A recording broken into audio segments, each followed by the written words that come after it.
Grab your microphone. There's an idea. Hold on, let me just...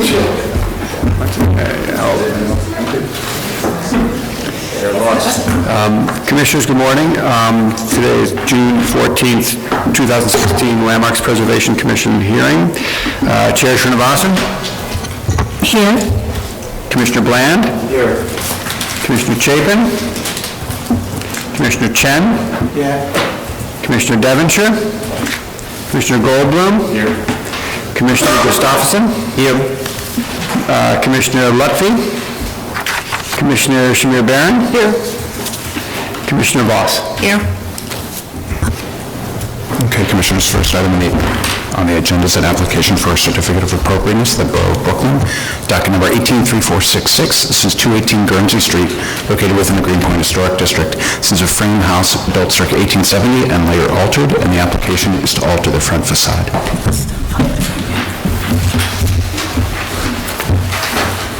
Good morning, Commissioners. Julianne Wiesner-Chianese, Preservation Staff. 218 Guernsey Street is located at the northeast corner of Guernsey Street as it terminates at Oak Street. This is an historic photo of the property. Please note the building we're talking about is located here on the right-hand side with the awnings. And this is a photo of the property in its current condition, located here in this photo. In the lower right. And this photo shows changes made prior to the designation of the historic district. The proposal is for alterations to the front facade, and I'd now like to introduce Joseph Vance and Joseph Martin, who will describe the proposal in detail.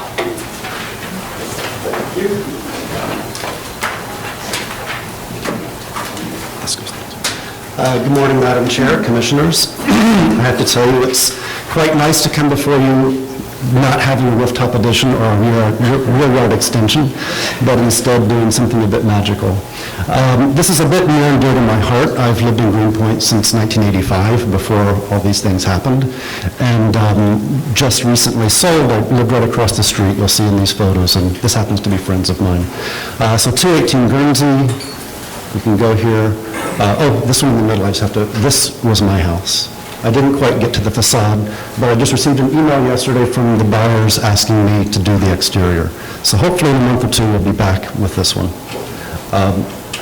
So this house, as was described, is 1870s. Unfortunately, time has not been kind to it.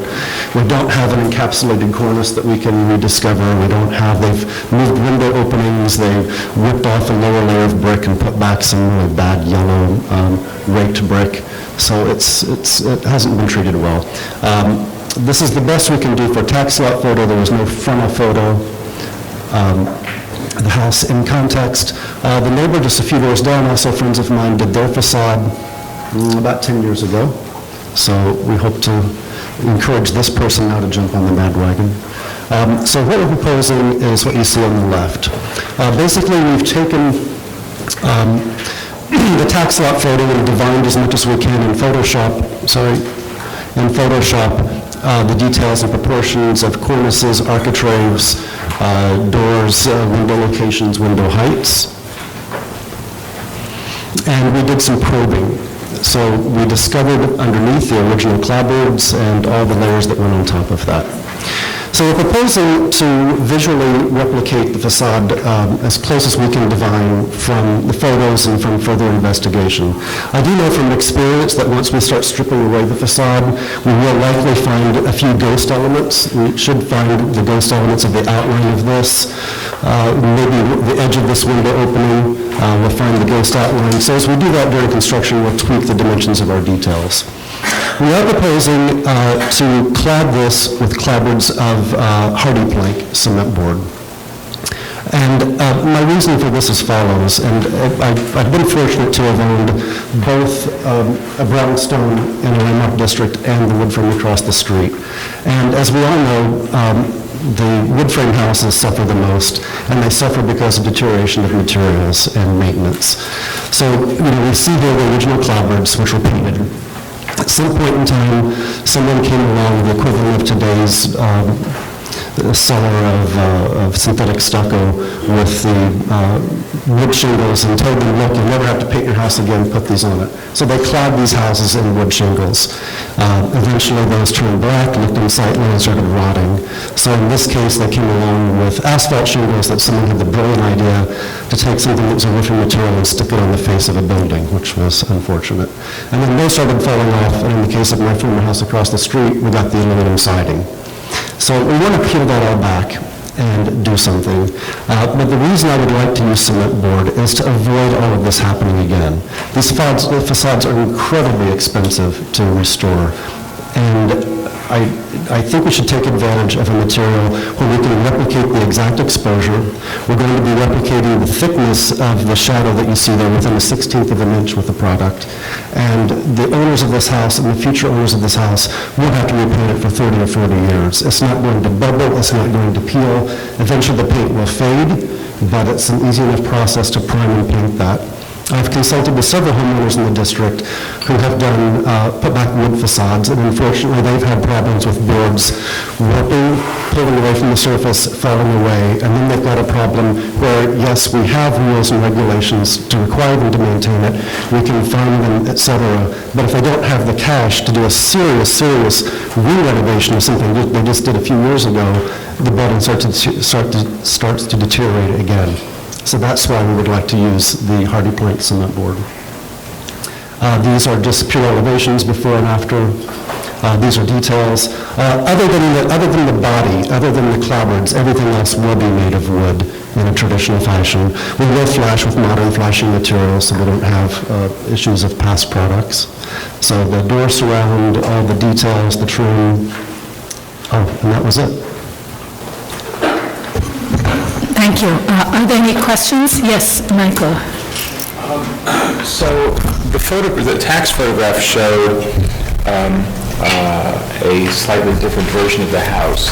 Correct. And when you describe the probes, you're suggesting that the version that's shown in the tax photo was version 2 out of 3 or something, correct? Right? So you're shooting for version 1. Correct. And what's your experience with the maintenance issues that you raise when the trim, after the same period of time that you're concerned about, starts to require painting? What happens there? Well, I've been using Hardy Plank for about 15 years and we haven't yet. No, the trim. The Hardy Plank can be fine, the wood trim, what happens to that? That gets scraped and painted like traditional wood, but it doesn't suffer in the way the body does. The body suffers so much because of the wood cupping and bowing, because we're not getting old growth wood that we used to have. It's not as stable as it used to be. From the constant moisture, especially the constant moisture coming out of the house. Now with modern living, we have a lot of moisture coming out of the house, hitting the back of that and causing problems with paint peeling. I haven't found that the larger elements when properly flashed, don't seem to suffer the way that the thin surface boards do. Okay, thanks. Are there any other questions? Any other questions? All right, we can take testimony. Kelly Carroll. Kelly Carroll, Historic Districts Council. This house is proof that with sensitive stewardship, even the most altered historic fabric can be reconfigured into a work of art. HDC would like to commend this applicant for conducting a probe, finding a historic condition and making a case to replace it in its historic appearance, as opposed to using decay as justification for an additional non-sympathetic intervention.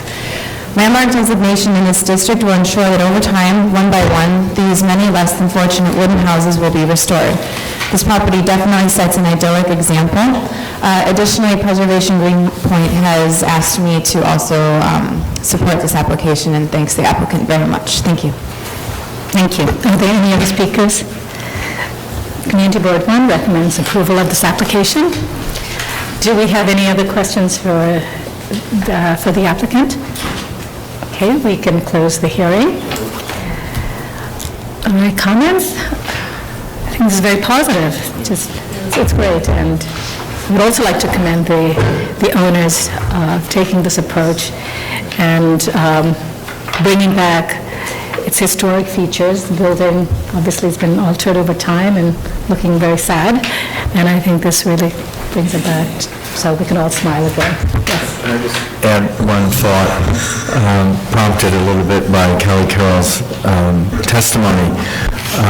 Indeed, when you do a restoration or replication, in this case, that's so accurately historical, it certainly is one approach, a very good approach, but not the only approach.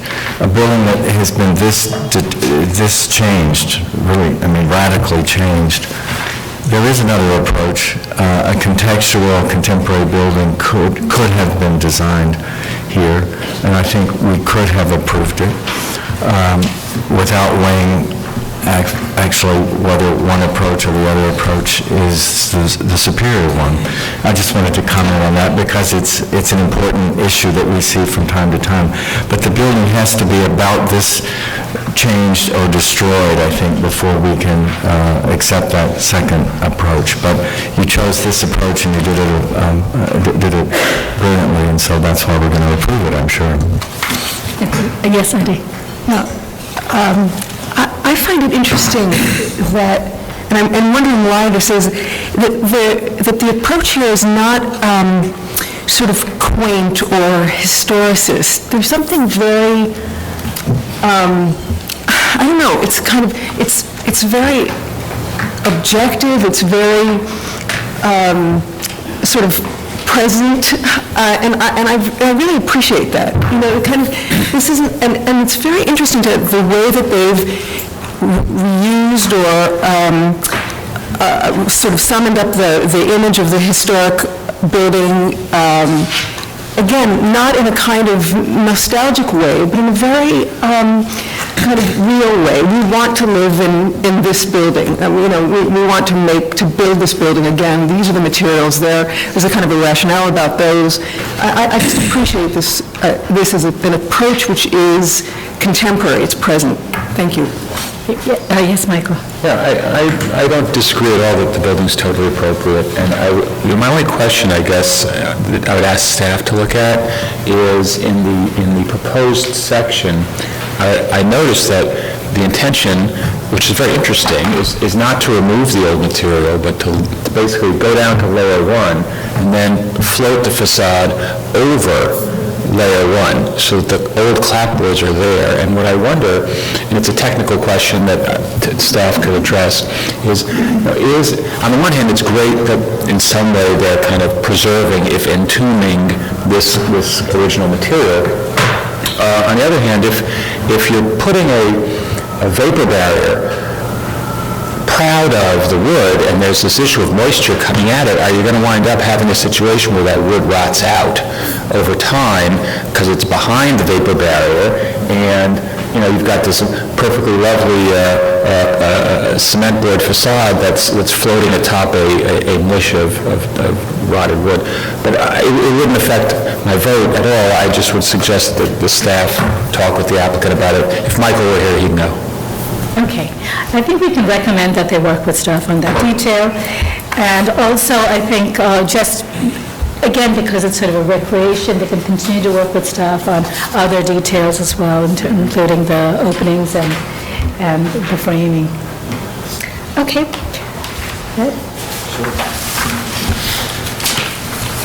The matter of 218 Guernsey Street in the Greenpoint Historic District.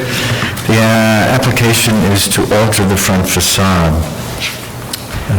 I note that the building scale, materials, and details are among the features that contribute to the special architectural and historic character of the Greenpoint Historic District, and I recommend approval, noting that the removal of the modern asphalt cladding and brick veneer will not eliminate any original fabric or significant later alterations, that the existing historic siding is in an advanced state of disrepair, and restoring the remaining components in their existing plane would not comply with current energy codes. that the exterior plane of the proposed cladding with new insulation behind it will align with the exterior plane of the cladding of the neighboring house and will not draw undue attention to the installation, that the proposed wood windows, door, cornice, surrounds, and trim will match the historic elements in terms of materials, details, and design, that the finish, texture, and dimensions of the fiber cement board will help it to closely replicate the historic woodwork and appearance, that the proposed brickwork will be in keeping with brickwork often found at the base of buildings of this type, style, and age in terms of placement, material, coursing, and finish, that although the proposed finishes will include slightly darker tones at the cornice and trim than is typical for historic finishes at buildings of this type, style, and age, the cumulative effect of the combination of all of the finishes will be compatible with the character of the building, and that although the house was altered in or before the early 20th century to feature fishtail shingles and hoods above the lintels, these features no longer remain intact, with significant portions missing, and the proposed work will return the design of the building closer to the earlier period of equivalent historic value, and that the historic placement and proportions of the windows and door openings and profiles and details of the proposed facade elements have been fully documented. And further, that the applicant will work closely with staff in the implementation of the details of this application. Second, all in favor? Aye. Any opposed? This application is approved. Okay, Commissioners, the second item on the agenda is an application for a certificate of appropriation in Borough of Brooklyn, docket number 16-8867. This is 181 Lincoln Place, located within the Park Slope Historic District. This is a complex of school buildings, including the original Neo-Jacobean-style Berkeley Institute, designed by Walker and Morris and built in 1896, and the gymnasium designed by John Burke and built in 1937-38. The application is to construct a rooftop addition. Thank you.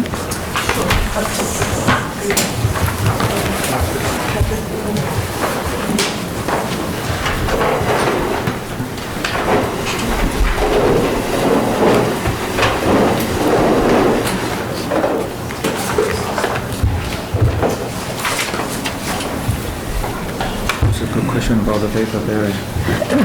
Those guys, I don't know if architect. What's his name?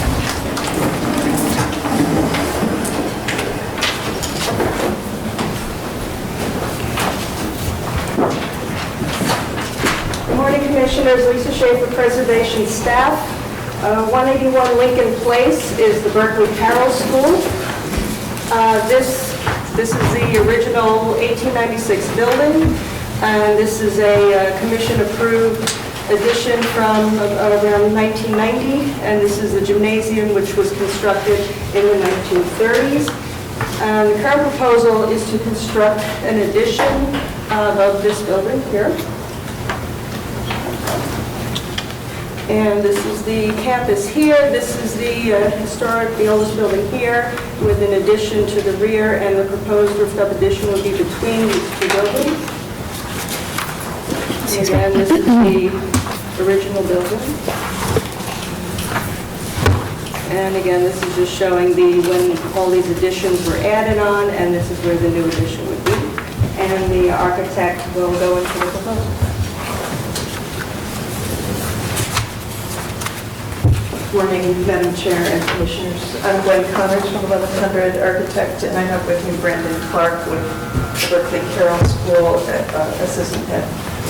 So Lisa sort of introduced you to much of what I was saying, or starting to say, but while we're on this slide, I would just like to point out that this campus was sort of put together over a series of additions and a series of conglomerations, and I can go through the history of the school, but it started out with something like 140 students, and today it has over 2 two buildings and the performance building, 950-some students enrolled.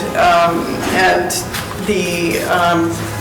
Brandon will go into the purpose of the addition and the thinking of the school as we're going forward with this addition, but I just want to point out to you that the infill that we're proposing is situated between two higher peaked roofs within the building. This is an aerial view of our block, and this is 7th Avenue, Lincoln Place, St. John's Place, and 8th Avenue. Actually, 8th Avenue is up this way. It's a block that, while much of the neighborhood is the home of historic brownstones, and you can see them along 7th Avenue, this particular block has a number of tall, more modern apartment buildings. So in terms of scale, it's, we're still not the high building on the block. And this just shows the position of the proposed added volume on the building. Brandon, you want to just speak quickly, and then I'll step back in and go through the rest of the plans and sections? Sure thing, thank you. I'm Brandon Clark. I'm an assistant head of school at Berkeley Carroll.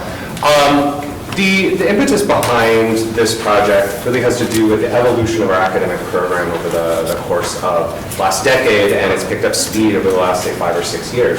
Whereas Berkeley Carroll has long had a reputation for strong arts, and those remain very strong, we've seen tremendous growth in the demand for increased quality and quantity in our STEAM-related areas, that's science, technology, engineering, art, and math. And just over the last 5 years, we have added advanced laboratory classes to our sort of existing lab classes. We've added engineering, computer science. We now have 60 students in grades 10 through 12 who are participating in a distinctive science research program. These are all terrific developments. They've all been really exciting. They've really helped put Berkeley Carroll on the map. But the reality is that we are bumping up against the constraints of our facilities. Our spaces are they're too outdated, they're too cramped, and they are too few to really support the academic program that we currently have, to say nothing about ideas that we have for expanding those opportunities for our students for 21st century learning. The infill portion of the project will really give us modern laboratories. It'll give us space for collaborative kinds of projects and opportunities for interdisciplinary kinds of work that Berkeley Carroll has become known for. The fourth floor addition is a really important part of this, in that this will be a library for the high school. We have a modestly sized library on the first floor that currently serves both middle and upper school students. When the library was just about checking out books and maybe doing a little bit of quiet study, that was fine. That space could work for those two different age groups. But as libraries have evolved and as our students have grown into this more interdisciplinary way of learning, what we've found is that the younger learners and the older learners have very, very different needs. And so while we need to preserve this space on the first floor for those middle school students to be able to browse, to be able to curl up with a good book in a corner, what the upper school students and faculty need are spaces for either individual research with the digital collection or the ability to collaborate as pairs or small groups. That requires some space that we simply do not have in our existing structure. So we're very excited about the curriculum as it exists at Berkeley Carroll, but this addition is really going to give us the opportunity to give our students that kind of 21st century education that we've been promising. Thank you, Brandon. So, I'm just going to go through the plans, which look a little washed out here today, but the work that we're proposing is to infill a couple of spaces within the third floor that currently exist, in this case as a story and a half high classroom and a 2-story high tech space. So we'll be inserting a floor in those two areas And we'll be inserting a floor in a double high volume, which is currently the performance space, and will eventually be classroom and what we're calling the STEAM lab on the second floor. So this is new floor area, these areas here. And then on the fourth floor, we have new floor area for the library, faculty workspace, and the seminar space associated with the library. So the existing roof is contiguous with the third floor, more or less, with some ups and downs. And the new roof will be on top of the fourth floor addition. So this peak is still higher, this peak is still higher than our proposed parapet height.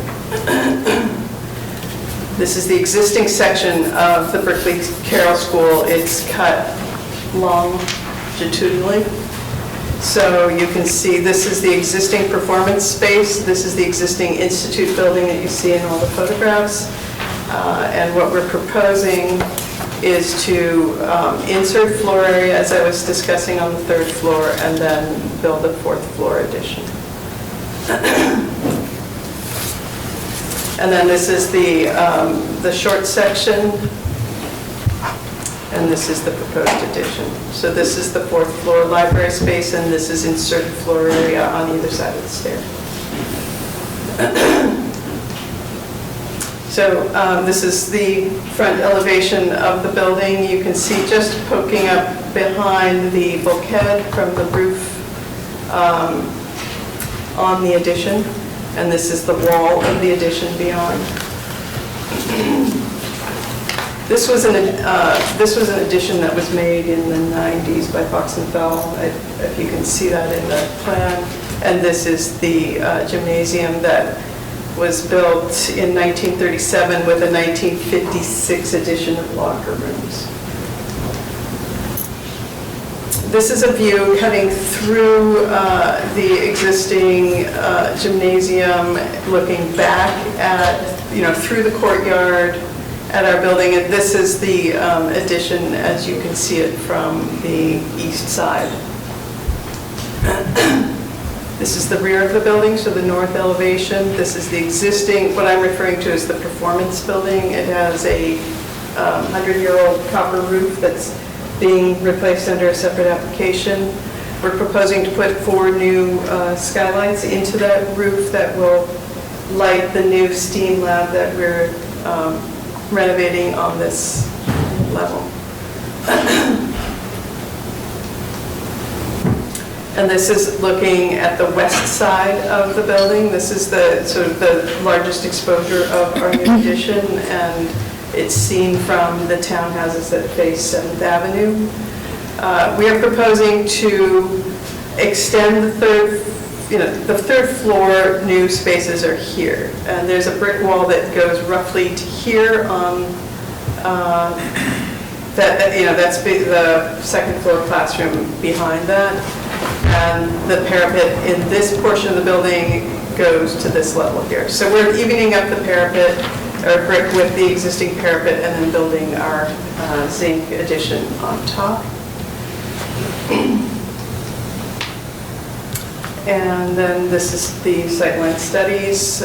Directly in front of the building, you cannot see the addition, but there are oblique views from down the street, both on the corner of 7th Avenue and Lincoln, and then mid-block on Lincoln as well. From St. John's Place, again, you can see a bit of the bulkhead from St. John's Place. Mostly you can see from an opening in the street wall and through the rear yards of the 7th Avenue houses. A little bit about materials. We are proposing a zinc cladding in a shingled approach. Do you have those materials? Bring those materials up. And matching the existing masonry. As an alternative, because we've been discussing this with staff, there is the option of a copper material, and I know that the community advised that they would like that. There is a copper roof, as I said, on the existing performance building, and there's some copper gutters on the Institute building that faces the street. Oops, jumped. So the mock-up, let me see if the mock-up, sorry, was built as a scaffold with netting. These photographs, which you probably can better study in your handouts, are of the various elements that can be seen from the street, and some of the elements cannot be seen from the street. So, for instance, we have marked the tops of mechanical equipment on the roof, but once you get to the street, they are not visible. The elements that are visible from the street are clearly the top of the addition, and the handrail, which we've denoted in red only because it's very hard to see in the photograph of the mock-up. And again, when you look from the corner, from this position here, you can see the addition, and we've photoshopped it in along with its guardrail, which is there only for maintenance purposes. So that's what you see from Lincoln Place, and that's from this position. And then, as I was mentioning, there's some mid-block positions that you can also catch a glimpse of the addition. So here, it's really quite minor as you're looking through the courtyard. That's from this position. And then as you move up the block, you get an oblique view over the gymnasium, and you can actually see the top of the addition here. And the handrail, which is hard to see there, you can see in red there.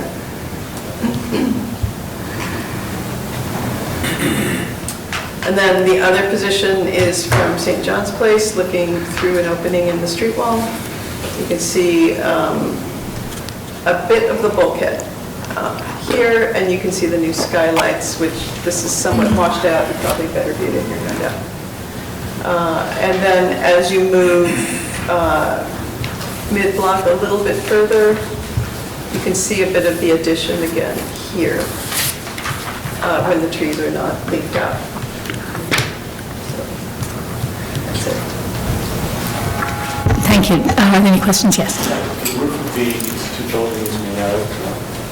The Institute building is, the front face is slate, I believe, or a composite that looks like slate. There's another application that went through, I believe, that, because we're not doing the replacement, it's another architect doing that. But then the back side of that is a sheet metal, and then the copper on it. I have also a question. So could you just explain your original choice of zinc as the material versus the copper, since there is a restoration? The original thought on going to zinc was that it was a material that did not exist in the building, and we were trying not to denote that this was existing or ever historic. So we were saying, okay, we're using a material that can be identified as new, not particularly, somewhat subtle, somewhat close to the sky color, not something that's going to jump out at you from the street as something, what's that crazy thing up there. But on the other hand, I know that there was other discussions that people felt that it would be nicer to tie into the rest of the building. So it's a question of whether we want to be historic about it or make a distinction between an existing historic building and what's new. Are there other questions? Yes, John. I'm looking at the elevation on page 18, the west elevation. And maybe this is just the way this looks in the rendering, but it appears that the addition, the zinc addition at the top, sort of is coplanar with the brick. Yes, it's more. And there's no differentiation between the two; it just kind of runs into it.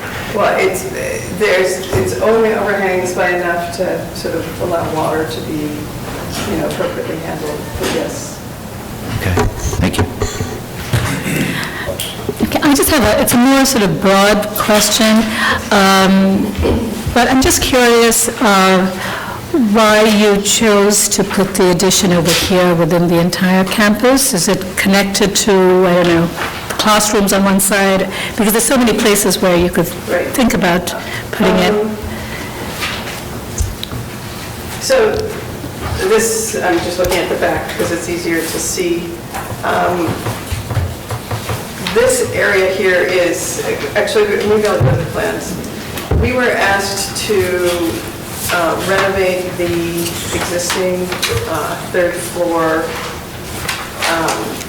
science labs. I mean, much of this was about science labs and then this new STEAM lab that we're doing in the back and the relationship of science, technology, engineering, math, and art, but also the sort of component of research being very closely tied into both a science lab and the library. So a big part of our sort of idea behind the project was the cross-disciplinary learning and the fact that there's something really great about being able to move from your sculpture class and look over all these great projects that are happening in the STEAM lab, and at the same time, while you're in the library, understand that there's also research going on right next to you in the laboratory. So it was all about sort of encouraging sort of the cross-pollination between disciplines, and that's why we sort of tried to work it all together. Okay. Yes. One more on 16, go to 16.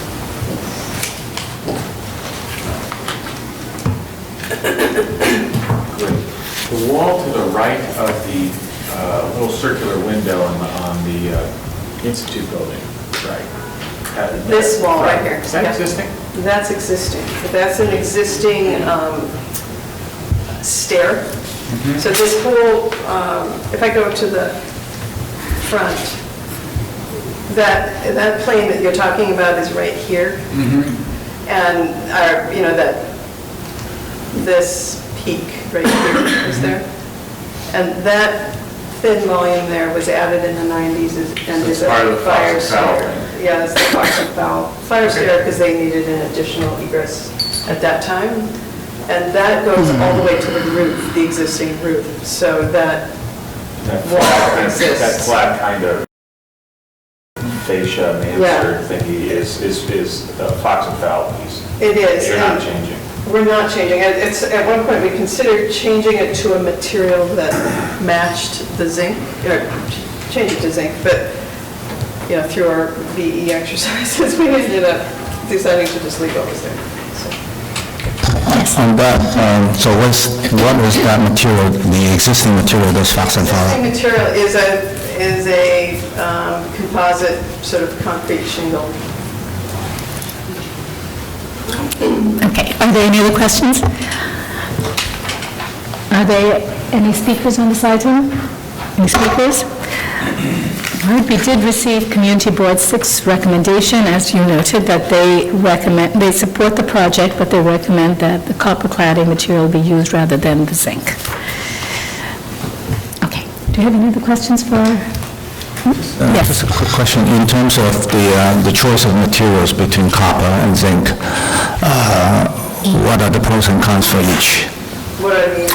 In terms of maintenance and the context? They perform very similarly. They're both a sheet metal application. They're detailed very similarly. So I don't think one introduces a maintenance issue over another. So you will not have any problem in terms of the community board recommendation? Is that correct? We would not. It represents a cost to the school, and the school has indicated that if Landmarks requires it, they are happy to. Okay. If there are no other questions, we can close the hearing. Move to comments? Yes. Yes. I don't know of a school in New York, and certainly in Brooklyn, that doesn't seem to be expanding, often in a way that riles up the neighbors. We've seen this hall packed many times when really wonderful institutions come to us to enlarge themselves for their own needs, often troubling the neighbors. not only is there no testimony, the hall is not too full. So I think this is suggesting that, to me at least, that this is a very modest change and approach that you've taken to add to the top of the building in a very modest way. I will just conclude my thoughts here by saying if it all comes down to whether it's zinc or copper, that's a pretty benign sort of choice, and I don't have a strong opinion on either. I think we can see on almost any block in Park Slope or in other parts of brownstone Brooklyn, elements on the top of buildings that have either a zinc-like material, if not zinc particularly, or copper. I think either is appropriate, and I'll leave it to others to help you decide. I actually was persuaded by their argument of choosing zinc over copper as sort of distinguishing it from the old and the new, and sort of the modern material that perhaps does some of the same things as copper did historically. So if the commission really feels strongly about copper, then I would support that, but I think the zinc is fine too, and I could support it as is. The zinc is That is fine. Yeah. Yes. Excuse me, this is a little personal. Berkeley is my alma mater, actually, and I was there when there were 100 students in the entire school. So, and I lived in the neighborhood for quite some time until relatively recently, and I not only experienced the limitations of the site as a student, but I witnessed the issues surrounding development of it because it is so compact, and saw the Fox Fowl building go up, and I have to say, overall, I think Berkeley Carroll, which is not what it was called when I was there, has done a very good job throughout the years of fitting not only the campus together, but making it work within the community in a way that is respectful to the institution and to the neighborhood around it. I personally think you've done a very good job here. It's almost like a little Lego snap-in fit, the way the new addition comes together. And I have to say, in terms of the zinc versus the copper, I happen to agree. It already is a mix of a composite of buildings, a mix of buildings, and I think the new material is, speaks to that in a very handsome way that doesn't detract from what's there. So I would be perfectly fine with it. Okay, any other comments? All right, we can move to decision. Theoretically, Jeannie is going to be reading the resolution. It's ironic. In the matter of docket 168867, 181 Lincoln Place, Park Slope Historic District, a complex of school buildings including the original neo-Jacobean-style Berkeley Institute, designed by Walker and Morris and built in 1896, and a gymnasium designed by John Burke and built in 1937-38. The application is to construct a rooftop addition. I note that the scale, style, details, and materials of the building are among the features which contribute to the special architectural and historic character of the Park Slope District. I recommend approval of the project, finding that no significant architectural features will be lost or damaged as a result of the construction of the addition, that this campus is comprised of several buildings and additions that are the result of different building campaigns at this institution, and that the proposed addition will be consistent with the development of this campus, that the simple utilitarian design of the rooftop addition will appear more as a mechanical bulkhead set between the masonry roof gables than as an additional floor, that the light metal cladding of the addition will contrast with the heavy masonry walls of the building, visually setting it apart from the historic structure, thereby preserving the integrity of the existing building.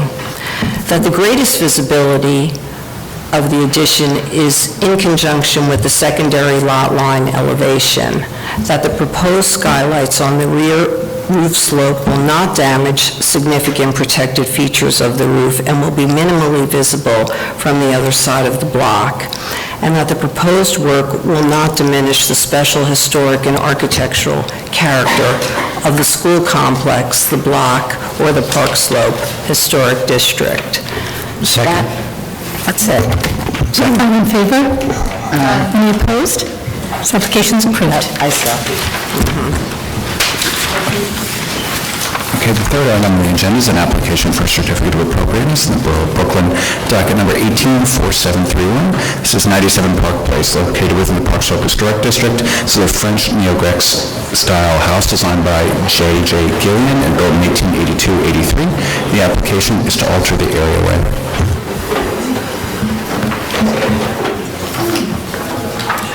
Good morning, Commissioners. Abby Hurlbut, Preservation Staff. The application is for modifications at 97 Park Place, which is a row house located here on the north side of Park Place between 6th and 7th Avenues in the Park Slope Historic District. Here are some historic photos of the building and some current photos and photos of the areaway. Additional photos of the areaway.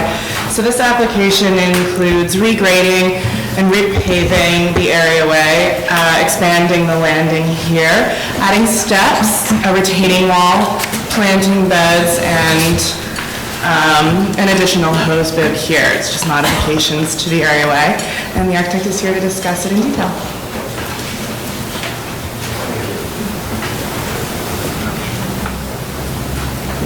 Hi, good morning. I am Gareth Duncan from Robin Key Landscape Architecture.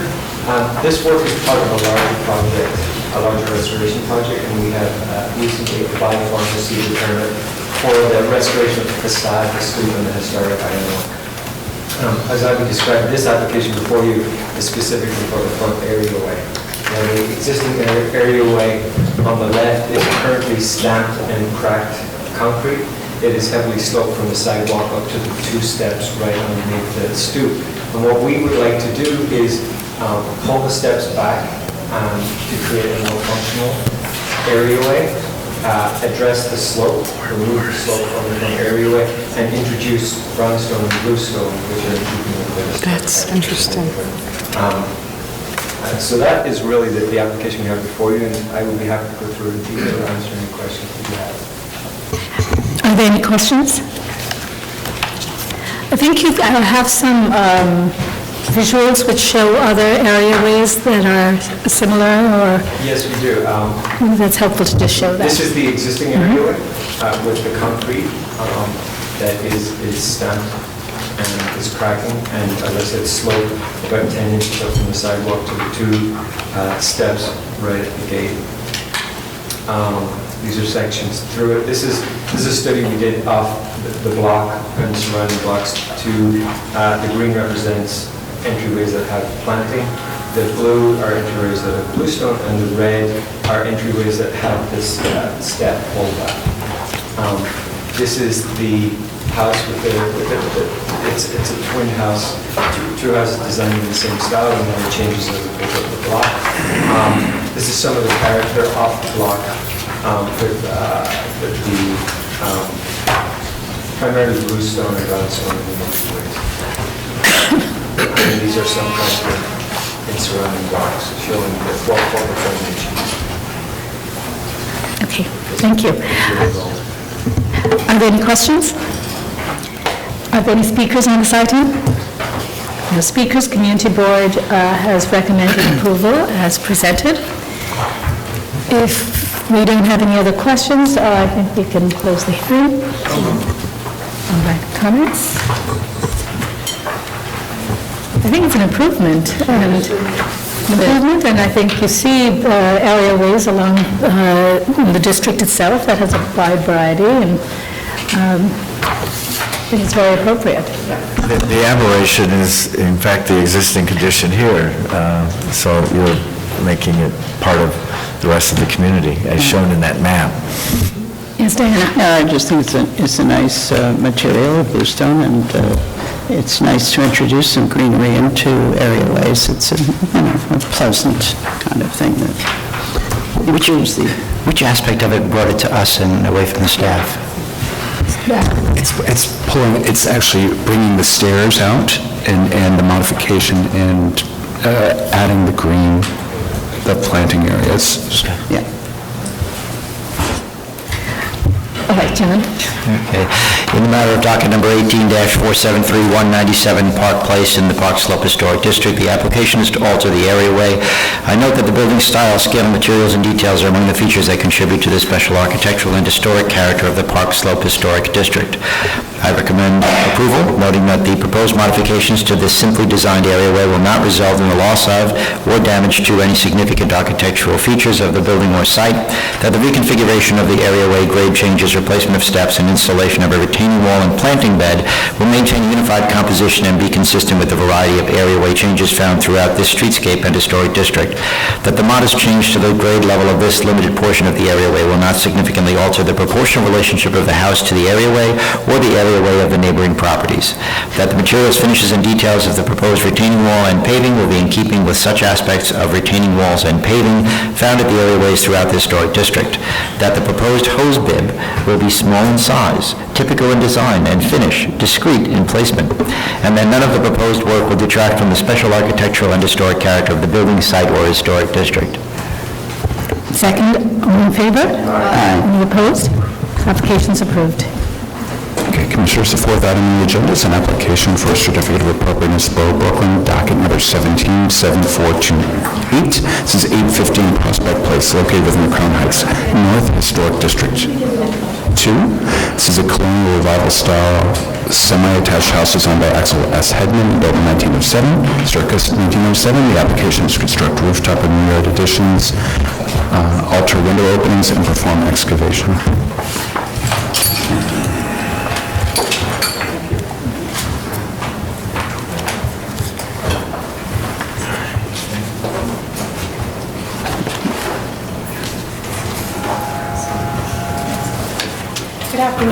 Good morning. Catherine Rad, Preservation Department staff. The proposal involves this building at the edge of the Crown Heights North Historic District 2, right here on the map. The proposal, as advertised, involves a rooftop and rear additions and other changes. Since advertising, it also includes the proposal for a barrier-free lift, fold-up lift at the sidewalk and front areaway railing to ascend the front stairs, I'm on the wrong building, to ascend the front stairs and reach the stoop platform and the entry here at the first floor. The architect, Richard Goodstein, is here to describe the proposal.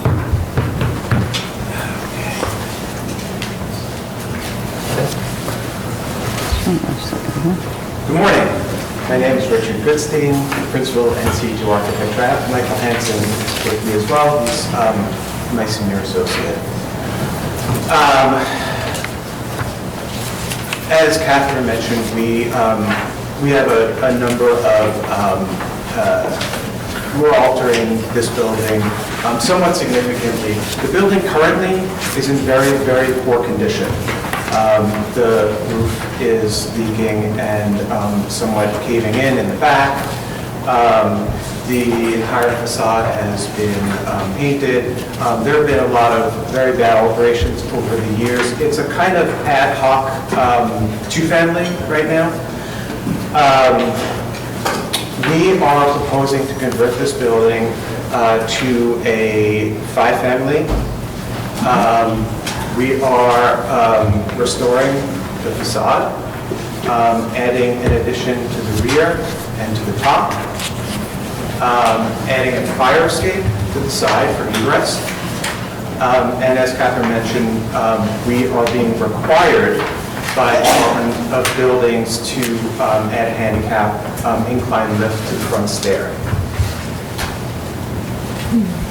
So first, a few photos showing the context. Our house is one of 5 on this block. They're mostly semi-attached. You see 3 of them here. This is our building. You see the other couple twins down here. Each of the buildings, interestingly, is slightly different. Some of them have these front porticos. Ours apparently never had front porticos, apparently designed that way. You do see the house is on a 25-foot lot. It's 20 feet wide. There is a side yard. The building next to it is townhouse, which has been in a burned-out condition for, from what I've heard, many, many years. This is a block photo from the other side. You'll see these, again, are the sibling buildings.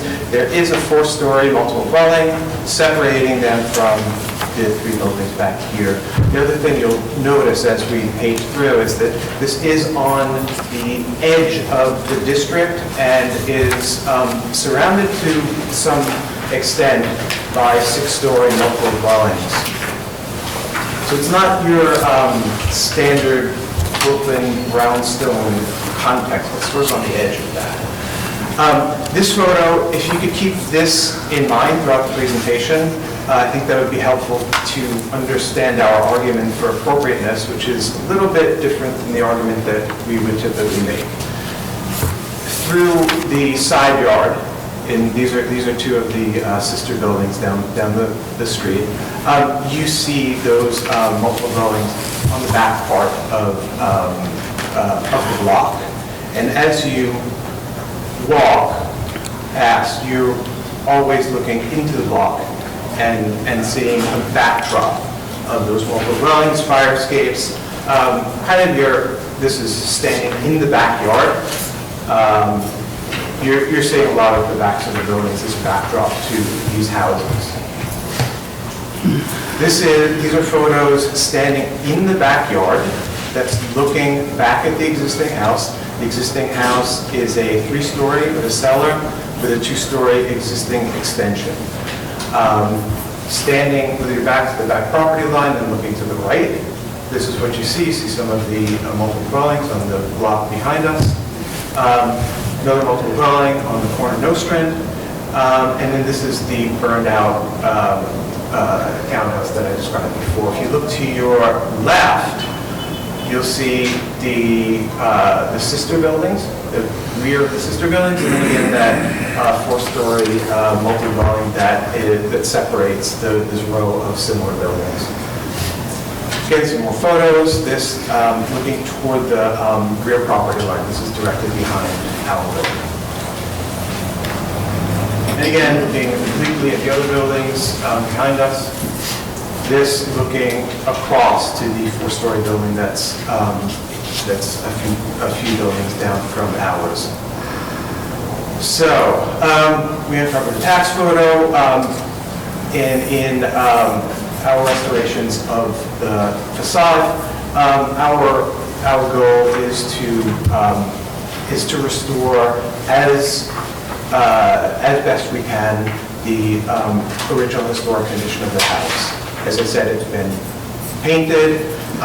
We're proposing to remove the paint, expose the limestone and brick, install appropriate windows, rebuild the door. I think we have over here we have the facade restoration scope. So it's the new windows, recondition the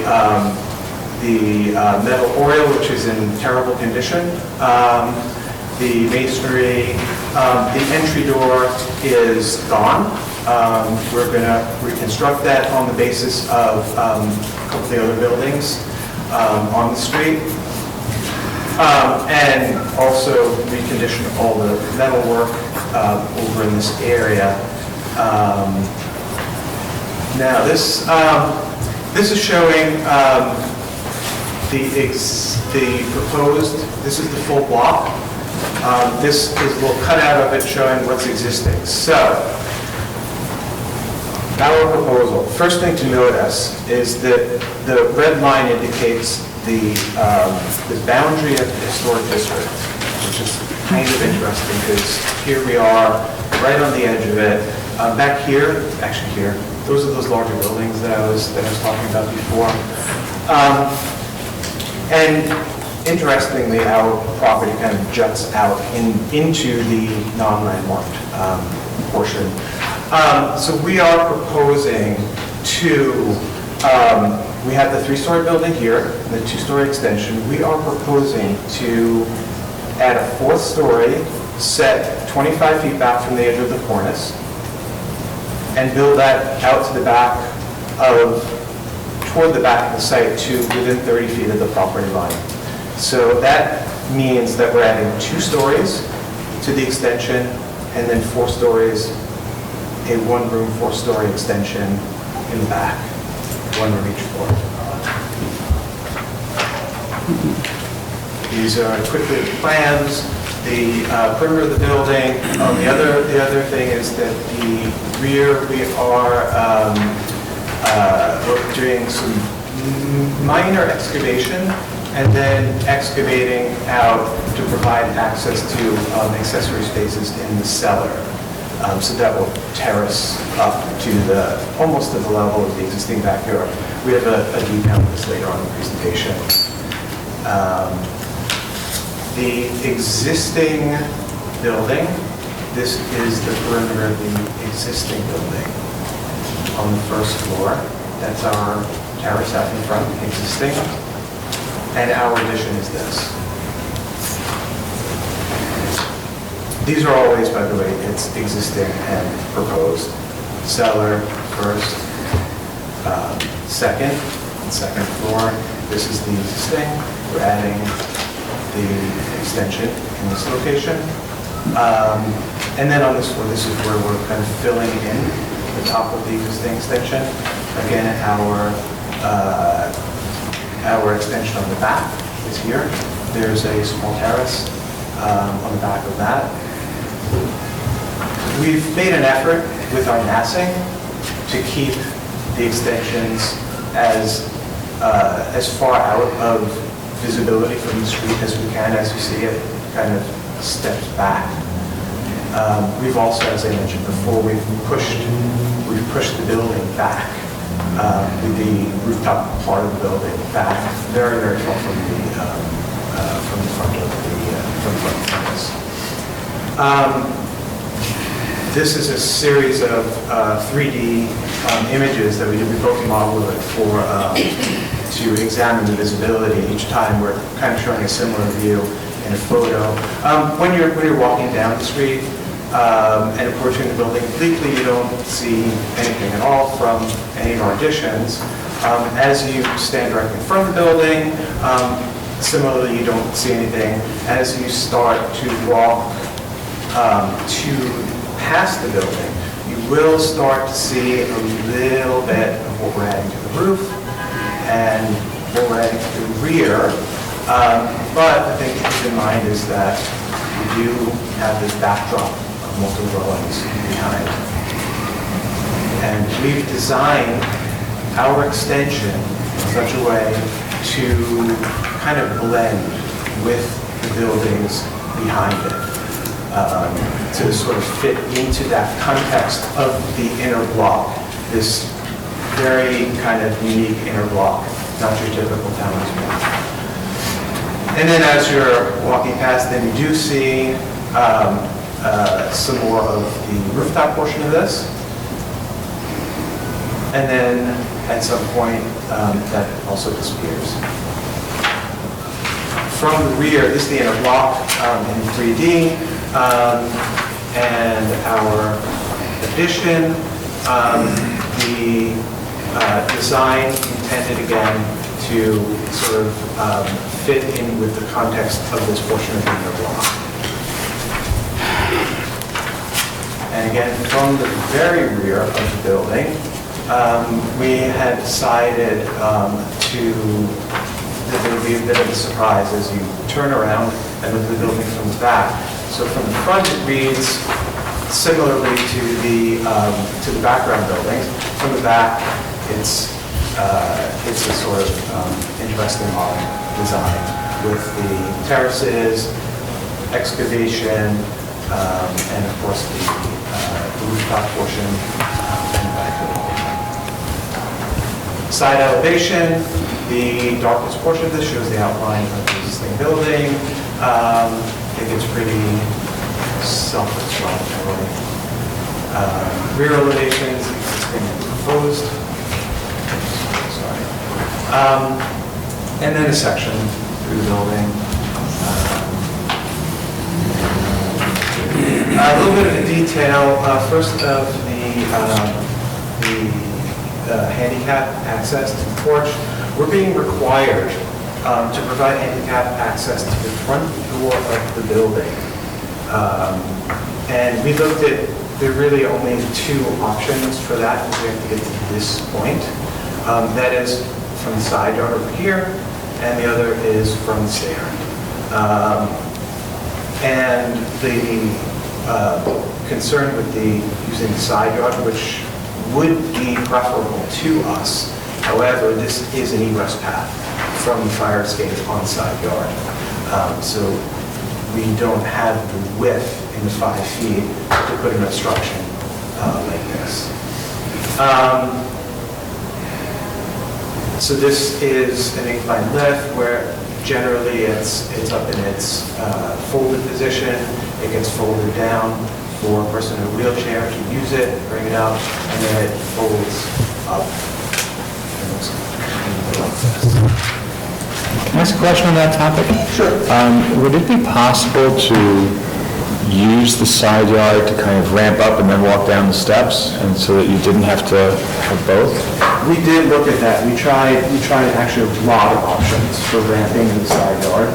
And there's several issues with that, and one of them is width. The other one, obviously, with the ramp is length. We get a ramp that's incredibly long. And because of what we've always found out is you kind of need two paths in the back. One for egress. You're not allowed to use a ramp for egress? You couldn't walk on the ramp to get out of the building? That's not allowed? Well, the thing is that you're gonna have to be able to get down and then back, right? And we only have 5 feet width and we need 6 feet for a handicap ramp that switches back. And you can't make it in one run? It's too tall for one run? Yeah, I mean, if we were to do it one run, and it takes us almost to the back of the building, and there's other egress issues with that from the cellar, but if we were to do that, there's no way to get back there.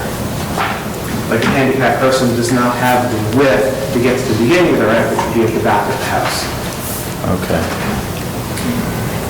So in order to do that, essentially you have to switch back. And you need at least 6 feet for that, and only have 5. Can you tell me what the length of your building is once it's built out with the proposal?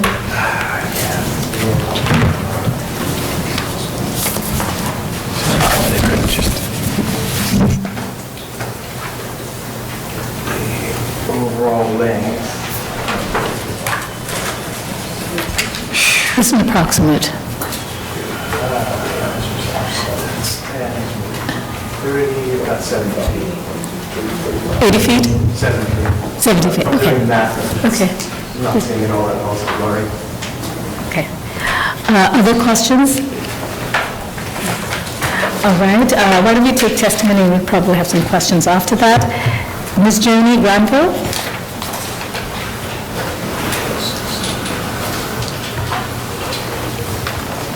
Each person will be given 3 minutes. Good morning. I'm here on behalf of Community Board 8. I chair the Housing and Land Use Committee. At the May 2nd, 2016 Community Board 8 General Meeting, members voted 34 in favor, 1 opposed, with 2 abstentions, to withhold support for the application for a certificate of appropriateness for the aforementioned property. Details of the application include a full gut renovation of an existing 2-family, 3-story plus cellar, semi-detached building. The building is currently 3,732 square feet without the inclusion of the cellar. The owners propose to convert the building into a 5-family building increasing the square footage to 5,467 square feet that will consist of a floor-through apartment, a duplex, and 3 apartments to the roof. The scope of the work will include adding a rear extension and a partial fourth floor. The fourth floor will be partially set back from the street to minimize visibility. The extension will be most visible at a very oblique angle from the existing alleyway between 815 and the next building. The front part of the fourth floor extension will be a communal roof deck that everyone in the building will have access to. The drawings also indicated that there will be a 5-foot by 7-foot rear balconies on the second, third, and fourth floors. Because of the number of units in the proposed building, ADA compliance requires the installation of a motorized lift opposite the front steps for handicapped accessibility. There will be an addition to the basement via excavation work in the rear yard. The board's feeling was that approval of this project will set a dangerous precedent for the other single-family homes, not just on Prospect Place, but on similar blocks in the Crown Heights North Historic District. Even though the proposed plan for the extension meets LPC regulations, the board felt compelled to deny support for the project because of the size of the rear yard excavation, the addition of the terraces, and the bulk that will be added to the building. We thank LPC for granting us the opportunity to express our opinions on such important matters facing our historic districts. Thank you. Thank you. Kelly Carroll? Kelly Carroll, Historic Districts Council.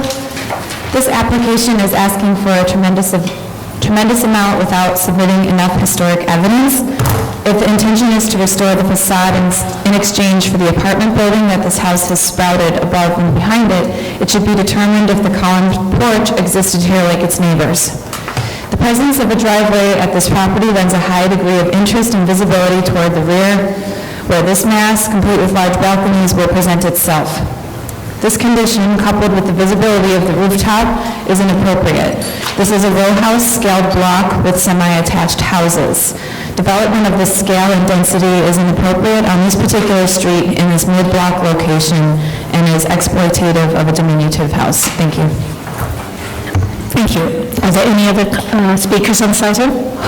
Yes, Christabel? Christabel Gothwell, the Society for the Architecture of the City. Over many decades, from time to time, an applicant will come in and say that he's on the border of a district and somehow imply that this leads to a different standard of regulation, and the Commission has always rejected that argument. You're either in the district or you're not. Thank you. Thank you. Any more speakers? Okay. Do we have any additional questions for the applicant? Okay. In that case, we can close the hearing. Move to comments. I would agree with some of the testimony we heard today. I think that the amount of expansion at the rear and in terms of its height really does overwhelm this building. And while I can appreciate that you have a single-family or two-family home that you're going to convert to a multiple dwelling, I still think that you want to do that in a way which is sensitive to this typology. And it seems that, I'm just looking at the maps that you've shown us, is that we really, the typology sort of supports a three-story building. So at least for me, I think the fourth story is very problematic. And I think it has implications also with the fourth story, particularly where you have the views from Prospect Place to, presuming to the west. And I think that by removing that floor, it would go a long way in sort of mitigating some of what I think is overwhelming the building itself. Just in terms of the depth, I think, again, it would be helpful for them to think about not the depth in sort of isolation of what the typology is, but think about the fact that other buildings of this type have extensions, and does this sort of, is this within that context, as opposed to sort of using the four-story apartment buildings as the basis for this expansion. I have a question about that. If we didn't know the use change from single-family to 4 or 5, however many, would the additions be as troubling to us as they are? And my sense is that not, and so I think that's a slippery area for us. Right, and I think the way we should look at it is not about its use. Right. And so that's not what should drive it. I think we should look at this building, its expansion, if it was a single-family home or a two-family home, how it would expand, or whether it's a multiple dwelling. I think that the use shouldn't be necessarily the determining factor. Right, and we have permitted this, I mean, maybe, as you're saying, maybe not the extent of the fourth floor addition in the back, but otherwise, in terms of the visibility from the front, it seems to me that we've permitted this kind of modification, alteration, so I'm not... I haven't seen, I mean, I think we have allowed, sometimes an addition. I completely agree with you. I think that in this particular case, not only is it an added fourth floor, but it's a fairly significant extension to the rear that is also not modulated. So my instinct is that the fourth floor should be removed, but on the other hand, if there's a different way of sort of massing this, which is more akin to what we have seen, I would be open to that. But together, the extension of the rear, the depth of that extension and the fourth floor, at least it is. I'm not sure that when we look at the two street context views that we get from Prospect, when you look at the location of this particular property, which has a gap in between it and the building next door, which gap will never be filled, the visibility of this thing is extreme. I don't think that's the kind of, while we may have approved something with that fourth story, it's usually not this visible, and this is highly visible. Both the rear of it from that gap view as well as the top. Okay. Yes, Fred. Well, but what is visible is, let me back up a minute. I was prepared to think this was a non-starter, too much. Okay. But I'm kind of persuaded by the argument that the rear portion is visible, yes, through a slot. It's not highly visible, I would say. For a limited moment, it's visible. And it relates, unusually enough, to the rear yard and rear bulk of a multi-dwelling. That's right. Which is an unusual situation, and I thought, well, maybe I have to think about this a little bit more. So I'm not so sure that I'm opposed to the bulk or even the design. I'm beginning to think that it might be all right when I didn't start with that opinion, and I don't think should be a precedent. I'm listening to the testimony of the community board, and I appreciated their testimony. But I think in this one case, I might be persuaded that it's acceptable. I don't know. I'm not sure. I might be alone there. Kim and then I tend to be the opposite of you. At first, I tend to think, okay, if you have the floor area and you can fit it in and it's not going to be so bad, you should add. But in this case, they've added to all of the floors and put on the floor on top, and it's almost, it's like 70% of what was there is being added to the back. And it's just gotten too deep, it's gotten tall, it's like it's too much. And it's changed the type of building it is. It's changing the typography. It's not a tenement building that's behind it. That's another kind of building, has much more frontage, if they're going to say they're going to relate to that. And this is so narrow with that little yard on the side, and it just doesn't seem to be, it's just not appropriate. It's a totally different kind of building they've created. Michael? I think I'm with Fred on this one. I think this is an interesting proposal. I think that you do have a significant addition, but I think that its visibility is in a limited window. And I think that I can't really separate from my head the use issue as I should, perhaps. But I think it's interesting here that we're looking at a densification in a building type where we usually see a de-densification.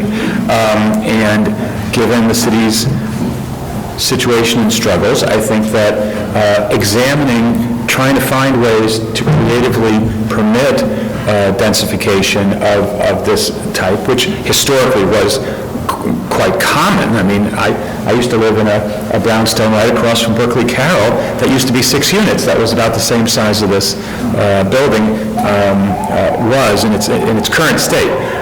However, I think that there can be things that can be done to mitigate it. I think, first of all, the applicant can work with staff to do to do some of the things that we often do. Try to lower the height of the top floor, look at the bulkhead profile so that it minimizes visibility as much as possible, possibly get rid of the bay window on the 4th floor, which seems to be a pleasant but not necessary element, which is quite visible. There are things that they can do that would mitigate it. Another thing is, I'm a big fan of Lee Dara's porches and that whole mode of early Italian design, but Italian modern design. But I think on the back of this particular building, it might not be necessary. I think that would reduce the bulk notably. I would also, considering that this is really a major renovation, I think that the staff should look at the history of the building a little bit deeper than a tax photo to see if there's any evidence that there were porches on these buildings. And if there were, I think that the restoration of the porch might mitigate the impact of the lift. And I would also ask the applicant to restudy the necessity for the lift if the ramp is serving the first floor and the first floor is as deep as it is. The possibility might exist for a single run ramp that would allow for access to that floor, which is a better way for handicapped accessibility than a lift anyway, and it certainly has less impact on the street. But I think that lastly, I think they could look at mitigating the height by changing material. Maybe the top floor shouldn't be brick, or maybe there should be some shift that allows one to retain the reading of the earlier volume by changing the way that the facade is handled so that you could see the old building. But I'm convinced on an urbanistic level that because this is in a mixed block with an unusual donut, that we would have approved this kind of thing or something similar to it in other cases, and I'm certainly okay with it here. I'm in agreement with everything that was said, and that was what prompted my initial question about the use versus the density. Yes, Ivana. Yeah, I'm kind of a mixed mind, I guess. I do think that permitting it to be much, considerably larger would be appropriate in terms of, the attempt to come up with what they're trying to accomplish here. And I also think that the yard is less of an issue because of the unusual configuration. My initial response was somewhat, though, that it really was overwhelming, the existing building, the character of it. So I guess I'm looking for a compromise somewhere in between where it might be somewhat smaller but still accomplishing most of the purposes. Other comments? Or subsidiary. Any other comments? Yeah, I'm going to say also that I am of a mixed mind about it. I don't have a problem with an addition on the top. I do think it's a bit overwhelming. I agree about the bay window. I think if it was sort of recessed a little more and toned down, it would fit into the scale of the neighborhood a little more. The deck on the top with the railing, I also kind of have a problem with it. Visually, it doesn't seem to fit. And actually the back, with all of the proposed restoration that you want to do on the front, I was actually a little surprised about what the back of the building was going to look like, and I don't think it goes. So I think some work could be done there as well. I'm not having a problem with the addition. I'm having a problem with what it looks like relative to what this building is in the context of this neighborhood as well. And it isn't a tenement building, and it isn't a modern building, which the design speaks to more in the back. Okay. All right, we're going to ask the applicants to come back, and some of the commissioners are generally okay with the bulk, but I think others are not. So I think you should think about sort of scaling this down.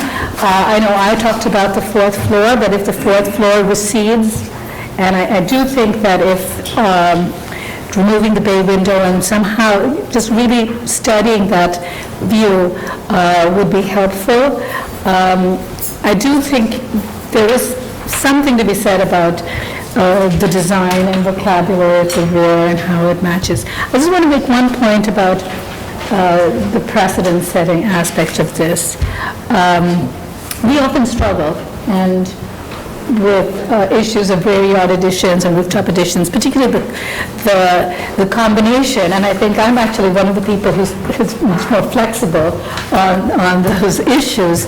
But I do think that in this discussion, there wasn't anything I heard that spoke specifically to this building in a way of why this amount of increase is appropriate, which wouldn't apply to other buildings.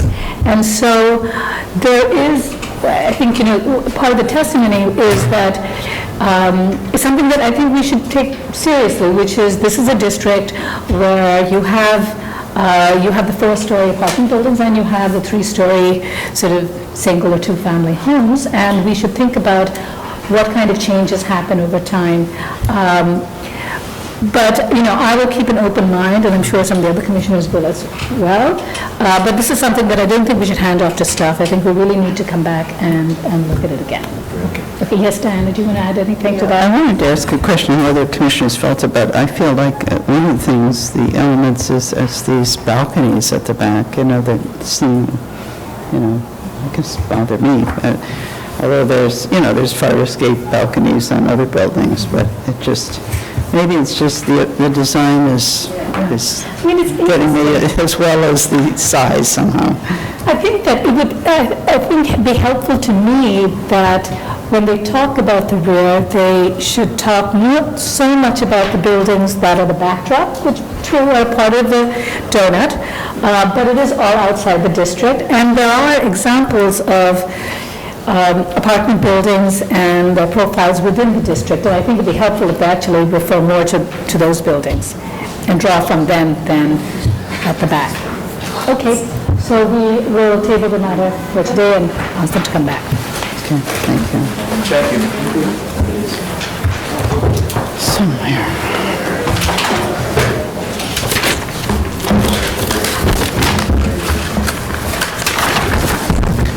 Commissioners, the next item is item 5 on the agenda. It's an application for a certificate of appropriateness to the Borough of Manhattan, docket number 174918.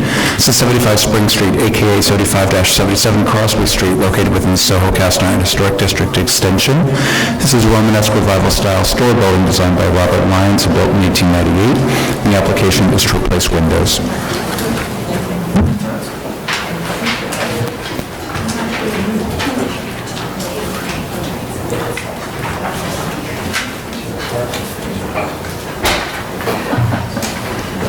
Good morning, Commissioners. Emma Waterloo, Preservation Staff. The item before you is for 75 Spring Street in the Soho-Cast Historic District Extension. The building is located on the northeast corner of the intersections of Spring and Crosby Street, shown here. The proposal is to replace the arch-headed windows at the 9th floor with metal sashes and maintaining the wood brick molds. As these windows are considered special windows by the Commission's rules, this replacement material cannot be reviewed at staff level. There's also a revised detail sheet that has been clipped to your handouts. The applicant is here to further discuss the proposal and answer any of your questions. So basically, it's the top windows that you're replacing.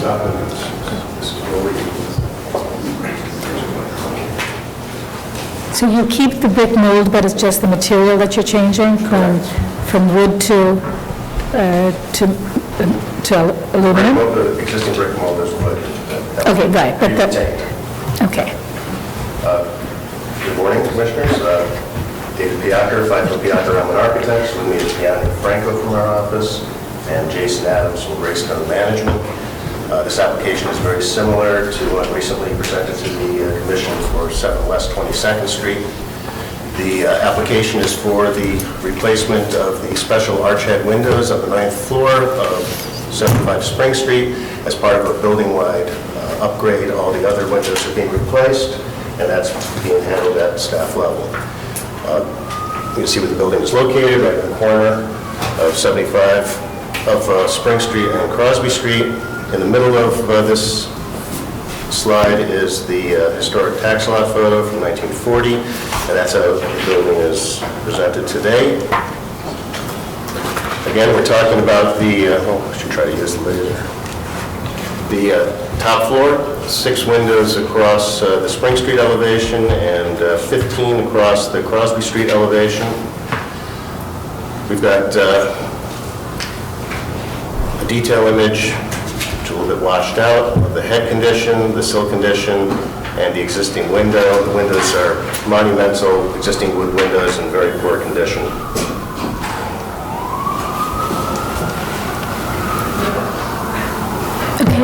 This slide in the middle indicates the existing head and sill condition of the windows. Next to it on the right, the proposed aluminum insulated window, head condition, rail and sill condition, and we've got the jamb conditions in the middle, the existing, and bottom right for the new. And again, the existing wood brick mold is to be retained, repaired as appropriate.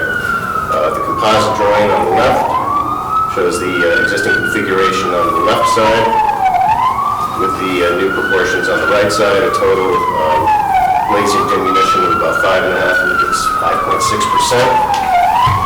And that's pretty much it. Yes, Michael. So the curved portion of the upper sash is a false fascia? Is that how you're doing it? Correct.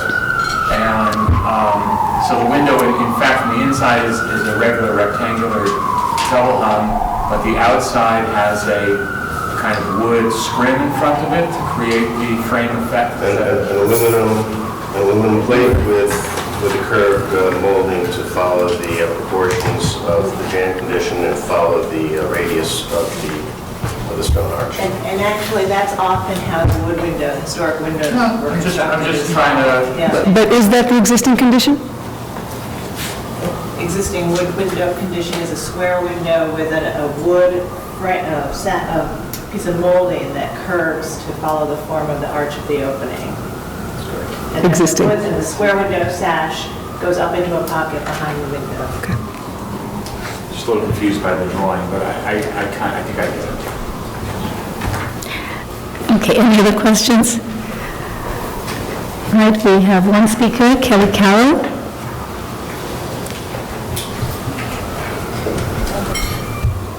Kelly Carroll, Historic Districts Council.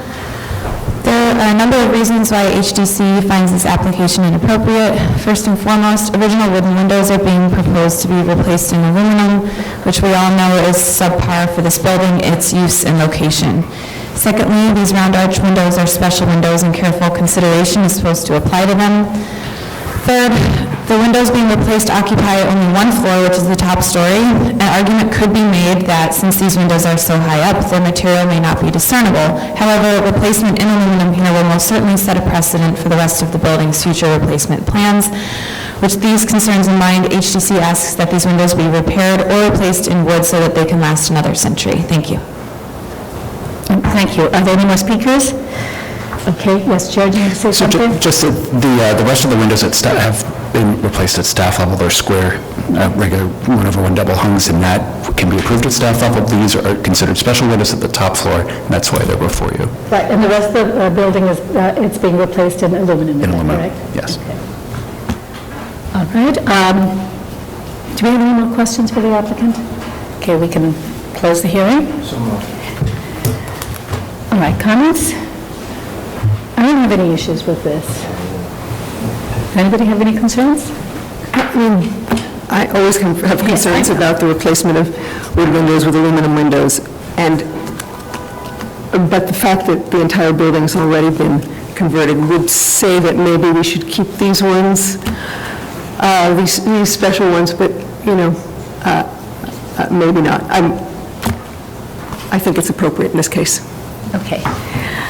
All right, we can move to decision. Eddie? Yep. Hi. Okay.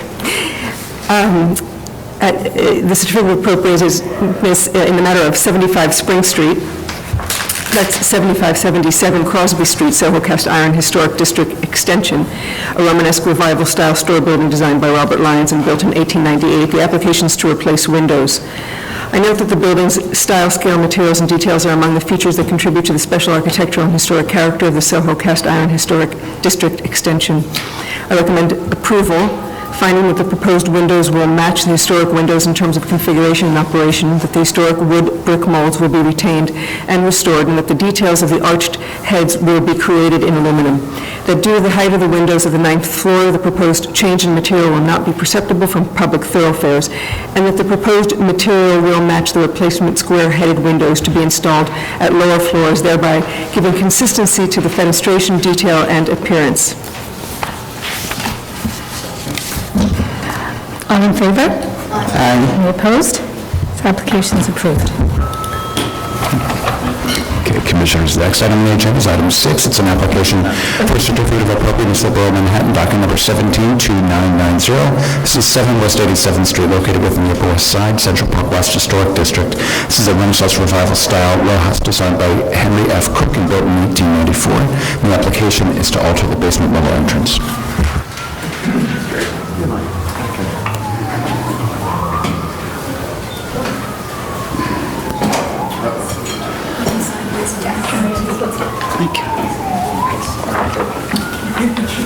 Good morning, Commissioners. Gabrielle Gutowski, Preservation Staff. This application is for 7 West 87th Street. It's located in the Upper West Side Central Park West Historic District between Central Park West and Columbus Avenue. And the application before you today is to alter the entrance at the basement floor. So currently there are 2 punched openings, and the applicant would like to reduce the height of one and combine them to create one large opening and install black painted metal infill. And I will let the project architect further explain.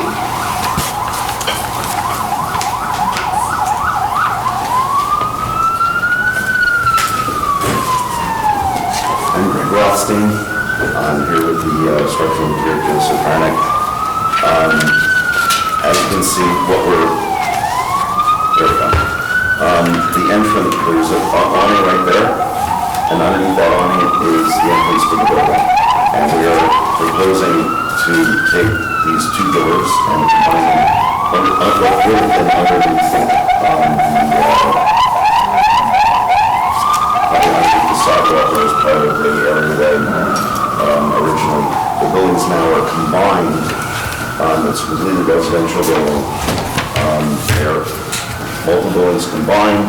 There's currently 2 doors to a vestibule, and then the lobby is kind of off-center of that entrance. And it's, because of its location, it's very dark and very hard to get anything into the building, and so we're proposing to open that up. The second ingress out of the building is on the other end with stairs, and so we're proposing to change that and make it one entrance. You can see we did kind of a bird's eye view, which is kind of the only way you're going to see down into this door.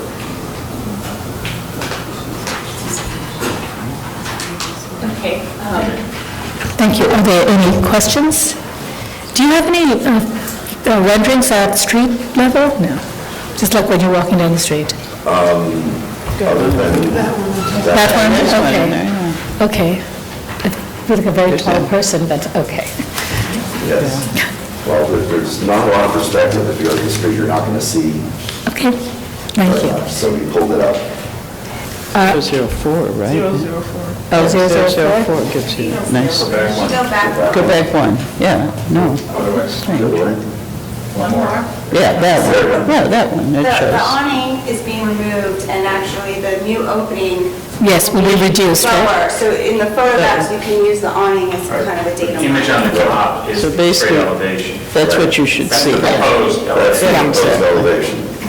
Just an improvement. Any questions? We have speakers, Sean Crosby.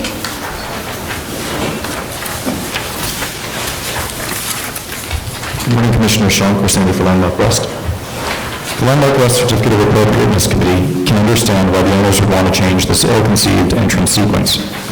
A far cry from the once grand parade of 6 stoops that allowed access to this row, the existing subterranean improvisation funnels 6 buildings worth of residents into a choice of 2 single-door apertures. Does one choose door number 1 or door number 2? Removing an already altered masonry support will further erode historic fabric. However, in this stucco-clad case, it would allow for easier turning into and out of the vestibule. The committee is perplexed as to why one 36-inch wide opening for a door has been deemed superior to an existing 43-inch wide opening, and further, why one would not choose a double door or 2-leaf option, especially when noting that residents converge in a double door threshold 2 steps deeper into the vestibule. This cannot be what Frank Lloyd Wright meant when talking about compression and expansion of space. Yet we are not opposed to the approval of this C of A. Thank you. Thank you. Kelly Carroll from Historic Districts Council. Kelly Carroll, Historic Districts Council. Unfortunately, the ground level of the stately row houses has seen some better days, including many alterations and utilitarian appearance. This proposal does not do anything to ameliorate these conditions and instead cuts a disproportionate hole into the block. If this entry is absolutely programmatically necessary, then HDC suggests making this entrance more distinguished in some way with some type of frame or other demarcation. Thank you. Thank you. Are there any more speakers? Okay, Community Board 7 disapproves the proposed design of the basement. Disapproves. Yes. Okay. Do we have any other questions for the applicant? Does the applicant want to respond? Would you like to respond to? Okay, all right. If there's no other questions, we can close the hearing. All right, comments, concerns?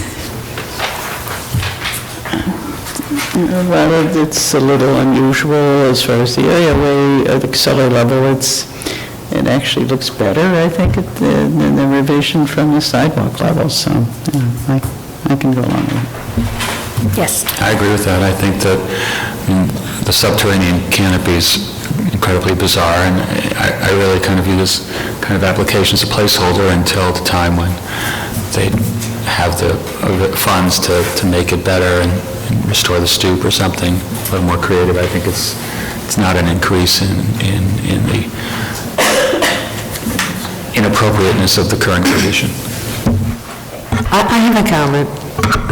I do wonder why it couldn't be a double door. Why is it a sliding door? It isn't? It looks... I'm misunderstanding that.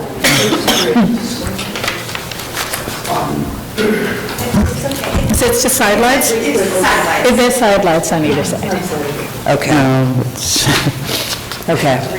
Thank you. I don't have issues with it as well. It's at the lower level, it'll have limited view, and the existing condition, I don't think they're taking away anything from what the existing condition is that we would want to retain. You're okay with it? All right. Diana? No. Kip? Diana? In the matter of a certificate of appropriateness for Manhattan, 17290, 7 West 87th Street, Upper West Side, Central Park West Historic District. Application is to alter the basement level entrance. I note that the building style, scale, materials, and details are among the features that contribute to the special architectural and historic character of the Upper West Side, Central Park West Historic District. I also note that 17 through 15 West 87th Street have been combined, their stoops removed, and a common shed entrance created at the basement level. I recommend approval of the application, finding that the removal of the grandfather box awning above the existing entrance door will eliminate a non-historic feature that detracts from the building's special architectural features, that the proposed masonry erecting at the basement level will be a combination of two existing horizontally adjacent openings and will result in the loss of only a small amount of plain limestone, that the proposed enlarged door opening is located mostly below sidewalk grade and will not be permanent in the streetscape, and therefore will not call undue attention to itself or detract from the building's architectural significance, and that the proposed black finished aluminum door frame will harmonize with the black painted wood windows at the upper floors. Second, all in favor? Aye. Any opposed? Application's approved. Okay, Commissioners, the next item on the agenda is item 7. It's an application for a certificate of appropriateness, the Borough of Manhattan, docket number 178237. This is 30 East 68th Street, a.k.a. 809 to 811 Madison Avenue, located within the Upper East Side Historic District. This is a neo-Renaissance style apartment building designed by F.B.&A. Ware and built in 1924 to 25. The application is to create and enlarge masonry openings.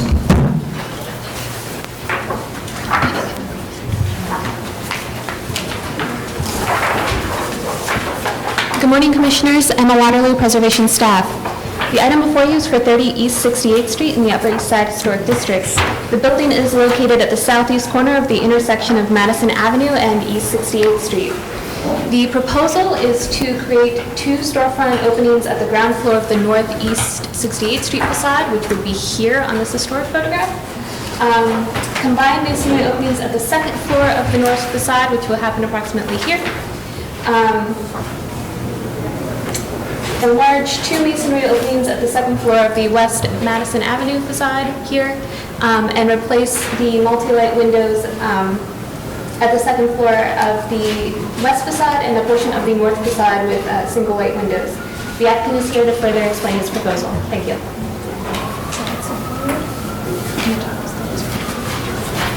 Good morning, Commission. My name is Martin Hero, architect for the Parkhoff Organization, who owns numerous properties in the New York, Manhattan, and Bronx areas. They own the property on the corner of 68th and Madison. Presently, the building is a 12-story building, ground floor retail, and residential above with a penthouse. The request here is renovation to the second floor. The second floor today consists of 3 residential units. The proposal is to change of use of the front part of the building, which was 2 residential units, to commercial space. The building presently has a very strong limestone base that goes from the ground retail area to the second floor residential.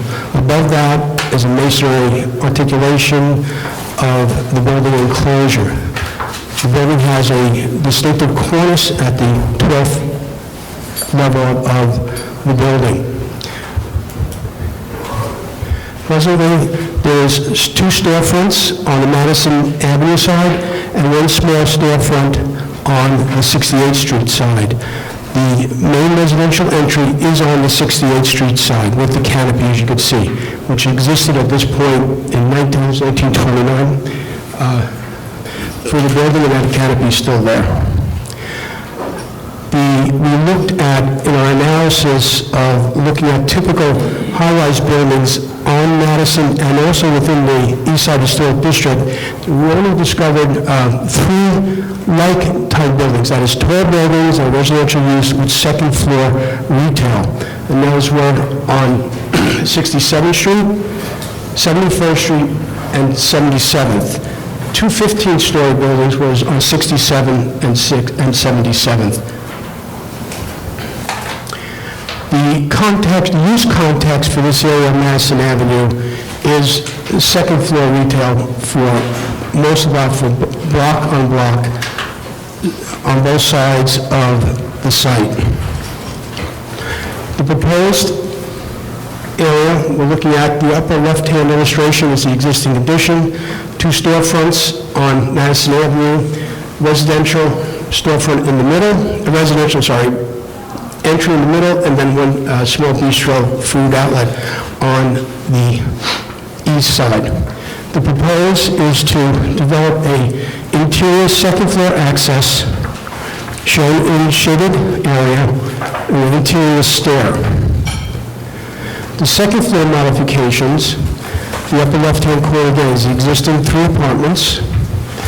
The lower illustration shaded in would be the new retail area. The proposal here for the 68th Street side, the upper left-hand corner is the existing.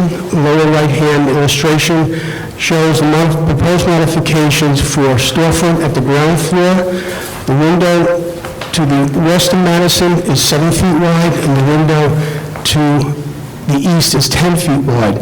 This was done intentionally to carry the window line from the windows above down so that the jambs align and don't create a different sort of context for the window opening.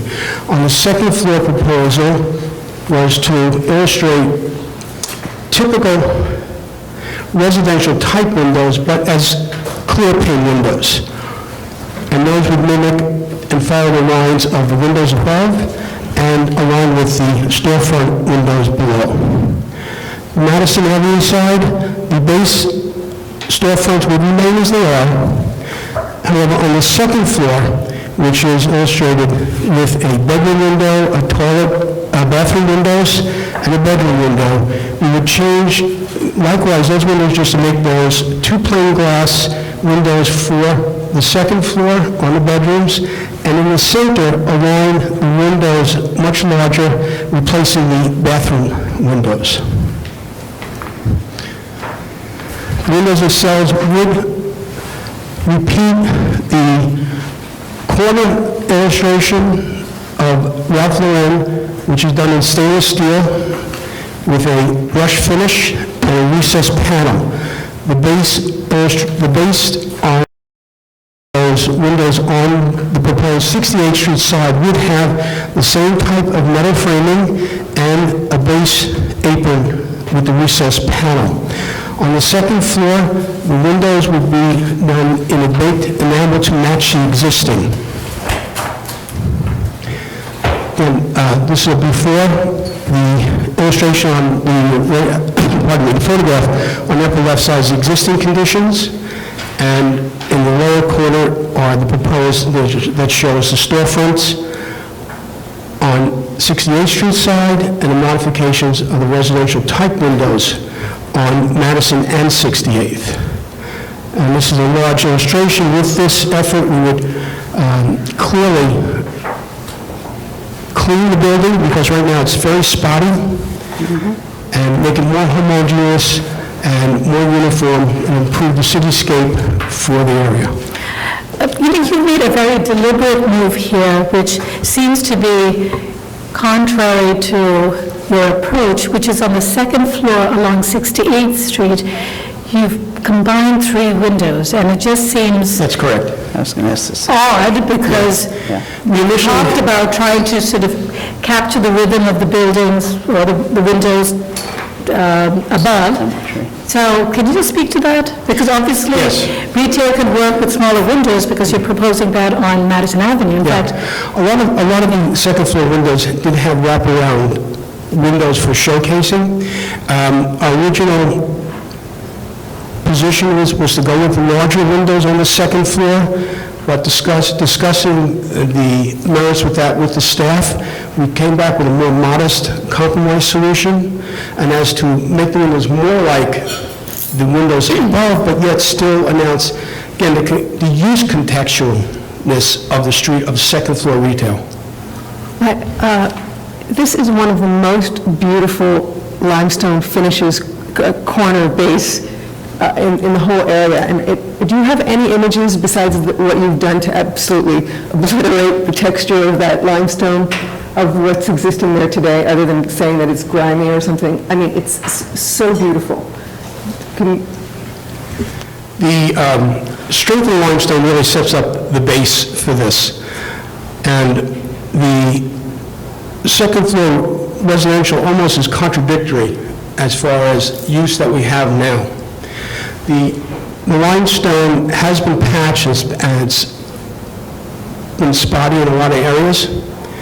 By strengthening the context of the retail and cleaning up and bringing back the identity of the residential above, we felt that this was a medium for that. He doesn't understand. Okay.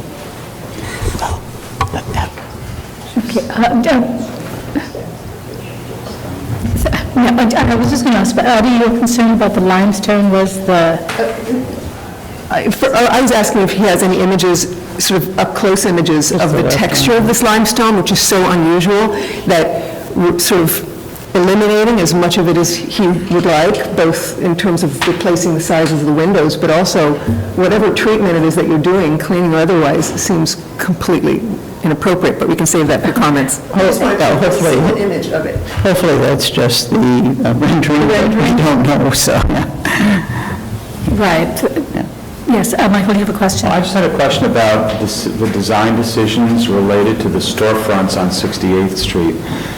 You're showing two more or less rectangular windows, which don't seem to either recall either of the two storefront openings that you have on Madison in terms of the way they're proportioned or they're detailed. How'd you choose to go with that particular size, proportion, number, and fitting of those storefront windows?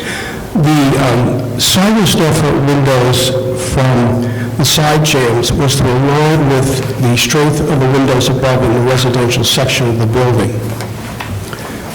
We'll bring you back to the, to the elevation. Right. Okay. So you're holding the left side on one and the right side's on the other. No, right, go ahead. Correct. That dictated the width. The look of the windows is bringing around the Madison Avenue side, that is the Ralph Lauren store, which is stainless steel, brushed stainless steel, and repeating that on the 68th Street side, because that's going to be the one store that should have the window type is going to be identified. It looks like there's a non-historic header over that window. Is that the case? Correct. At one point in time, that the Ralph Lauren store is totally different than Solver, which is the store to the south, which is a jewelry store. Which has the original historic surround that was clearly removed by Ralph Lauren at some point in time. At some point, correct.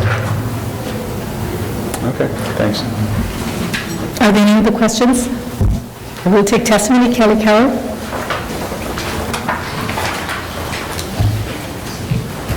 Kelly Carroll, Historic Districts Council. Symmetry and proportion are essential to classically inspired architecture, but this proposal takes original design choices and discards of them through the very large proposed new window openings.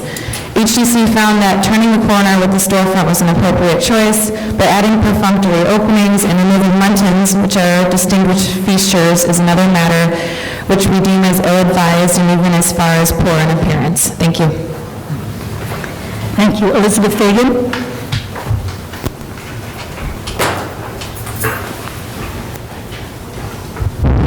Hi, Elizabeth Fagan, Friends of the Upper East Side.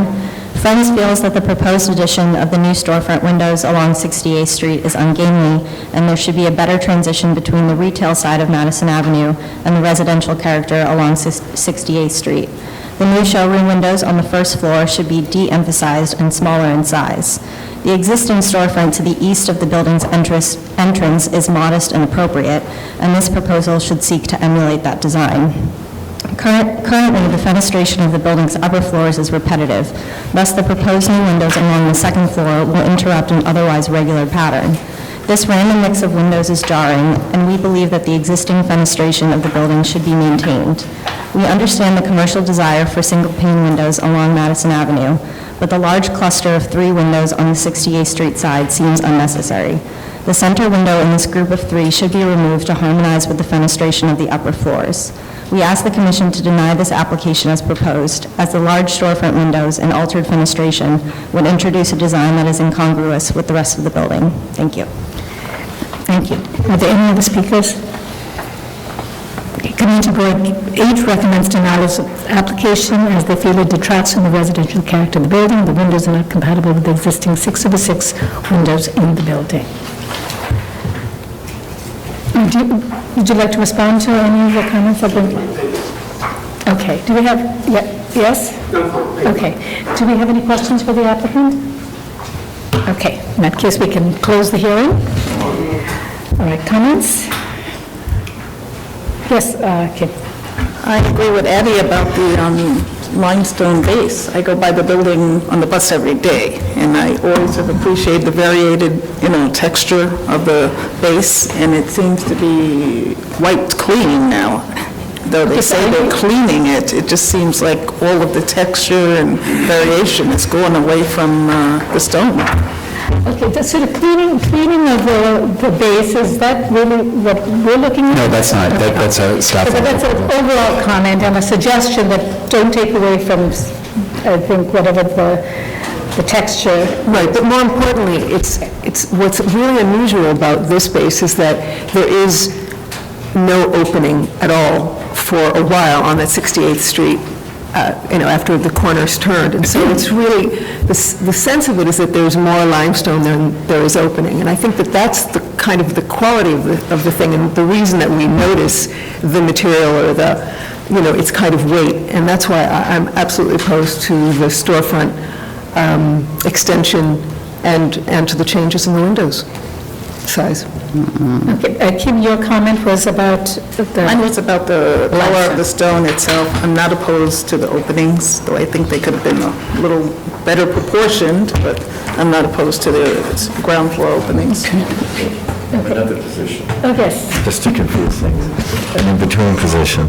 I do think that it would be acceptable to me to turn the corner with the first window, the first storefront, but only the first storefront window at the lower level. And then I hope we all feel that the combination of the 3 windows is inappropriate on the second level, that those windows should simply remain as is, be occupied behind them with a commercial store is fine with me, and some sort of advertisement, I guess, that might be seen back from that is, as we do everywhere, would be appropriate. I think I agree that with the proposal on the Madison Avenue side with the windows above the 2 larger windows, and then I guess all of those windows would be without mullions. I think if that's the proposal, without mullions, yeah. I think that would be acceptable to me, given the commercial nature and the double height nature of so much of Madison Avenue, to express it as a store at 2 levels, but only to express it that way on the Madison Avenue side, not on the 68th Street side. I think there's a long tradition of this commission, but also of the buildings themselves, being very careful not to invade the residential character of the block, but keep it on the avenue as opposed to the street.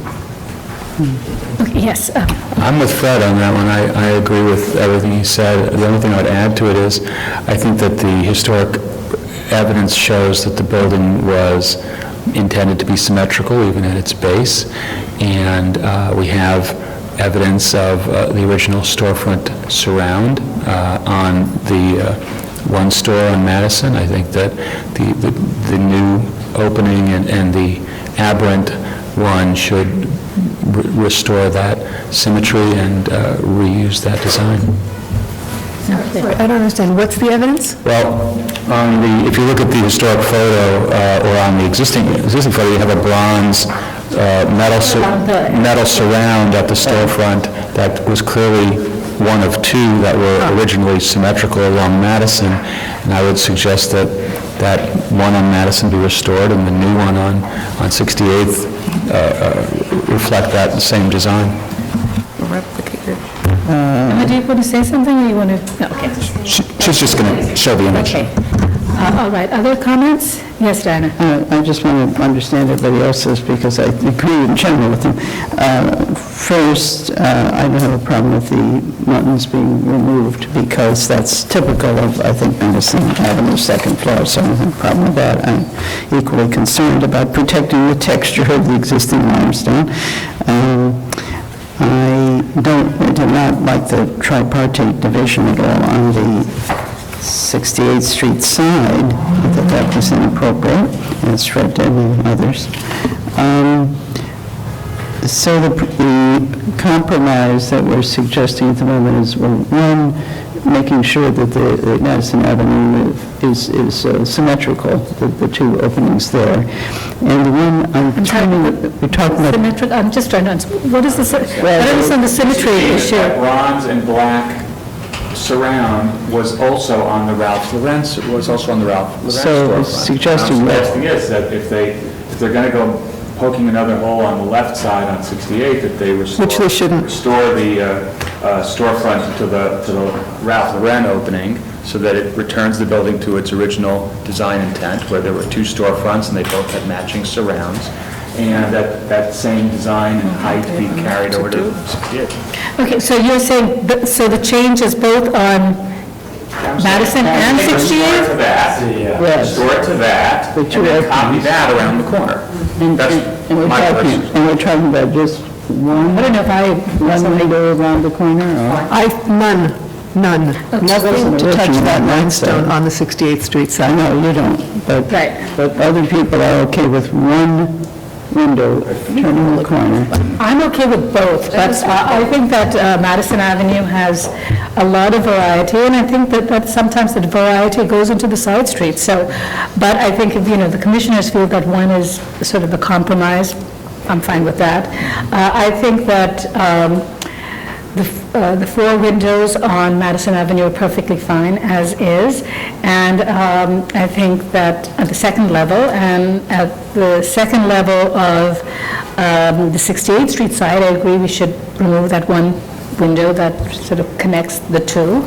And my feeling is, in terms of just the single pane versus multi-light, I think I'm fine with the single pane along Madison Avenue, but I think along the side street, perhaps it could just continue to be multi-light. Well, you could have it, but you could have it over the opening that's maybe on the first one, that's the turning. If we're going to permit a storefront opening, turning the corner, then that window right there could be without more than just... Oh, you mean the one that's on... I'm sorry. No, We're just saying it kind of fits the vocabulary of the storefront, then that's my thought. I'm not sure I'm clear on what your proposal was with the multi-light windows. It's multi-light on 68th Street. multi-light on 68. On the second floor. On the second floor. Yeah, keep the multi-light on the second.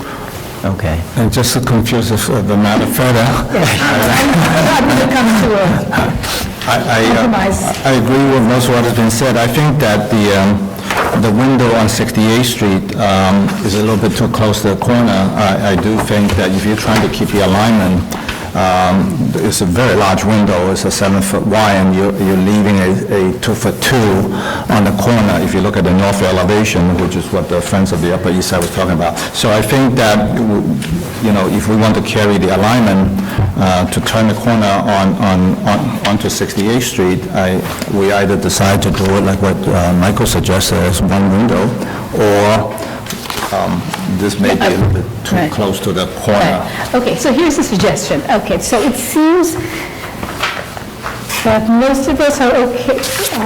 Anybody want to add any more comments? Okay. Just one more time, this will be a real loss of something that we rarely see, which is a full face of limestone, and this kind of limestone. Okay, so, no, just the Madison Avenue frontage,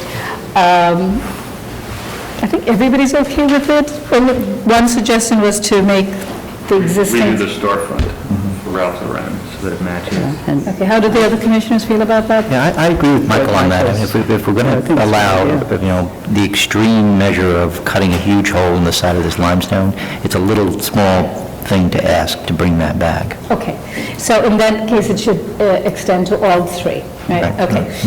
And is the commission okay with the single pane on the second floor?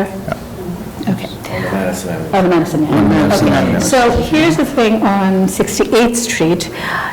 Since it seems the majority is okay with having one opening, not two, it seems to make sense to actually align the opening with the window above, right? So that in fact you can have more of the masonry at the corner. The only thing that I would, Does that- not that I would mind that, but I think they're trying to keep the symmetry around the corner, where the I see. Okay, so that's where it's coming piers are from. the same dimension. Okay, all right, okay. But there are no piers. This is not that kind of building. I know, but it's the same There is a facing pier on between the the two corner. storefronts. There is a facade pier at the corner looking in elevation from Madison. It's just not a three-dimensional object at the corner. You're saying the width should be the same on both facades, it's basically Masonry basis. a counter to. Yeah, I know. It's just that this is unusual. The same. The existing is unusual. Let it go. Okay. All right, so, so one opening on 68th Street, it's fine at the width that they have because it's symmetrical around the base. That's fine, Orrington? Okay. And it should also mirror the treatment that you have, the historical treatment of the storefront. And at the second level, we'll remove the middle of the tripartite, but otherwise the other windows are fine, and we'll keep the multi-light. For all the windows or for all but the corner one? Oh, the corner one was... Diana had suggested making the corner window on 68th single pane, no muttons. I don't have a strong that's feeling. a lot of change. This one over here. Carries the same vocabulary. Because this is going to be We're going to permit the open, storefront to go on. I don't think it's right. Then the question is whether this... Why don't we just leave that alone? Leave it alone, meaning leave it as a single Yes. pane? No, just Maybe leave it double hung with multi. multi-light like the others. Very strong. How do we get that into the middle of this? Okay, I know. Do we have the... I'm sorry. Got it, and I think it's Kim. Thank you, Sarah. Thank you. Thank you a lot. Okay. All right. It's this and that. Handwriting. Okay. That kind of ornate framing be normal? Okay. In the matter of 30 East 68th Street, AKA 809 to 811 Madison Avenue, the application is to create and enlarge masonry openings. I note that the building style, scale, materials, and details are among the features that contribute to the special architectural and historic character of the Upper East Side Historic District. I recommend approval with modifications, finding that the proposed work will restrict the removal of historic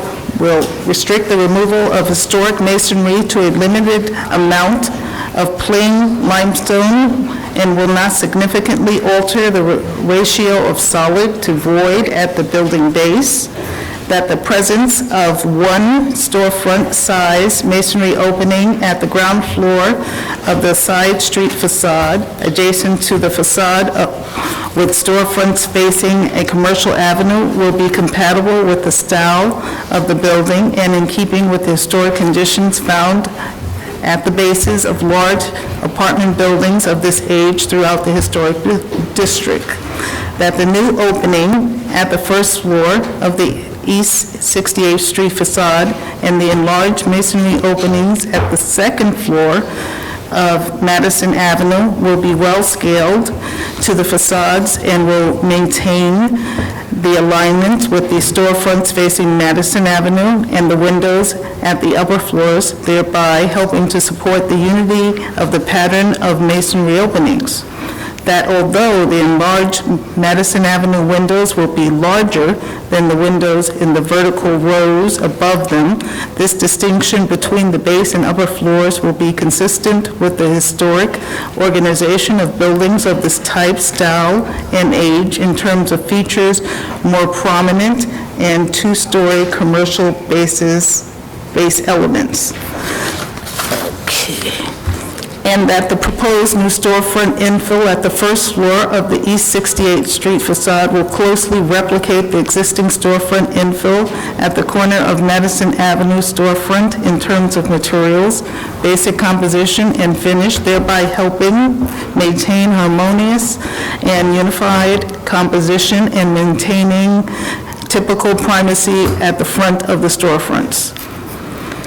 That the proposed wide window opening with tripartite window assembly at the second floor of the East 68 facade will be atypical condition, which will not be well related to the existing historic pattern of window openings and will draw undue attention to itself. And that the proposed single light windows at the second floor in the presence of two storefront openings on the East 68th Street facade and the proposed single light windows. Read that, yeah. Yes. Well, so that goes, well. Will diminish the residential character of this facade.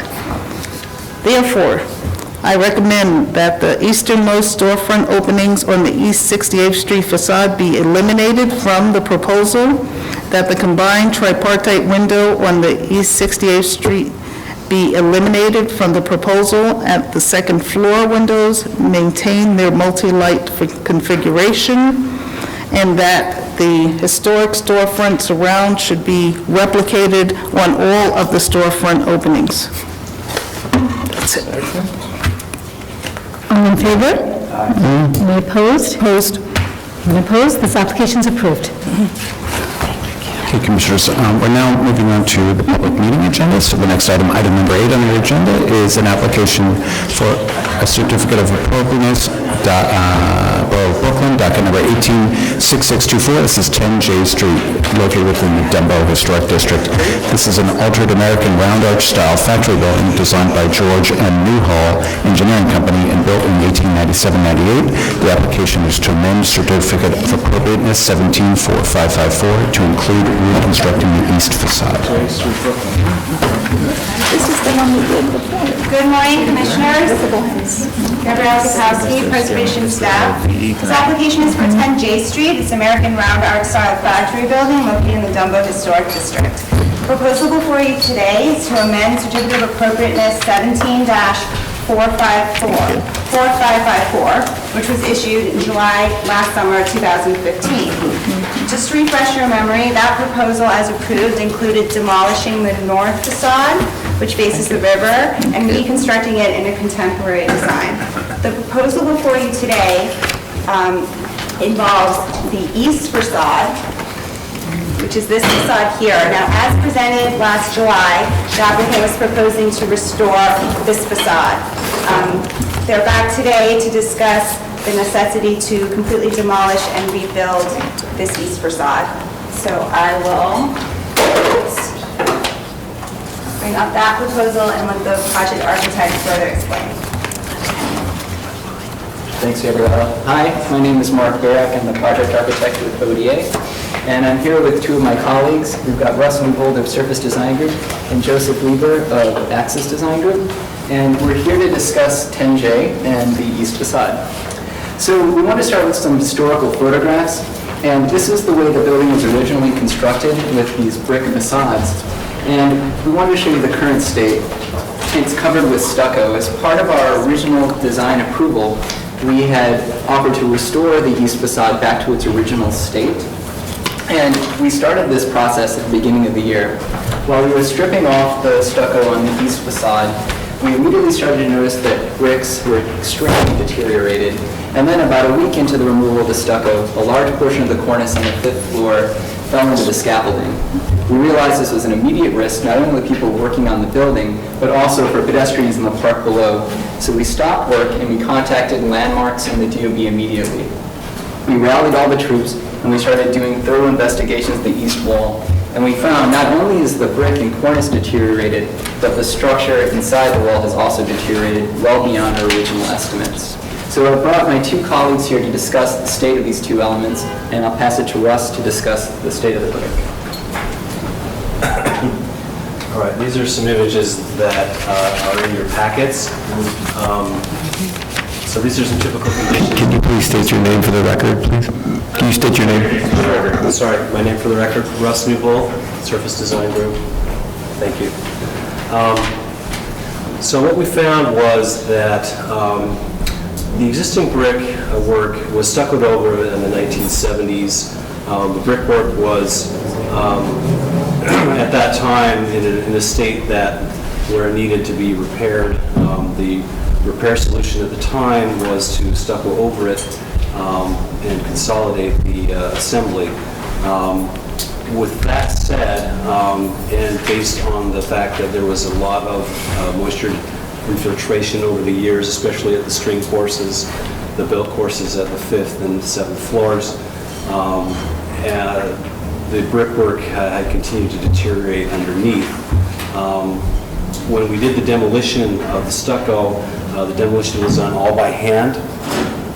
So we used the gentlest means possible in removing the stucco. It was a stucco that had wire lath. The wire lath, for the most part, was nailed into the mortar joints, but unfortunately, because of the moisture infiltration, because of moisture retention, because of the non-porous nature of the stucco facade, the fire skin of the brick basically had completely deteriorated. And when the stucco was removed, the fire skin came with it. That, in conjunction with some building movements, corrosion of the existing steel spandrels, severe corrosion, which Joe will get into, we've come to this point where a majority, I don't know how to do this. Left and right, or forward and back. Here you go. Okay, here we go. The majority of the fire skin on the existing brick is gone. We did a thorough survey of the existing facade. You see up here in the upper left, this is an area that was stabilized before it was stuccoed. It's a string course area that's stabilized. These are string course or spandrel areas where the masonry is jacked out 2 to 3 inches, bulging, and in extreme danger of falling. This is an area that we actually shored. This is the area of failure that Mark mentioned before. So this is our survey here. This is an example of the deteriorated steel here and here. This survey here is ours. Areas of failure are in red, here, here, and here, where the string courses completely fell off.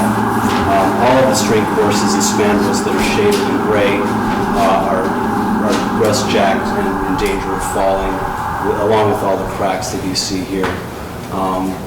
In evaluating this, we said, okay, how much can we save realistically and have this building actually weather and and perform? And the answer to that was very little to nothing. Once the fire skin is gone from a red brick, it becomes extremely porous, and no amount of sealer or consolidation can prevent that from happening. So this is where we've come with regard to the masonry.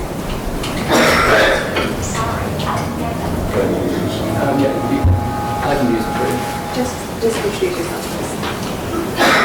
Joseph Lieber, active design group engineering. In reviewing the conditions of the east wall, we found that the east wall, of course, is structural, not only architectural, it's not only building closure, it provides lateral stability to the building. Same conditions are apparent on the south wall and the west wall. On the east wall, we found that the cornice, when it came off the building, we found that exposed the structural steel, and certain probes were conducted into the fabric of the building to see what was the condition of the structural framing. Conditions found: extreme deterioration of the structural framing on the east wall. So that's it's going to call for structural east unsafe, in plain language.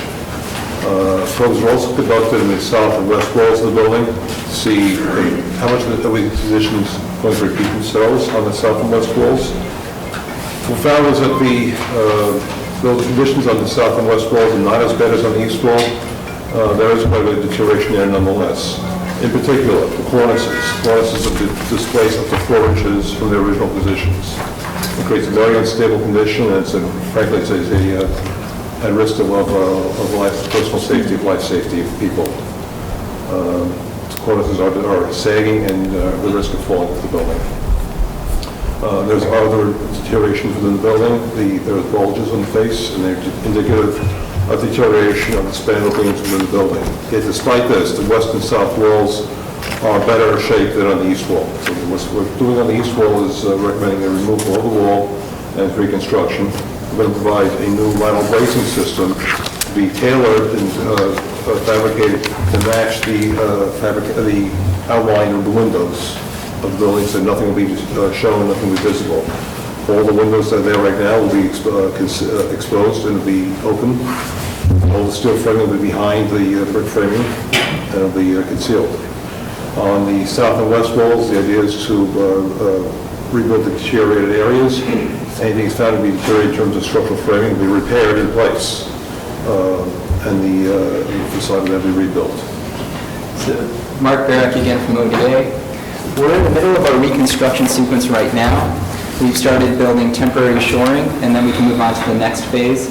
And what we wanted to do was show you how we've maintained a thorough survey of the east wall, coordinating with landmarks to make sure that as much detail is in the system as possible.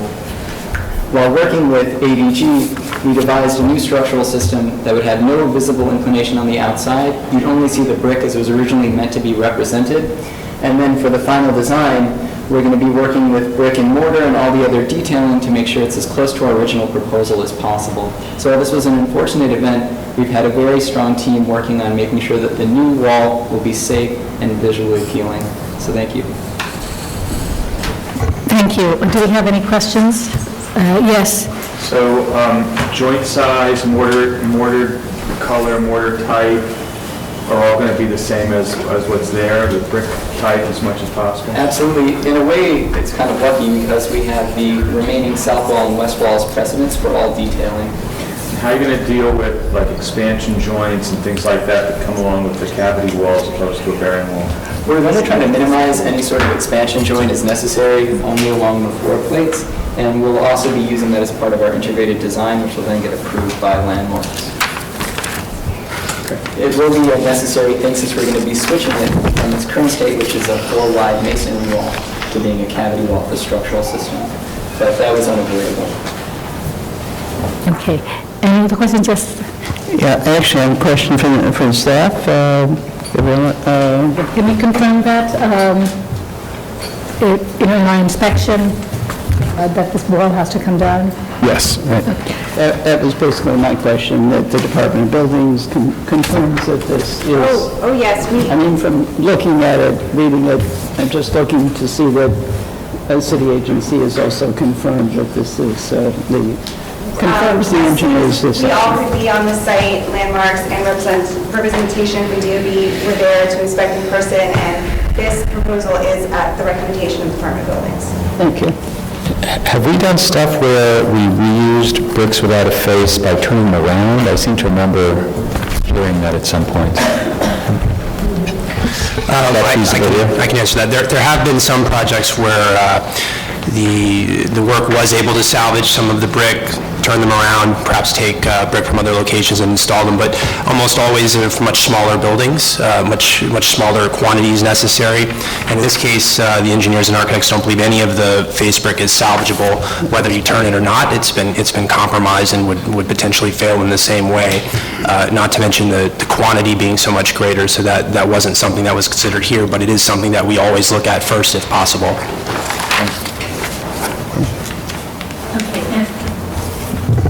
Any other questions? All right, close the hearing. No comments, I think we have to sort of support this, right? Because the wall has to come down. And they'll continue to work with staff regarding the details of this wall, this reconstruction. Okay, good. Michael? Regarding 10 J Street in the DUMBO Historic District, the application is to amend C of A 17-4554 to include the reconstruction of the east facade. I recommend approval Finding that the removal of stucco from each facade revealed the underlying face brick is in poor condition. The masonry wall and steel framing has severe structural deficiencies warranting the reconstruction of the entire facade. That the replacement of face brick and mortar and bluestone sills will closely match the original brickwork in stone while maintaining the original masonry opening sizes, locations, coursing, and features. That the work will be done in compliance with DOB regulations and under the supervision of a licensed professional engineer to protect the building's remaining facades, and that the work will support the long-term preservation of the building and will enhance the special architectural and historic character of the building in the DUMBO Historic District. Second, all in favor? Aye. Any opposed? Application's approved. Okay, Commissioners, item 9 on the agenda is another public meeting item. It's an application for a certificate of appropriateness in the Borough of Manhattan, docket number 186356. This is 1065 Park Avenue, located within the Park Avenue Historic District. This is a modern-style apartment building designed by Stephen C. Lewis and built in 1969 to 73. The application is to amend the certificate of appropriateness 183309 to redesign the bonus plaza. Good afternoon, Commissioners. Carly Brown with the Preservation Staff. This is an application for work at 1065 Park Avenue, which is located at the northeast corner of Park Avenue and East 87th Street. This application was originally heard at the public hearing of August 11, 2015, where the applicants were proposing to enlarge the entrance on the Park Avenue facade, alter the ground floor of the East 87th Street facade, change the pavers at the plaza underneath the building, and to modify the planting beds in the plaza, as seen in this image.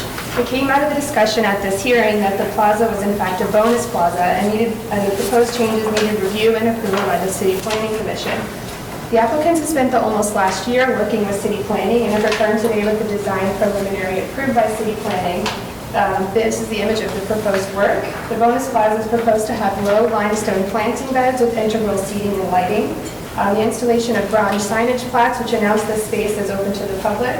There will also be recessed linear light fixtures at the arcade ceiling within the loggia, as well as limestone paving at the balance of the plaza. And we have the architect here if you have any questions about the proposed work.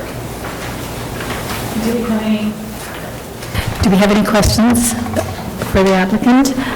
So just to let you know about these public plazas, we don't have that many buildings that have what's called privately owned public space, which is POPs, and these are plazas and other kinds of pedestrian-oriented spaces in buildings that receive bonuses from city planning. So this was built in, I guess, in the late 60s, early 70s, I think it's 1973, and it received square footage in exchange for this public space. Over time, city planning has tried to improve the standards of these spaces. Residential plazas have always been somewhat complicated because there's this sort of contradiction. One is trying to keep it privatized when it's really about a public amenity.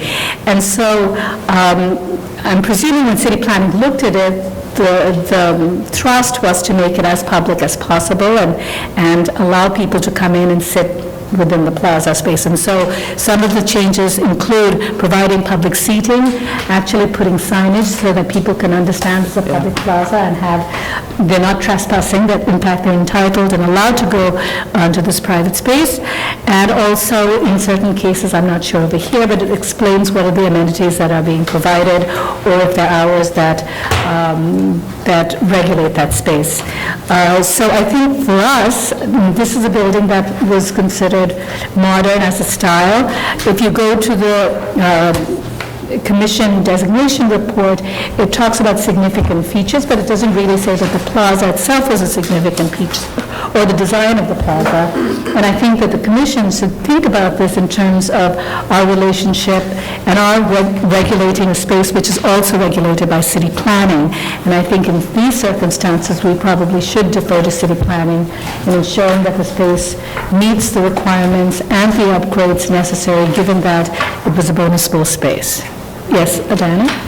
I actually had issues with it initially because it seemed to be restricted and privatized, and I'm very happy to see the way it's grown as a result of the discussion in city planning, because it's now opening and welcoming and clear that it is a public space, which I think the original design did not reflect, so I'm good. Other comments or any questions? Yeah. I was supportive of it in its original iteration, And mostly because it was just a bit more dense, I think, but not uninviting. So I'm just curious, what really are can we understand what the changes are here? Is it just that some of the platforms have been removed? I think that's... So the left-hand plan is the existing condition of the planting beds, which are the non-original to the 1970s original bonus plaza. This is what the commission saw in 2015, so there's an interlocking set of planters. Yes. And this is the proposed. So the planting beds basically mirror what's there now. They're actually slightly smaller. So here's the planting beds and the seating range. It looks like they did a lot of work on adding benches for people to sit in and Right, it's make it more open. There's seating benches and signage saying it's a plaza. The existing planters And that corner. are quite low and have these iron spike pickets, so there's no seating really there now. And the corner is now open, that's the difference. It's unfortunate that you have lost some green, but, Yeah, a lot. Well, it can grow a lot, too. They're showing it very low, and it may... Can I ask a question? I mean, if we were to suggest or require changes to it, what would that do to the process in terms of city planning? Back to planning, I guess. They'd have to go back to city planning and then discuss those changes with city planning and see if city planning would support that. So it's a little bit of sort of going back and forth between the two agencies. Okay. They've removed walls and planning. Do you want the architect to speak? Is there anything? Do you have a question for the architect? No. I mean, if you have a specific question? Okay. I do have a question for the architect. Yes. Could I just ask about what the process was like at city planning in terms of the corner? There was discussion about, your previous design clearly had lots of green at the corner, and now you don't. Maybe just explain how that happened and what the thinking behind that was? We'll open the hearing so that you can answer the question. We have been, as you can imagine, for 1 year now going back and forth with the city planning. The issue is they don't have a whole lot of record on this building and what the bonus was for, how much of it is the plaza that is public. So we have gone to DOB. DOB has no records of the original drawings that was also. So it's been a lot of research, a lot of going back and forth. And I kept telling them that this, number one, this is a residential building. It's not an office type plaza. But there is no regulations that differentiates one with the other. We also kept telling them that this was a landmark kind of district and a landmark building, and we already know, what you require. So I think there needs to be a little bit more coordination, but there was no... Well, I think that... I have to applaud you. You have been amazing. It's very clear what your mission and, requirements are. So when we go through it as architects and designers, we all want the same thing that you want, to make our city better, to preserve our buildings, and, bring that kind of quality to our environment. But city planning is, in fact, they have, even though they have agreed now with our landscape architects on this plan, this amount of opening, this amount of planting, they have come back to landmarks and see if you are going to be agreeable with it too. So it's a little bit of back and forth, but we try to obviously follow the regulations with them. This is what... So did they, was it your proposal or was it DOB's city planning, to remove the planter from the corner? It was their requirement. Right, but let's... They were adamant that they want to have and we had structural issues because this is actually a plinth. We have a building underneath it, and we kept showing them how the street slopes down. They didn't want to hear. So now we're going to do a lot of, gymnastics to make sure we can slope and break the plaza, because we don't want it to be step hazard we also wanted to have more greening because we thought we are part of, the Park Avenue, and it would be more pleasant to have more planters than paved areas. They obviously did not agree with it. Okay, but I think it's important to sort of understand a couple of things about residential plazas and about the city's policies regarding that. There were, in 1961, people got, commercial buildings got huge amount of bonuses for plazas which have no amenities. And so there has been a trajectory from city planning over the last 50 years where they have been trying to improve plazas and upgrading the standards. And I think most recently under the chair, Amanda Burden, they did a big overhaul. The opportunities come when, in fact, changes are being made, and then they work with owners to try and upgrade the spaces. And one of the big issues is about allowing more circulation and to allow more people to use it. So that's sort of a broader goal. Now, I think in different situations, we may feel very particular about the changes and what it means from a historic preservation perspective. But in this particular case, the building, as identified in the report, doesn't really talk about a plaza as a significant feature. So I think we have to also sort of recognize that. And I think for the agency, I think we should work, the two agencies should work together. I mean, so my question though specifically is about holding this, some kind of plinth dimension at the corner, in the way that the existing does.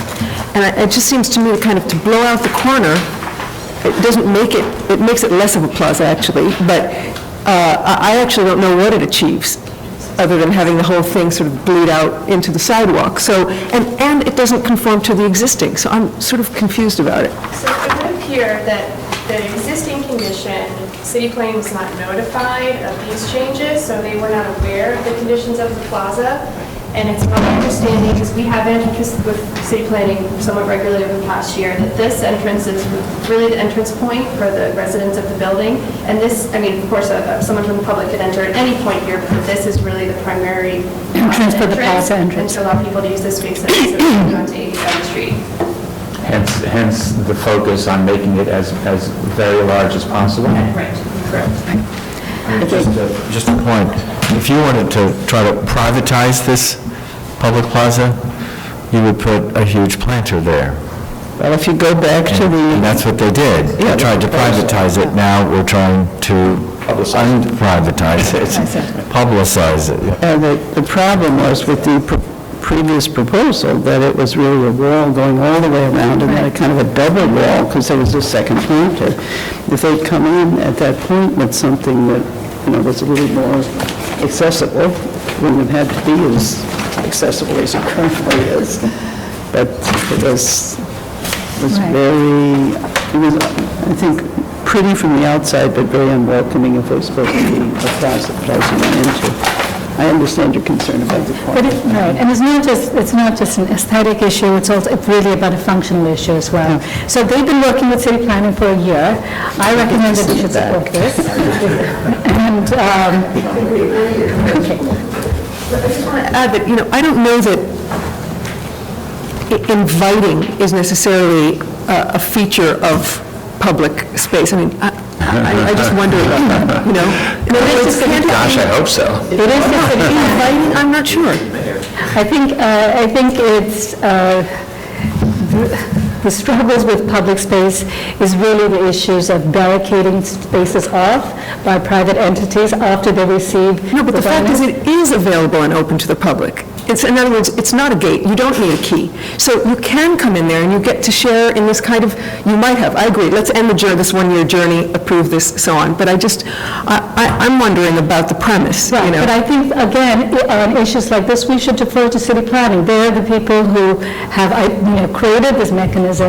They understand the goals, and they have the expertise to really think about those kind of issues. I mean, I'm sure all of us have an opinion about this, but I think they have at least a record in terms of how they approach these spaces and how they've consistently worked with applicants to provide more inviting spaces that appear symbolically as well as actually functionally more public. And the decision for us in the end is not whether it's the most appropriate setup, it's that it's appropriate.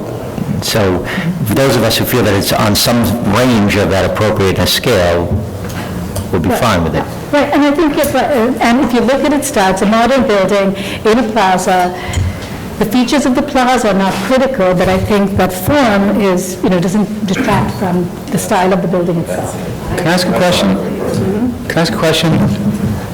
Were there been conferences between LPC and city planning on this? It was more like phone calls from the Community Board 8 planner, letting us know where they were in the process. So we were kind of out of the ballpark until it was kind of settled. Correct. We were not asked to comment on any of their design specifics. We're raising the eyebrows here.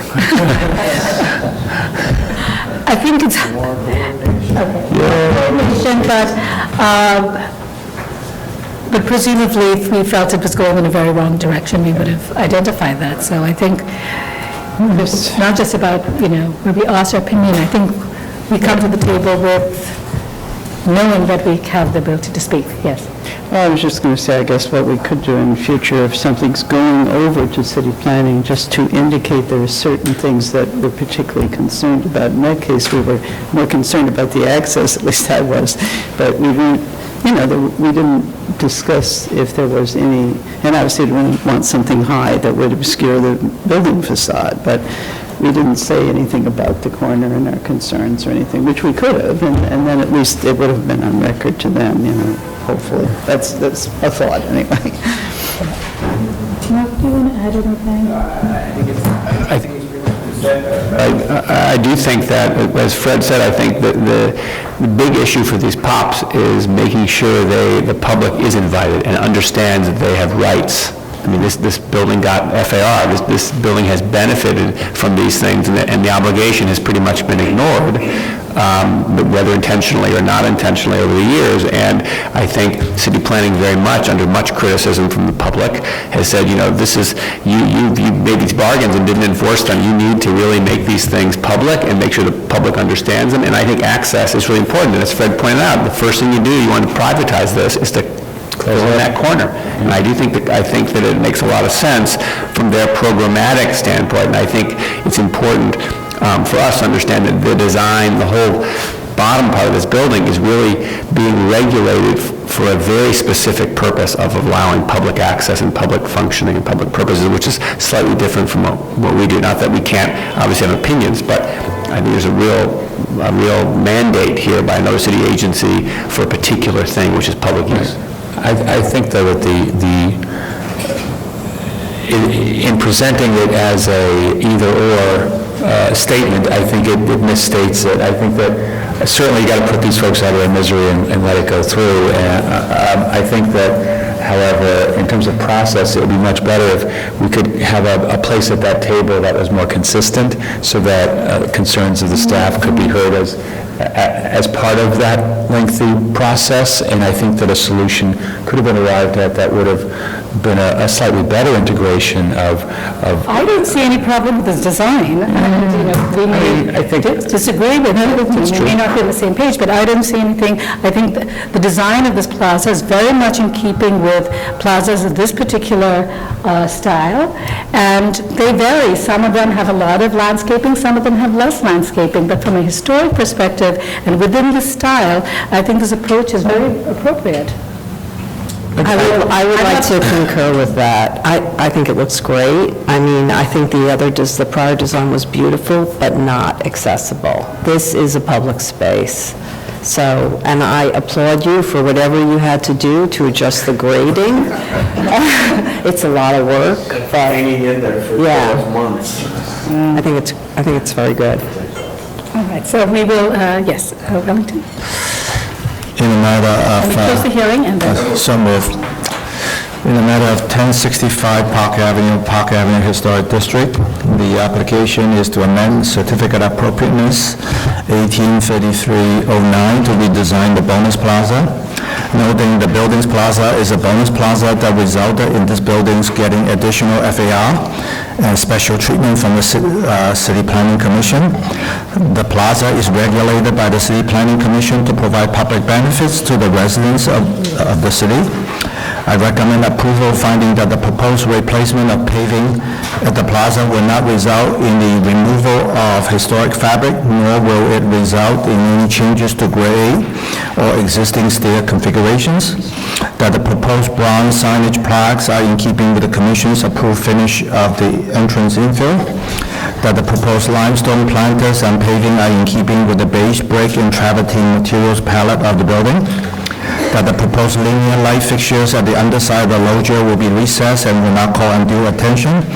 That the low scale of the planters and with integral seating and lighting will not obscure the open loggia of the base of the building and will reinforce the continuity between interior space and the transitional exterior space of the plaza. And that the proposed work is in accordance with the Department of City Planning requirements for the bonus plaza and will not detract from the special architectural and historic character of the Park Avenue Historic District. All in favor? Any opposed? This application is approved. We'll take a break for lunch and we'll be back at 1 o'clock.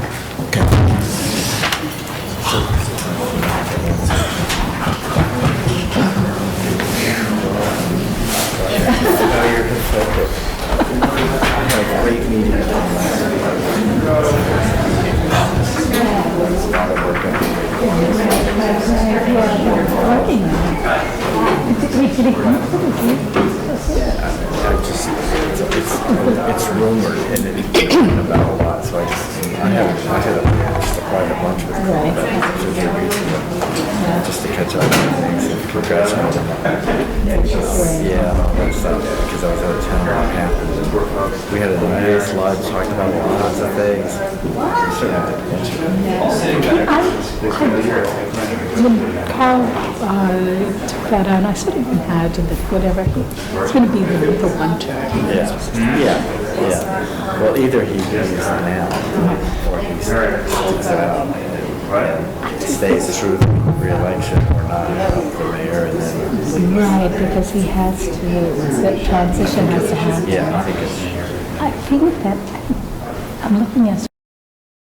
Built in 1887 through 89, and one row house originally built in the Queen Anne style in 1887-89 and redesigned in the neo-federal style by Henry Paulinus in 1923. The application is to replace the front facade of 11 East 75th Street and alter the areaway and rear facades, remove party walls, construct rooftop additions, excavate the cellars and yards, and create green walls in the rear yard at all three houses. This was last presented on the public hearing of April 5th, 2016. Good afternoon, Commissioners. Ann Jennings, Preservation Staff. This application is for 3 townhouses, 11, 13, and 15 East 75th Street, located on the north side of the street between Madison and 5th Avenues in the Upper East Side Historic District.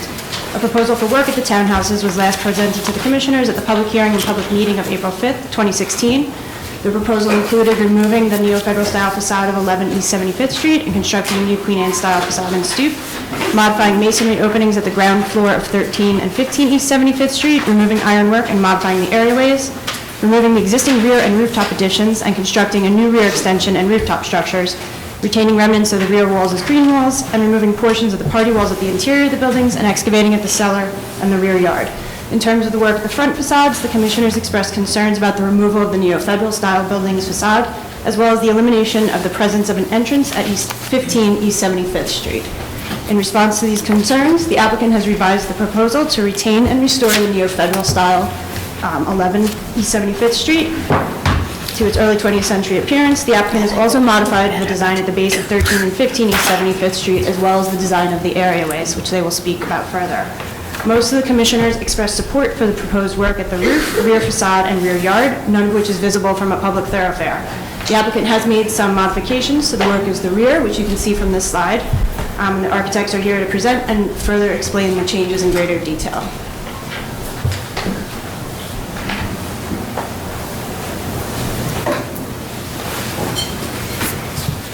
Thank you, Anne. Good afternoon.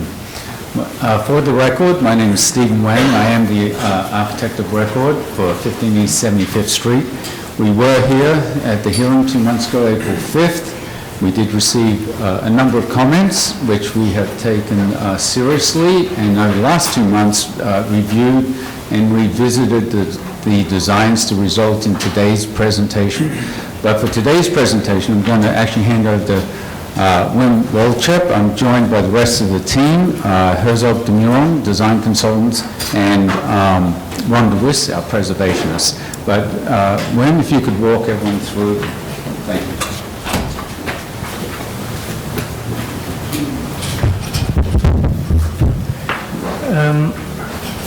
I think it's important before we jump into the design that I give a bit of context about what happened over the last 2 months. We had a very good support, I think, for the overall concept for this project. I mean with that the creation of a front garden, the creation of a roof garden, a rear garden, a new rear facade. There was a very good support on that. But at the same time, we understood your concern, and not only your concern, also from the public, regarding the new federal facade. What we were doing was recreating a Queen Anne facade, and we understood that it is your preference not to recreate, but rather to restore, rather to try to keep as much of the original fabric as possible.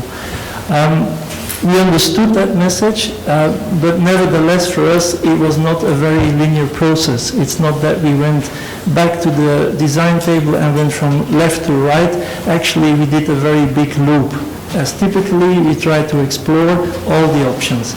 And to be very frank about it, we even explored again a new facade for this number 11, a brand new facade, so a contemporary proposal or design. We even did a hybrid where we were starting off what is left from the neo-federal facade, original neo-federal fabric, and try to combine that with new elements. That's also something we did. We explored to push that new facade backwards, so to put it in line with the Queen Anne facades. Nevertheless, we came to the conclusion also ourselves, from a purely design point of view, together with the client, that probably it is better to keep it as it is, design-wise, and to try to restore it back into a decent physical condition.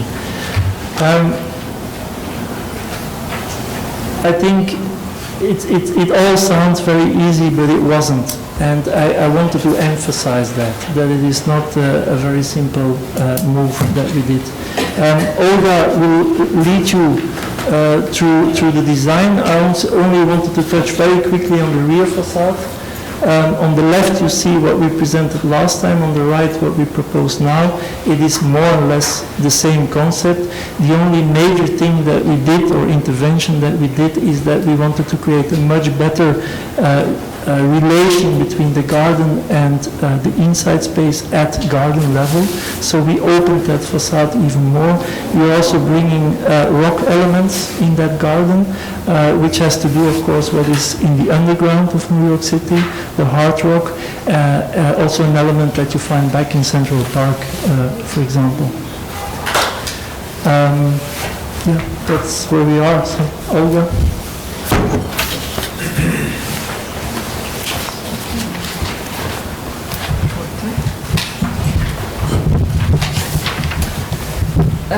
Okay, I'm going to explain a little bit more in detail the layers of the design and the step-by-step. So this is again a site plan that recaps the location of the three houses, the 11, 13, and 15, with the existing rear, non-compliant rear yard extensions at the back.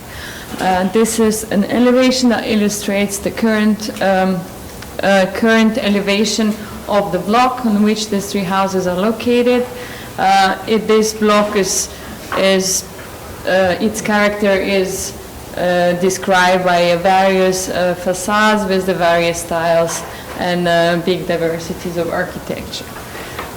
This is a same street elevation as a drawing, and that shows also a series of areaways and gardens that are in front of all of those buildings that we're going to talk about a bit later. And finally, few pictures to recap on the history of this block, and we looked through the many historical pictures, many historical documents, and sort of retraced the changes over time. It is clear that the 5 buildings, the 9, 11, 13, 15, and 17, used to be Queen Anne's. They were erected in 1887-89.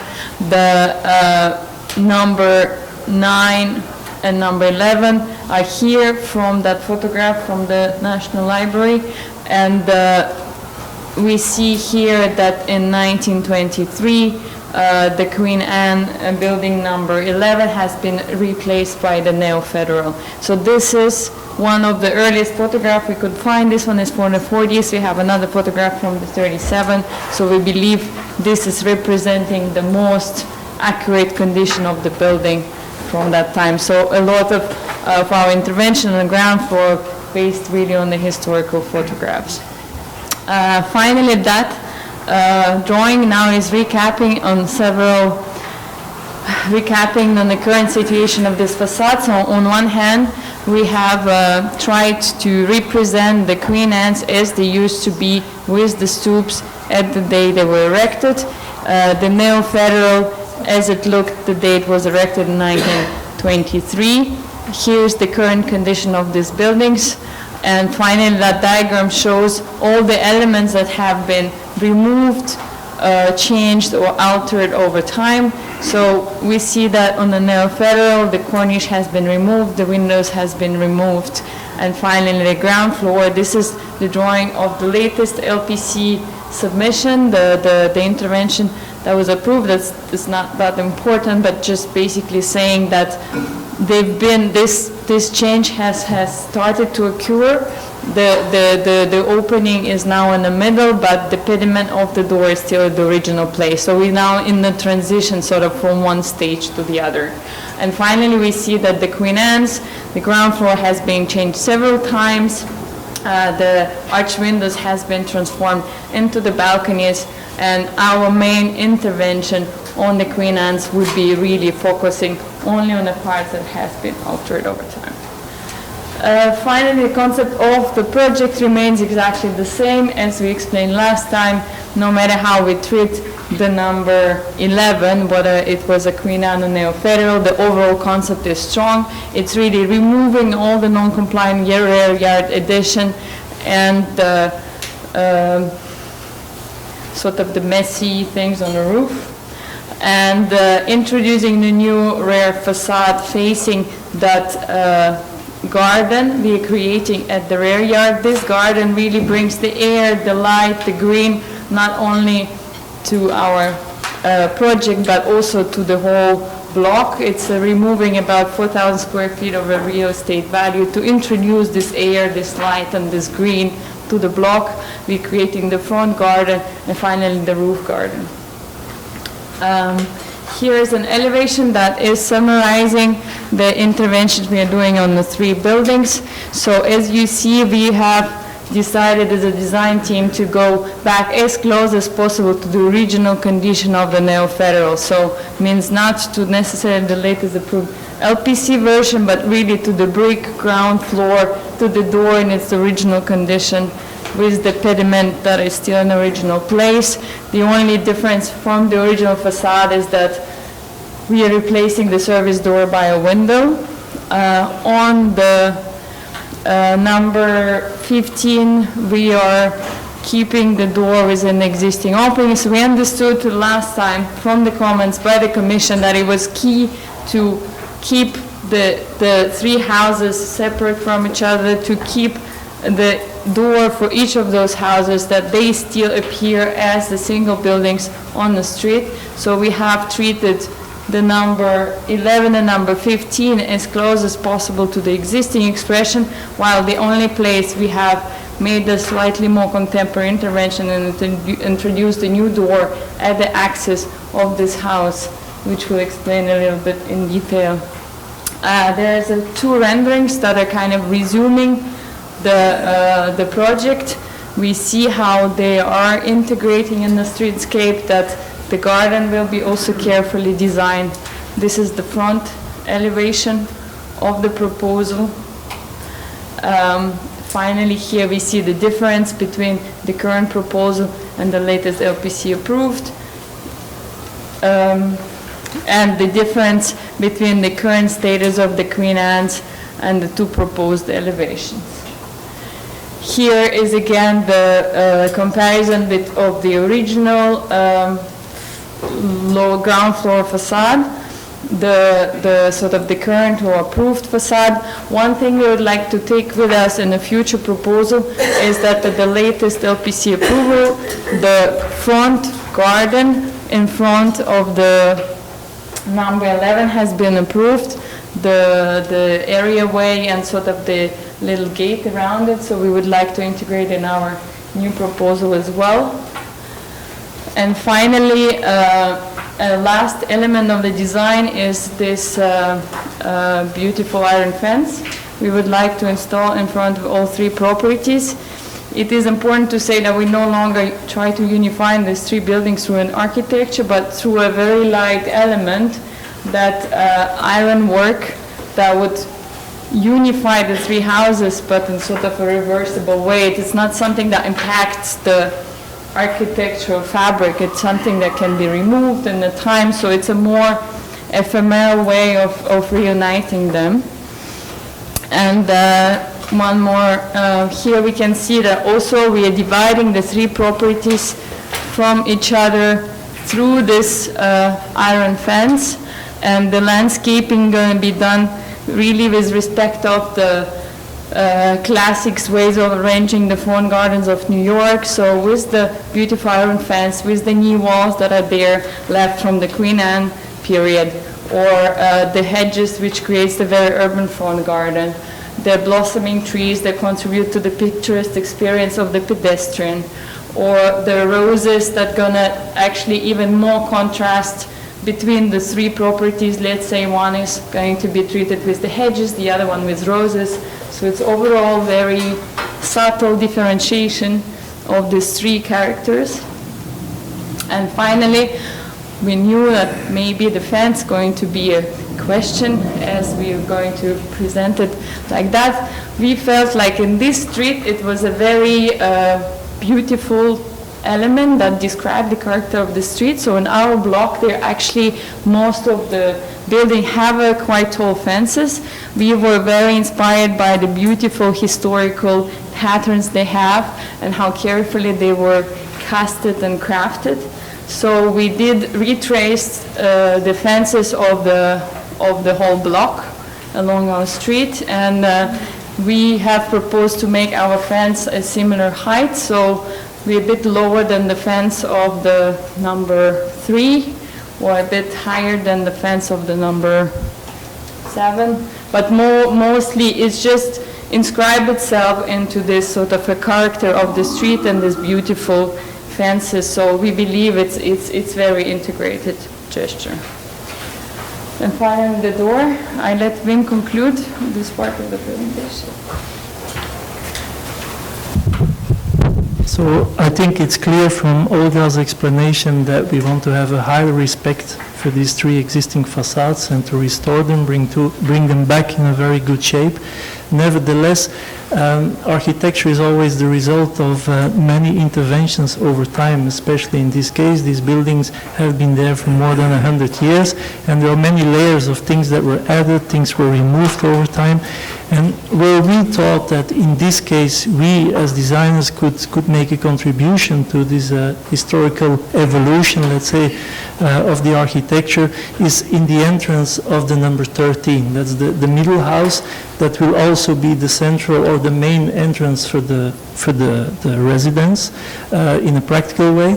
And we thought that it would be interesting that this could be a glazed entrance door, and there could be a certain mesh metalwork in front of this, clearly inspired again by historical doors of the 20s and the 30s, but then in a contemporary way. And potentially, just as an idea, it could be even a collaborationship with an artist, so that we do this together with an artist. The examples that you see at the top is I think, the best example. It's one of the gates of the Peggy Guggenheim Collection Museum in Venice, where you also have in a highly, highly historical context, difficult context, nevertheless a contemporarily successful, subtle intervention. There is another more contemporary even example of Monika Sosnowska, but in the end, it's the same approach. Thank you. Thank you. Are there any questions? Any questions for the design team? All right, if there are no questions, then we can close the hearing. All right. I think some of you commissioners may remember the discussion that we had last time and the approach that they originally had taken, which was about looking at the new federal building, but going back to an earlier period within the historic district and the site itself when it was a Queen Anne. And I think that several commissioners had some concerns about the fact that they were taking away something which is original, because the neo-federal is, in fact, a style that's been recognized by the historic district and has an important place in the sort of layered history of the neighborhood. And they were taking away something that was historic and then replacing it with a reconstruction or a reimagination of a Queen Anne. And I think that we heard, again, in testimony, but also amongst the commissioners. And so I think that their approach right now is incredibly responsive to what the commission was looking for. I think our direction was to sort of really go back and think about how to incorporate the neo-federal. They made an argument about this neo-federal being not as good as others, but I think in the end the commission really wanted to see this integrated and said you could do it in a creative way. And I think from that perspective, the approach to this entire project is very pro-preservation. I mean, these are three buildings that have an effect on the street, and their entire approach is to be much more restorative. And so I think that the project has not only come a long way, but actually done what we were seeking from the applicants. I think last time around, the rear, we looked at sort of the context of the rear. You know, some areas in this Upper East Side Historic District has not the typical donut context, and I think we felt that it was an area where they could, in fact, explore a much more sort of modern, contemporary, and creative design, and I think the Commission in general was supportive of that. And so I think all in all, it seems that this is a really well-designed and thoughtful, sensitive project. Yes, Michael. I agree 100%. I think that while I'm, as an architect, a little bit sad that they didn't try for a more adventurous take on the preservation of the federal building, like the applicant was describing, I think that the resulting project as presented is totally appropriate and it's very nice. And I think one thing that I saw in the presentation that they didn't, in the booklets that they didn't show, which I really thought was wonderful, is the plans. Because not only has this change resulted in a greater degree of preservation on the facades, it's actually preserved the individuality of the houses in a physical three-dimensional way while uniting them functionally for use by a single family. The retention of the party walls, the retention of the different levels between the two buildings to the right and the one building to the left has resulted in a kind of interplay where you're going to be constantly weaving in and out of these three buildings and still realizing that they were to some degree three buildings, which I think is really lovely and very, in my opinion, furthers the preservation purpose, even if we don't necessarily govern that. And I think that the changes to the rear are minuscule and kind of cute with the rock, but I don't think they really impinge in any way on our ability to say that they're appropriate. Just before we take some more comments, I just want to read into the record. We did get a letter from Friends of the Upper East Side. I think they're very pleased that they've incorporated the facade. They had just, I think, two issues. One was that they thought the door opening was too wide, and they thought the area fence was too tall, and then the other had to do with the glazing at the rear. But I just want to enter that into the record.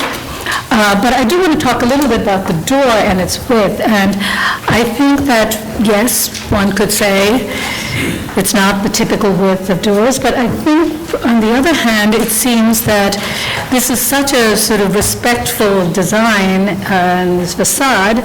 The idea of doing something more creative, more temporary, in a very, very discreet, limited way, I think works, and I don't think that would, I think that that's appropriate in this case as well. Yes, Fred? I agree, generally. But I also want to just mention and relate this project to a few other anomalous houses on the Upper East Side, particularly on the Upper East Side, that have seem to be very different from the context. I'm thinking of architects like Philip Johnson, Paul Rudolph, Ed Stone, all have extraordinary houses that break the norm and mode. I think this will do the same, but it will not do it in the front. It will do it significantly and outrageously, wonderfully, in my judgment, in the rear, which is not going to be visible, unfortunately, by very many people, because I think it's quite a beautiful and, as I said, outrageous sort of thing to do, but quite wonderful. With regard to the federal building, far be it from me to suggest the methodology of Hotel Engineering. I was surprised to hear it's such a hard thing to do, to come full circle. That's all we asked you to do, to save that building, and that was what so much of the testimony was about too, which I think persuaded us as well, that the neighbors really wanted to save that building, and I think we did too, in place, in kind, not push it back or bring it forward or do anything else, just save it as part of the historic fabric of the neighborhood. It didn't change the plan at all, or at least importantly at all. You could still have that wonderful open plan that you have, so you've done that. I think the door is fabulously wonderful, the way you've designed it, and I think, again, that's a tiny little imposition on these three facades, and taking away only non-historic, non-original fabric, so I can accept that and applaud the creativity of the approach. I think, as opposed to just replicating some nearby neighbor or something like that. I think it's wonderful. I do think that the fence is too high. That's my only judgment. I would like, working with staff, bring the level of the height of the fence down a little bit would be what I would suggest. Otherwise, I think this is a kind of a landmark project, and I'm happy to support it. All right. Other comments? Yes, Adi. I was not here at the previous hearing, and I would have supported the third Queen Anne, especially because I think, of course I understand the problems with removing an existing structure that is historic in its own right, but I would have also understood the sort of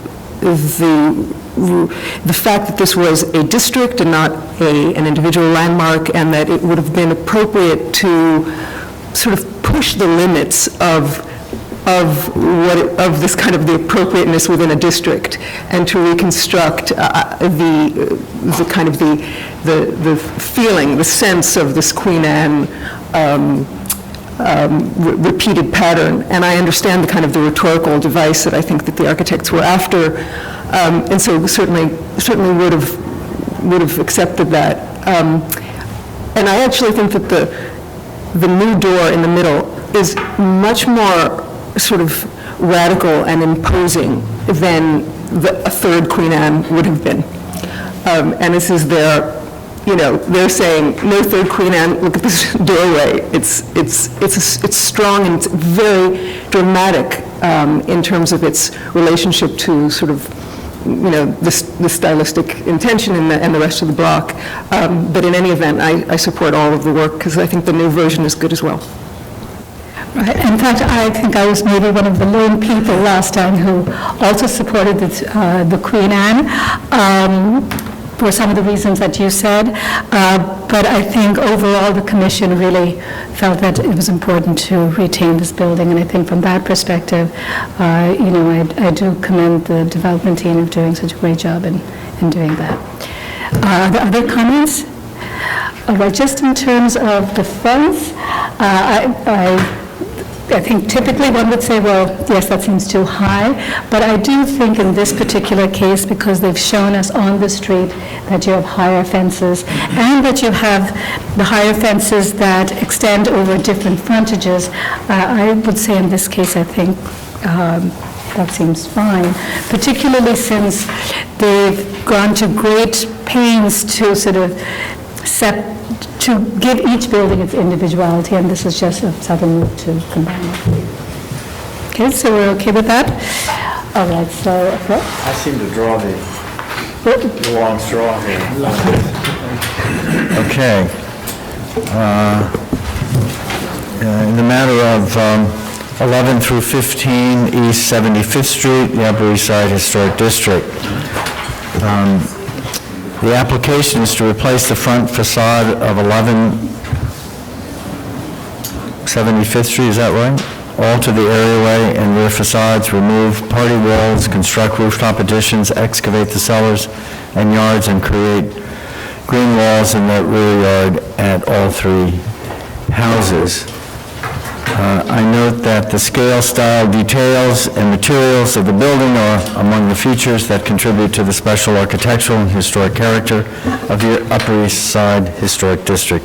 I recommend approval, noting that the proposed work at the front facade of 11 East 75th Street will retain the historic brick facade and restore details based on historic photographs, returning this facade closer to its historic early 20th century neo-federal style appearance. That the proposed cast stone cornice at 11 East 75th Street will be in keeping with materials typically used for cornices at buildings of this type, style, and age, and will closely replicate the appearance of the historic wood cornice. That the modifications to the buildings will maintain characteristics which help maintain a reference to their historic identities as separate townhouses, including separate entrances and areaways. That the removal of the existing early 20th century modifications to the lower portions of 15 East 75th Street will help unify the overall appearance of the building and facilitate returning the base of this building closer to the earlier historic appearance of equivalent historic value. That the ironwork at the basement, infill, and area ways of 11 and 15 East 75th Street to be removed are a mix of historic and modern ironwork, none of which is likely original to the building, highly unique, or integral to the overall composition. That the details of the rusticated masonry bases of 13 and 15 East 75th Street will closely replicate the character of the historic masonry while also harmoniously relating to the placement and size of the proposed masonry openings. That the placement and symmetrical organization of the masonry openings at the bases of both 13 and 15 East 75th Street will be consistent of the style of the buildings. That the centered entrance at 13 East 75th Street will align with the bay above and will therefore have a proportional relationship to the rest of the facade. That the proposed ironwork at the entrance of 13 East 75th Street will recall in a contemporary way, ironwork found at entrances at buildings with altered bases of this type, style, and age in the historic district, that the excavation of the areaway will be modest and will not significantly alter the perceived scale of the buildings, that the metal fencing and masonry curbing, steps, planting beds, and paving at the areaway will be in keeping with such aspects of areaways within this historic district, that the demolition of the simply designed and altered rear facades and large utilitarian rear extensions will not eliminate any significant architectural features or diminish a unified row, that the replacement of the existing varied additions with a full-width 5-foot extension at the rear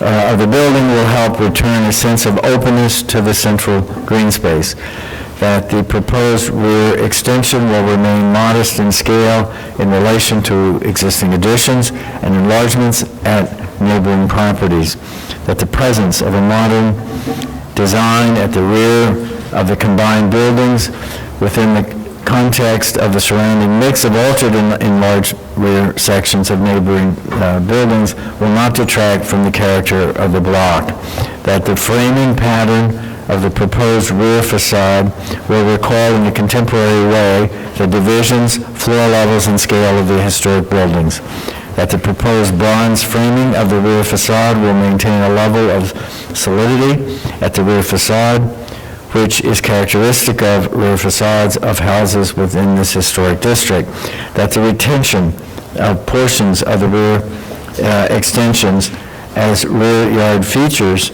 set within the context of small rear yards largely separated by existing extensions will not detract from the central green space, that the excavation and landscaping at the rear yards will not significantly alter the perceived scale of the building or detract from surrounding yards, which they are separated from by existing walls, and that the cumulative effect of the construction of the rear extension and rooftop addition and creation of a central courtyard at the upper floors will be moderate in relation to the size of the buildings and will not overwhelm the buildings or neighboring properties, that the removal of portions of the party walls between the buildings will exclude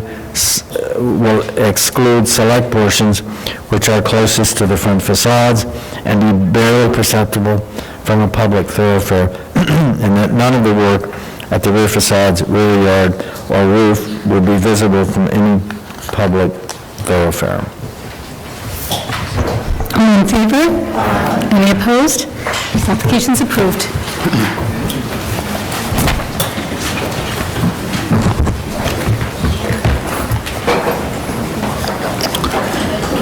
Commissioners, the following item on the agenda is item 12. It's an application for certificate of appropriateness, docket number 185667. This is 327 Central Park West, located within the Upper West Side Central Park West Historic District. This is the neo-Renaissance style apartment building designed by Nathan Korn and built in 1928-29. The application is to replace windows. This was read into the record on June 7th, 2016, being presented today for the first time.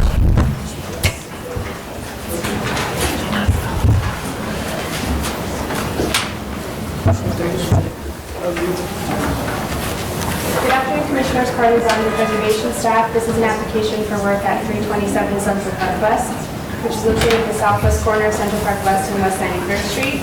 The proposal before you today is for the replacement of a pair of 1/1 aluminum double-hung windows at the 15th floor of the west secondary facade, which is this elevation here, with a single light awning type aluminum window. The west secondary facade is visible from various locations within Central Park, as seen in the existing condition photograph I just pointed to on the left, and this is a rendering of the proposed work on the right. The west secondary facade is visible in conjunction with that primary elevation, which was covered by a master plan for window replacement.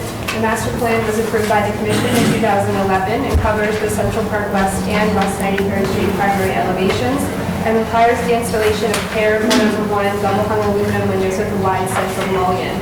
The historic windows for this building were paired 6/6 double-hung windows, which were largely replaced prior to the designation of the historic district. And we have the architect, Meg Chapman, here to discuss the proposal. Okay, we'll reopen the hearing. So moved. Hi,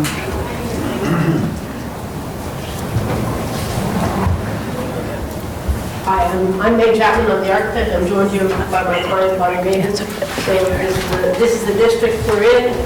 I think you've heard most of that. It's a replacement of a pair of double hung windows on a secondary facade. It's not visible from any street. It is visible through the trees from a little bit of Central Park. It's a little difficult to make out what's going on unless you zoom in on it from Central Park. The existing window is aluminum replacement window, so we're not taking out any historic material. And the last bit that is your rule for the public facades is a pair of double windows, but there is no rule for this facade. It's part of a renovation or a combination of two apartments. The rest of it's been approved with a certificate of no effect. So this is, you can, yes, so there's the project. It's on the western leg of an H-shaped building that's open to the south. And I've taken some pictures. This is a pathway in Central Park. And I basically took a picture every 20 steps along that pathway. And this is what you'll see. Because other than that, I couldn't find the spot where I could see that window.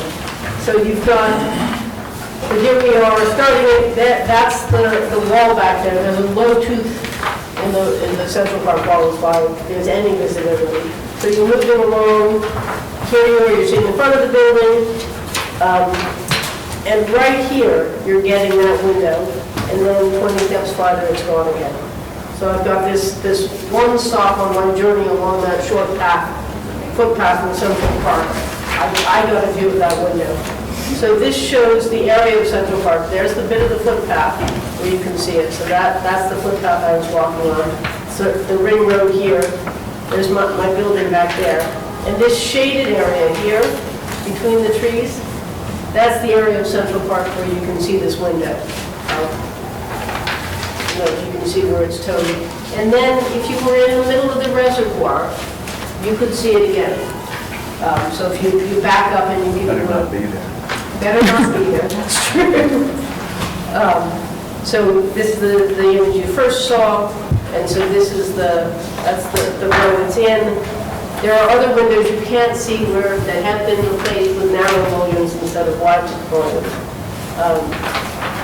That's a picture of it taken from on the other side of the building. You can see those are the existing here right now. And you can see why I say that's the view out the window, there's the reservoir and the fountain. So probably with the telescope to Fifth Avenue, you can get a glimpse as well. Details from the window. That's the street facade. You can see it's not totally consistent. Some places there are a couple of deviations like that, but it is, that's the primary facade. Okay, I think that's it. Thank you. Are there questions? Yes, Fred? Yes, question. You may have said this and I didn't hear it. Are there other windows in this row, not on the primary facade, but in this row, that have been replaced?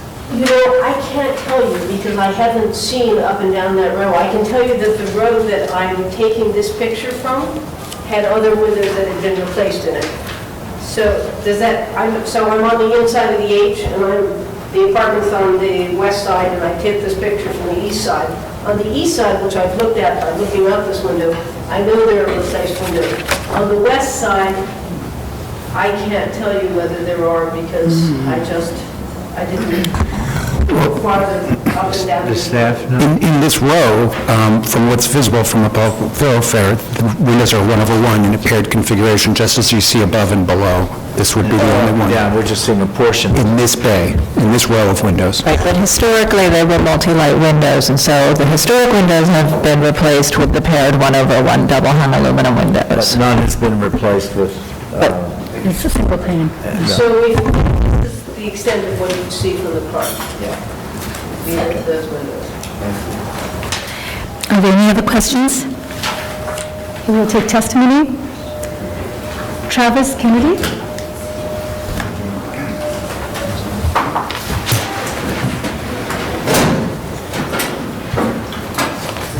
Good afternoon, Commissioner.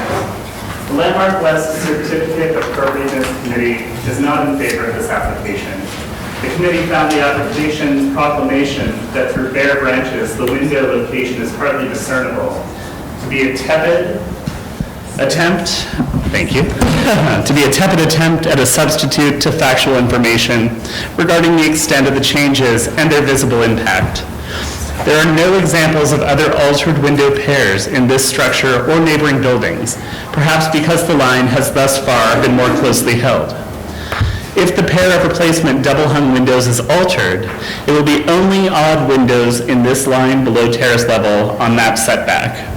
These replacements do not seek to return original materials or detailing, but further diminish an already watered-down design while also changing the function. Apartment living has been described by Elizabeth Collins Cromley as living alone together. This apartment seeks to live alone individually, with no regard for the neighbors, nor the cohesiveness of their building, further evidenced by the lack of any meaningful contextual building elevation. Our committee suggests that if such changes are to be seriously considered, that the building submit a master plan for review by the commission first to ensure that there is a plan and not just adherence to individual whim. Thank you for your consideration. Thank you. Are there any other speakers on this item? Yes, Kelly. Kelly Carroll, Historic Districts Council. What is the point of regulating windows if individual apartments and skyscrapers each can have a different one?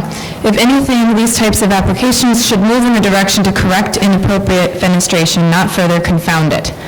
There is certainly such a thing as precedent, and this window will be a glaring example.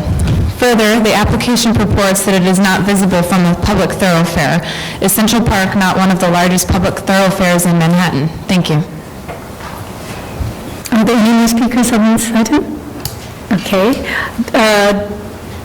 Do we have any more questions for the applicant? Do you want to respond to any testimony? Only that there are many windows on the facades that have been altered from what's prescribed, and some that I don't know if they were, altered before or after. So you see this where they've actually moved the masonry opening, which we're not doing, or this, which is the Chicago window that's in there. But if you look, that there's a line right here of windows that have very narrow central lines. So even on the primary facades, there are many windows that don't match the specified pair of double hungs with the center line. On those inside facades, there are again many windows that have been replaced. I don't have pictures of them. Okay, thank you. Dave, would you like to speak? Can I say something? Yes, very quickly. My client. Hi. By the mic or here? You can speak here. Yeah. I just want to say that I have great respect for the commission and great respect for the work you do and care deeply about Central Park West and the views from the city from all along. And we took great thought and care about what we could do with anything with this window and other options. And first, it really is just from one particular point when you're walking through a particular part of the park. I'm like one of the last people in the world to want to bastardize the beautiful building and the beautiful windows and our views. It is also true, though, unlike what was just stated by one of the witnesses who was testifying, the windows on the building right next door on the facade actually have picture windows. I'm not saying that's a good reason that we should have a picture window, but it really is just with the 15th floor, I think you can see 4 or 5 windows from that particular point of one particular area. And it does feel like that is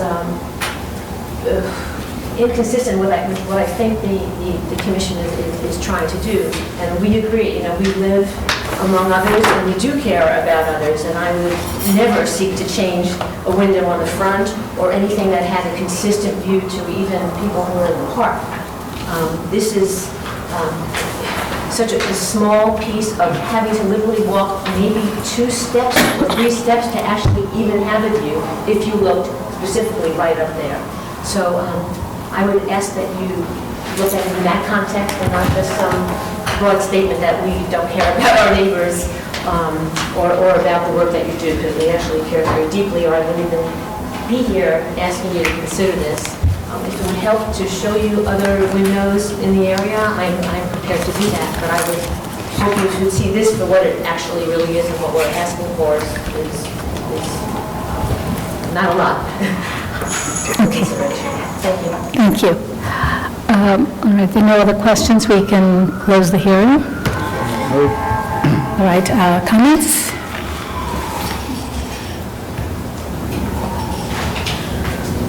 Yes. I'll speak if nobody else. You know, if this, like so many buildings on both sides of the park, have obviously almost all, I think, before they were landmarked, have a pockmarked appearance because of changes individually sought and made by individual owners of individual apartments.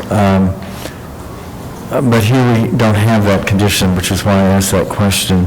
Even though it's a secondary facade, and even though you don't see it from much of the public thoroughfare, you do see it, and I just think it would be a precedent. We've been pretty strong in holding the line on this, and I think it would be perhaps a dangerous precedent if we established one here to allow this break in the row. Again, if others existed already, I would support it, but I can't here. Okay. Others? Yes. I could actually support a version of this if it were part of a master plan, considering that it's on a very secondary facade, but as an individual, I don't think so. Okay, so if they came with a master plan, which is looking at all those windows... It's such a sliver kind of condition, I think that... I would support that too. All right, others? I'm with them. Which way? Yes, with him that he could not support it as is. All right. Okay, and you know, I know that I'm sort of think about windows and changes, and I generally I think very flexible, and but I think in this particular situation, I know it's just one window, but I think there are two issues for me. One is that it's going to be just a single pane window. Sometimes I have expressed that you don't have to go back to the historical window configuration if you're in secondary facade, even if it's visible, but if it's a window configuration that you may find in buildings elsewhere. But I think the single pane is just seems like an oddity, and so I think, you know, you could, if you change a window, and even if you did, you know, thinner mullions, but still sort of retain the general configuration, I think that would be more acceptable to me than just coming up with just some... Okay. So, other comments? Okay, well, I don't know if you want to, do you want to go back and reconsider another configuration and come back to us? Is that what you want to do, or do you want us to act on it? Because do we need to come back to the public hearing if we were to propose a thinner center mullion? if you came back with something like that, I think it has to come back. But let me ask the commissioners, would it be okay if they had, I guess it's just a thinner mullion, but still would have a configuration of, I guess it's... So you're saying that if it has like the windows on the top, if it's got a cross of mullions, a horizontal and a vertical? I think I could accept that. Would other commissioners accept that? As a double hung, an operable double hung with a thinner mullion? I think more just interested, as long as I think as a visual, because it's set back significantly, I think for me, as long as it's sort of appearance, the operation, I think I'm more flexible about, but if they have that operation, that'd be fine too. Are the commissioners okay with that? Okay, so then in that case, what do we do? Do we have to take action and modify it, or we can just say, can that this can be done at staff level if they follow that? We will, we're writing something up quick, and I think that we just say, recommend we take it action. With modifications, with yeah. Modification, okay.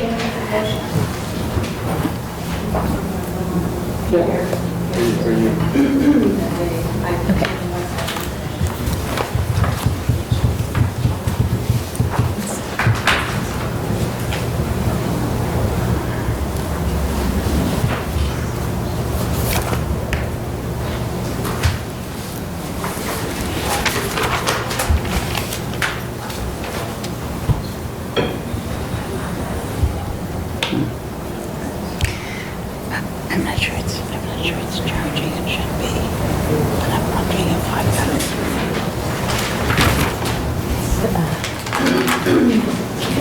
We need to do it? With modification? Okay. That's the modification. Okay. I forgot, how do I've never read one of these, so how do I? I'm going to give it to Jeannie. It's not a good thing.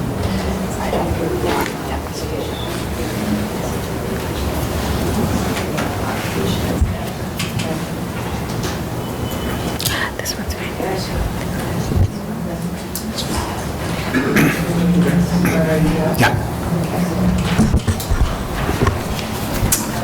Okay, in the matter of docket 185667, 327 Central Park West, Upper West Side, Central Park West Historic District, a new Renaissance-style apartment building designed by Nathan Korn and built in 1928-29. Application is to replace windows.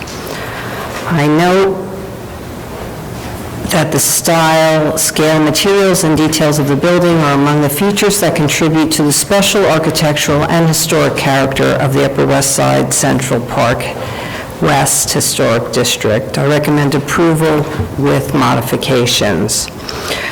That the proposed work will not eliminate any significant windows or other features. That while the historic window configuration was a multi-light configuration, none remain at the building, and the commission has approved a 1/1 configuration on the front facade. And that the window will only be visible from a limited vantage point within the park. However, we recommend that the window configuration include mullions, muntins, to reflect the 1/1 configuration of the other windows on the building. Second, all in favor? Aye. Any opposed? This application's approved.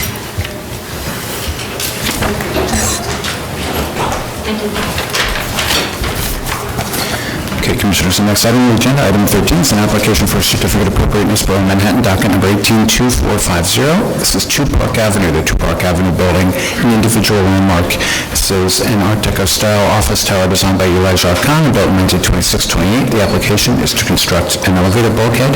This was last presented on April 19th, 2016.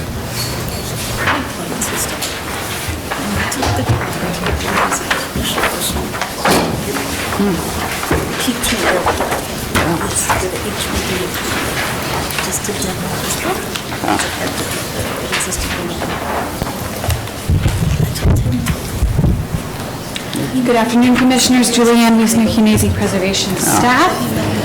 2 Park Avenue is an individual landmark located on the east side of Park Avenue and occupying the entire block between East 32nd and East 33rd Streets. The proposal, as initially presented at the public hearing on April 19th, was to construct new water tanks, replacing existing tanks which were inside the building, a new elevator bulkhead over an existing elevator shaft so that the elevator could get to the 28th and 29th floors and roof. Currently, it stops at the 27th floor, and replace HVAC equipment in this location with smaller equipment, all of which would have been visible from public thoroughfares. The commissioners were concerned about the visibility of the water tanks, but expressed a consensus of support for the bulkhead and HVAC work. The proposal before you today consists of constructing only the elevator bulkhead at the roof, which will be visible from a public thoroughfare, as seen in this slide, directing your attention up here to rendering. The mock-up is here. They are no longer proposing the water tanks. These will be maintained at the interior, and the existing HVAC equipment, which is here, will now be removed without replacement.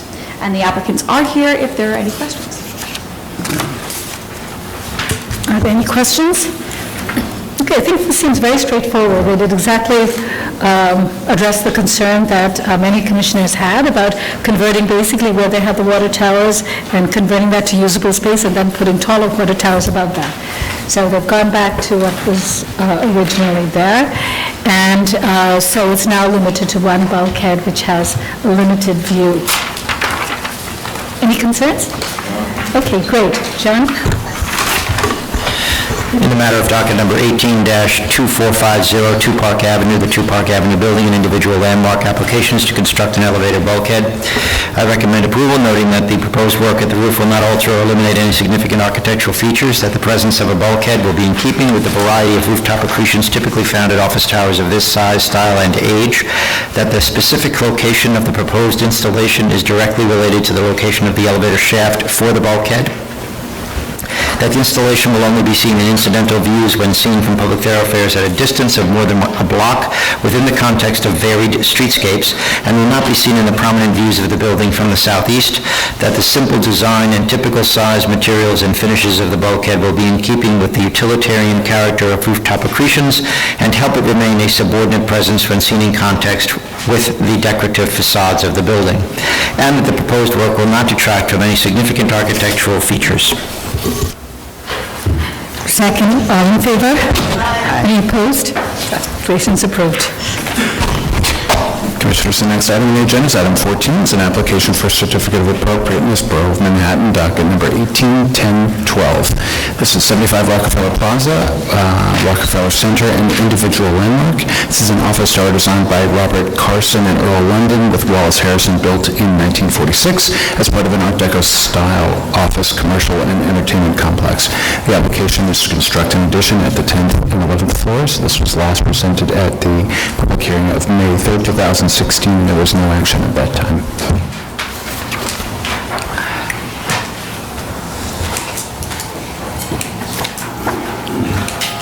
Okay, Catherine Red, Preservation Department staff. The commission saw this on May 3rd and requested revisions. The previous proposal was for a 2-story rooftop addition at the 10th floor horizontal base roof at the landmark. The current proposal has been revised to be a 1-story addition with an altered footprint.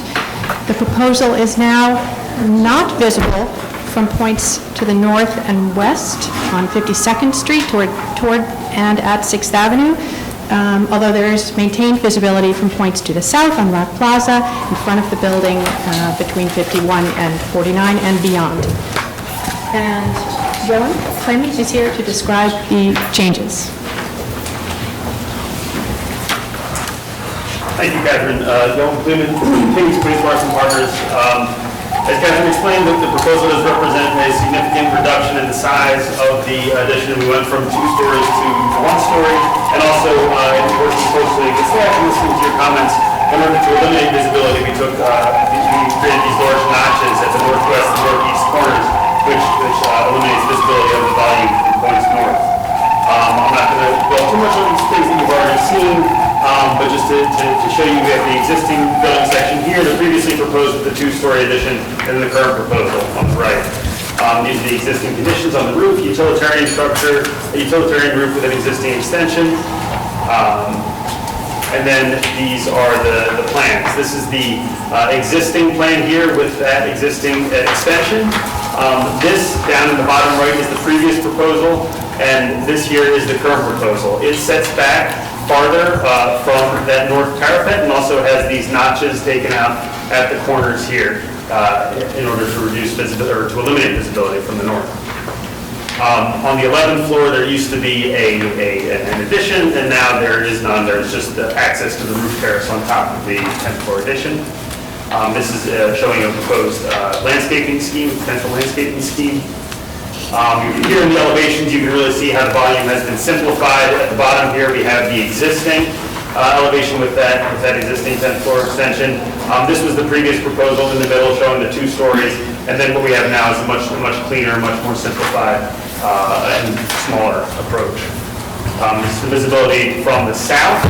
You can see that the primacy of the tower, which still is the primary volume and what you see most prominently from the plaza. And then existing previously proposed and current proposed from the east and from the west. This is a detailed elevation here.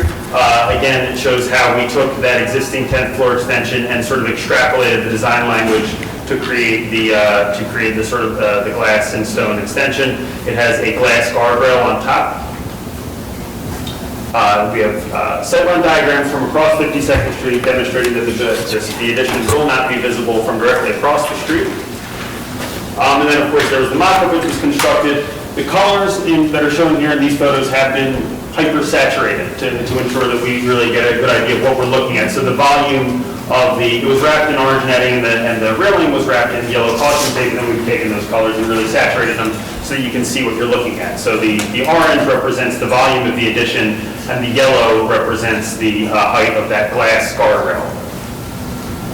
So previously from Fifth Avenue, you were able to see a little bit of that 11th floor railing. Under the current proposal, that's been entirely eliminated. Previously from 6th Avenue and 52nd Street, looking east, you could see a portion of the 10th floor and the railing above, and then a good deal of the 11th floor and the railing above that. As it's been revised, now basically all that you're seeing is a portion of that 10th floor glass railing, but the visibility of the volume itself has been completely eliminated from this viewpoint. And then from the center, this is the previous proposal here, you can see the two-story volume here, and that's it blown up.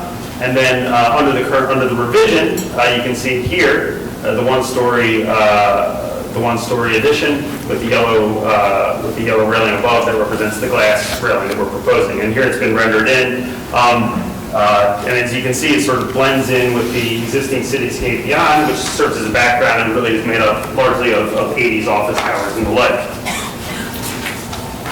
Again, another view from the plaza. Here you can see what you were seeing before in the zoom view. You can see the step of the two-story addition. It's been reduced now to a single-story addition, shown here in a mock-up, and then rendered here with the cityscape beyond.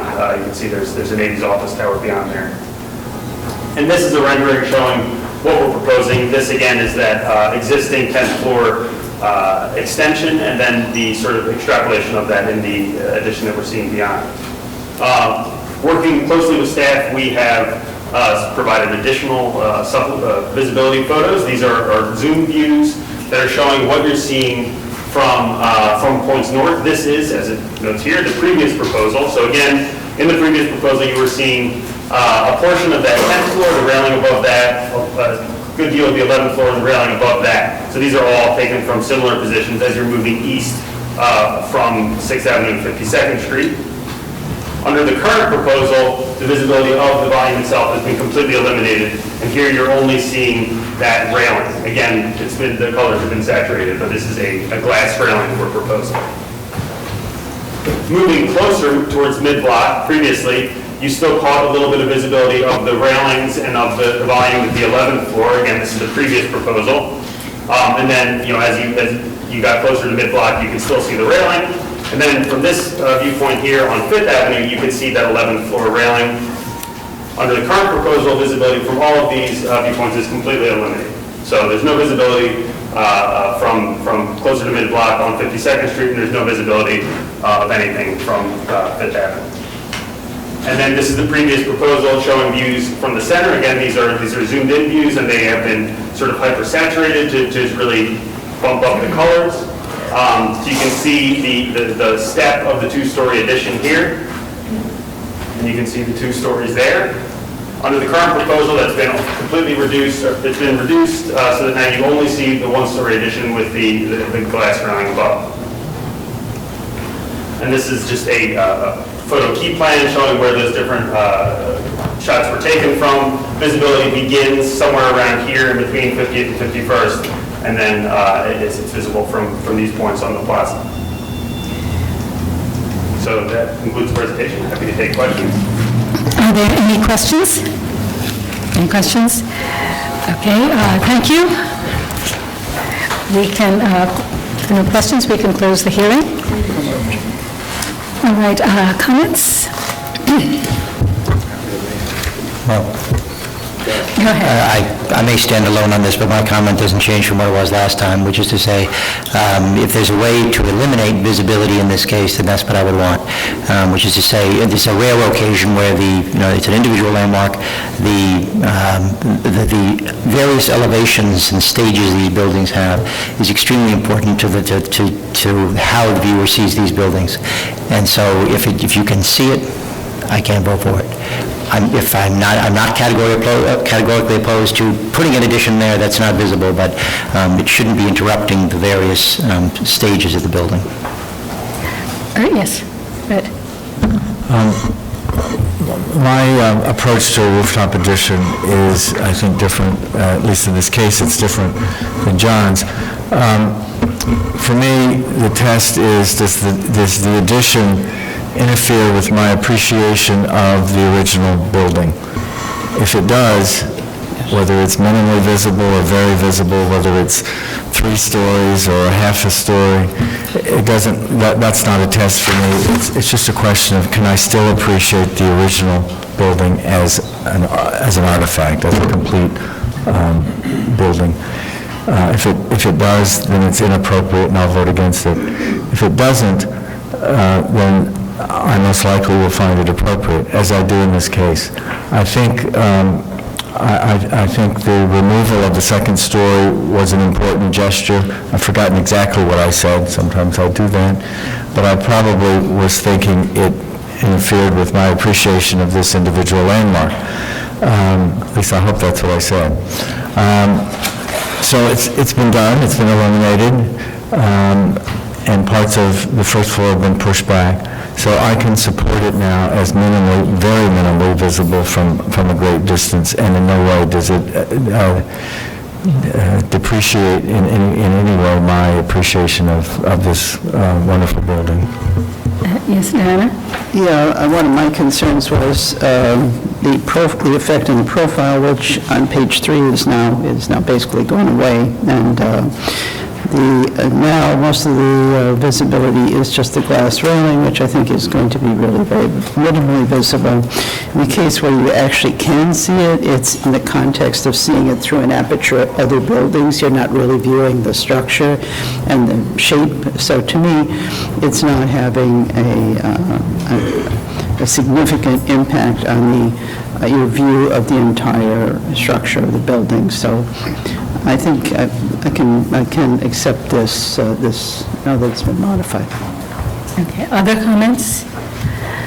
All right, I think I could support this, but with just a minor change. And I'm very happy that they removed the second floor. I knew it would actually improve the project and make it much more supportable, at least to me. There is visibility from the other side towards where the skating rink is, and you have the passageway that's from 49th Street to 51st Street. And when you're away from it, I agree with what the applicant said, which is that you see it, but it's juxtaposed with many other sort of volumes, including the buildings behind as well as the buildings in front. And in fact, you see it over the side elevation of the adjacent building, which is a landmark. But when you go up to 51st Street and you are walking the street and you look straight up at it, there's sort of an alleyway between the subject building and the adjacent building. And I think there you can see, I don't think they have a photograph of it, but you can see the relationship of the addition to the actual building itself. And my suggestion is that in their reorganization of the removal of the second floor and redistributing it on the first floor, they created a situation where they made the building, the one-story building, come closer to the edge on the southern side. And I would suggest that they, work with staff and just sort of push it back a bit and maybe to the line where it was originally. They still have captured more square footage because they've gone east and west on the wings. But I think that would in fact diminish it. I also think it would separate it so it doesn't feel like it's extruding from the plane of the building. So that's my recommendation. I think they could work with staff on that. Okay, great. Artie, do you want to read that? Yes. In the matter of 75 Rockefeller Plaza, the Rockefeller Center individual landmark, an office tower designed by Robert Carson, Earl London, with Wallace K. Harrison, built in 1946 as part of the Art Deco-style office, commercial, and entertainment complex. The application is to construct an addition at the 10th and 11th floors. I recommend approval with a modification. Finding that the removal of selected non-visible components from the building's north, east, and west tower facades, including some limestone facing and aluminum spandrels, which are replicated throughout the tower and the center complex, will not eliminate a significant amount of historic architectural fabric from the building of the landmark. That the proposed addition will eliminate only portions of the east and west facades of the existing historic non-visible one-story rooftop addition, while maintaining its historic stone base, metal window framing, and structure at its northern facade. That the proposed addition will be slightly recessed from the northern facade of the existing historic rooftop addition, and therefore will remain a visual reference to the footprint of this original feature. That the modular design and glass and metal materials of the proposed addition will be in keeping with those features of the existing addition and at other buildings throughout the landmark site, while its slightly different contemporary design will serve to identify it as an added feature. That the height of the proposed addition will be minimal in scale in comparison with the adjacent tower and the surrounding towers within the landmark site. That the proposed addition will not be visible directly over the parapet of the building's base at the primary West 52nd Street facade. That the only portions of the roof railing of the proposed addition will be, only those will be minimally visible obliquely from points to the east and west on West 57th Street and 5th and 6th Avenues. That the glass material of the proposed roof railings of the proposed addition will help to minimize its apparent bulk from these vantage points. That visibility of the south facade of the proposed addition from distant points to the south and east within the landmark site will be against the context of skyscrapers across West 57th Street to the north, and that therefore these features of the proposed construction will not detract from the special architectural and historic character of the building and the Rockefeller Center individual landmark. I do find, however, that while the proposed addition will be viewed from a distance on Rockefeller Plaza near the ice rink, will be seen as a background element in the context of skyscrapers to the north and west when seen from directly across the street. The addition would be perceived in close juxtaposition with the facades of the building's towers and horizontal base, thereby compromising the building's original massing. And so recommend for the applicant to work with staff to ensure that the visible portion of the south facade of the proposed addition will be set back further from the building's 10th floor roof parapet. All in favor? Aye. Any opposed? Aye. This application's approved. Okay, Commissioners, the next item is item 15 on the agenda. It's an application for a certificate of appropriateness in the Borough of Manhattan, docket number 163263. This is 27 West 44th Street, aka 26-36 West 45th Street, the Harvard Club of New York City, an individual landmark. This is a neo-Georgian-style clubhouse building designed by McKinney & White with additions built in 1903, 1915, 1947, and the early 21st century. The application is to legalize alterations to rooftop additions in non-compliance with Certificate of Appropriateness 14-20214. Good afternoon, Commissioners. Emma Wanabu, Preservation Staff. The item before you is for 27 West 44th Street, the Harvard Club of New York City individual landmark. The building is located on the north side of the street between Fifth Avenue and the Avenue of the Americas. The proposal is to visualize alterations to rooftop additions. The Commissioners first saw this proposal at the public hearing and meeting of October 2nd, 2012. For your reference, the existing condition in 2012 is on the left side of the street, and the proposed rendering shown to the Commissioners at that time is on the right side of the street. At the hearing, the Commission approved the construction of a one-story brick and glass addition at the roof of the six-story early 20th century addition, and a one-story brick-clad addition at the roof of the seven-story early 20th century addition shown here. This second addition has not yet been built.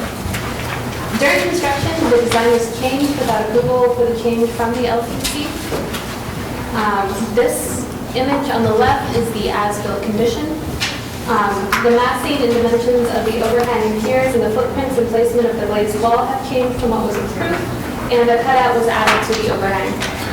The applicants are proposing to install glazing at this opening, and we are requesting to legalize the rest of the work as is. Again, please note that the second addition, which will go here, has not yet been built, but is planned to be executed before the expiration of Certificate of Appropriateness 140214. The coping for the second edition is proposed to be modified to align with the coping of the built edition. The applicants are here if you have further questions. Okay, are there any questions? Any questions? All right. Yes. Mr. Meyer, did the fascia, did the cantilever get thicker, higher? It looks like in the approved version it was very skinny. Now it got a little heavier. Is that, am I just misreading it? No, it did get a little bit larger. I think that has to do mostly with the structural system of the roof not being fleshed out. Okay, thanks. Okay, any other questions? All right, comments?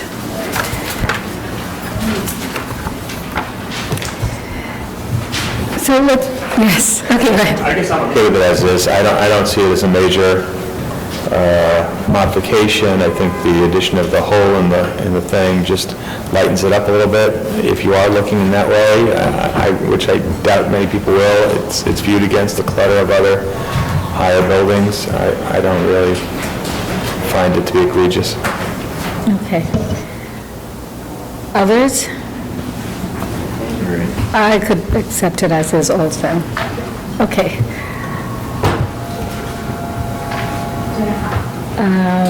Yes, Diana.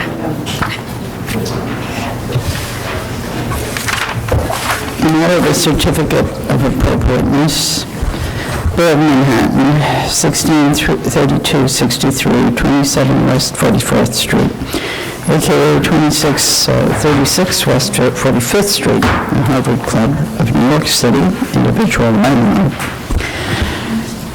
Applications to legalize alterations to rooftop additions in non-compliance with Certificate of Appropriateness 140214. I recommend approval, finding that the work did not eliminate or cause damage to any significant architectural features, that the coping and overhang are simply designed and well proportioned and scaled to the addition of the building, helping them to remain a secondary and harmonious presence. That the glazed infill features a rectilinear form and profile and is only partially visible from the public thoroughfare from limited vantage points at a distance. And that the increase in height of the coping of the squash court addition, which has not yet been built, will remain well scaled to that addition and help maintain a unified composition of this portion of the building. All in favor? Any opposed? This application is approved.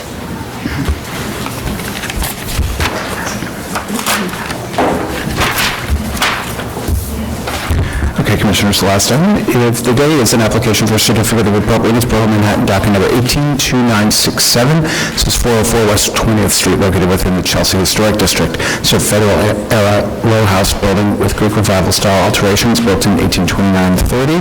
The application was to construct additions and excavate the rear yard.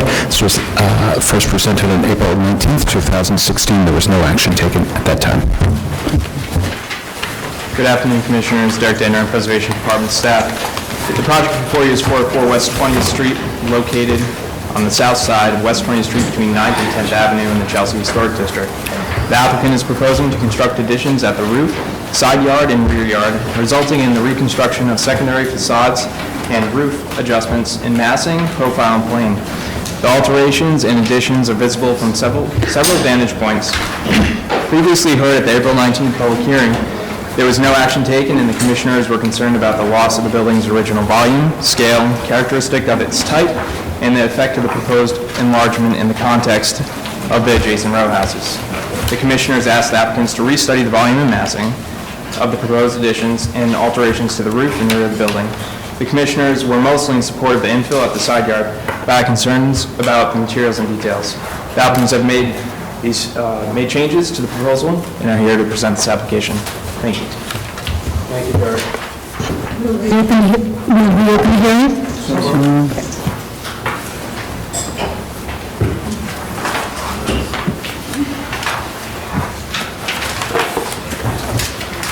Madam Chairwoman and Commissioners of Landmarks Preservation Commission, thank you again for having us back to talk about the further design development in regard to 404 West 20th Street. Derek just mentioned, gave us a briefing on what was discussed last, so I'm just going to go straight into, so in response to the feedback I received at public hearing as well as subsequent meetings with staff, we studied, as he mentioned, the side yard, eliminating overall bulk massing. We eliminated the penthouse level, retained sloped roof, pulled back the top floor, changed the cladding at the lower rear extension, and eliminated the lot line windows. Again, just going through context, 404 in the middle, Cushman row houses to the west, Domac building to the east. Rear facade.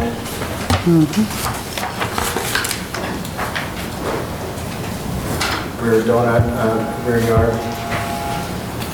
So in reviewing the historical photographs again, I'd like to bring up a point that I didn't make enough time for back in April, which is that the house has always been an independent structure with a history of evolving into many different forms. When it was first built in 1829, it was a three-story house in the middle of the field, most likely. Flemish bond, brick front facade. Likely the three remaining facades were in the clapboard side. 11 years later, in 1840, the clapboard siding on the west wall was most likely torn off to make way for the Cushman row houses that were built next to it. We know this because in a probe, we opened up the interior of our west wall, opened it up, saw that there was only 3x4 studs, and then that were placed up against the brick wall of the Cushman, the 406.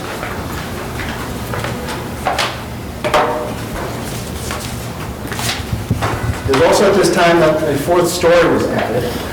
Again, speaking to the evolution of the building.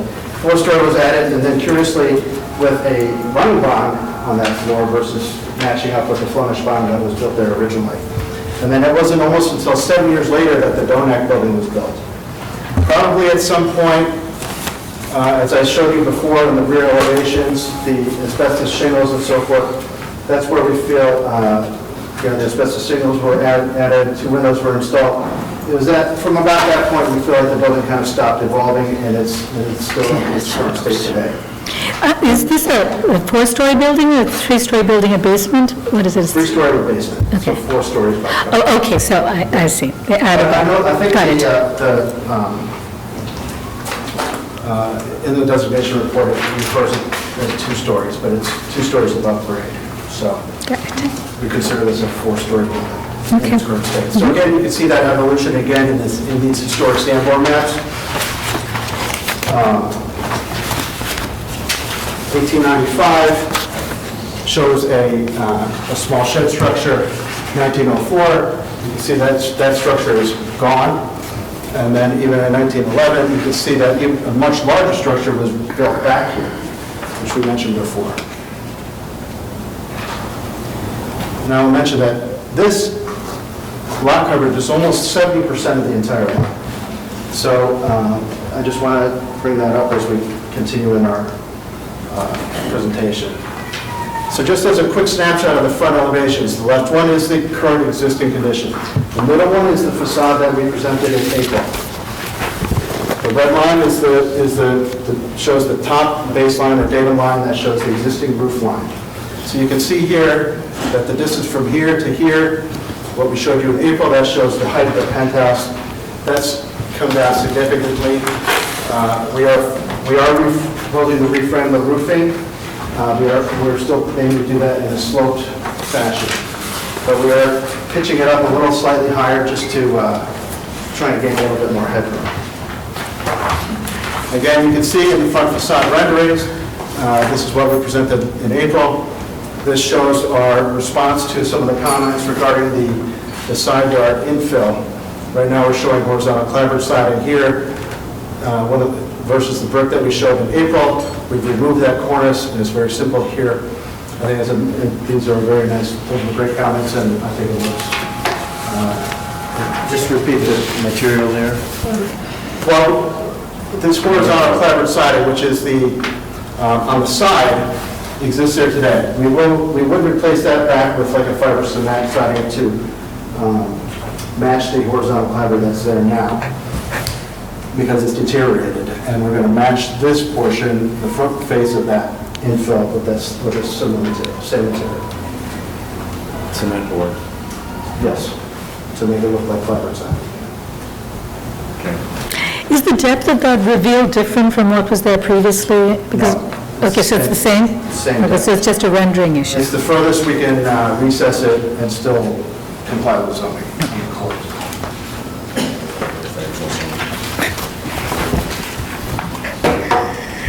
So just some quick notes again to review the side yard infill.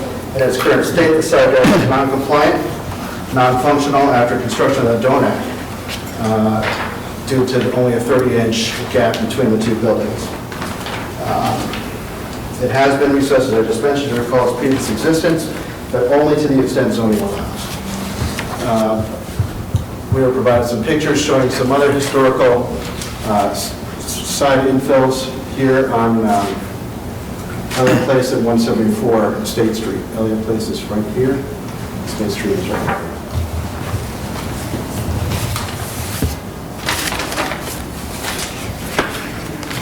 In reviewing the proposed rear extension, I ask you to consider the following as it relates to the appropriateness of the modified design. Again, this is existing, this is what was proposed in April, this is what we're proposing today. Consider that it's a very deep lot, 109 feet, which is much deeper than most lots inside this entire block. As you can see right here, it's in line with these blocks further down that have much larger buildings. Here's the Cushman row houses. There are rear extensions on 4 out of 7 of the Cushman row houses, and 418 West 20th also has a rooftop extension. There's no traditional donut here due to the modern 7-story apartment building, and then there's a parking lot here, and then open space right here. Similar to the front elevation, this slide also shows from the rear elevation, where, again, we're using the red line as the data line. This is what was previously proposed, and this is where we brought it down significantly, where we're proposing today. And then this shows in 3D how that has affected the overall massing of this. This has been significantly reduced back. In the previous submission, just using the face of the Cushman 406 as a datum line, we had extended the 4th floor out. This has now been pushed back to here. So now the 4th floor is in line with the face of the 406. The sloped roof in the front follows the sight line. It does slope in the back. It does slope in the back. I'll show you another frame. It was pitched up a little bit higher in order to make way for an elevator bulkhead, as well as to be able to make it a little bit more of a usable space because of the headroom. So the next slides show the different sections existing, previously proposed, and currently proposed.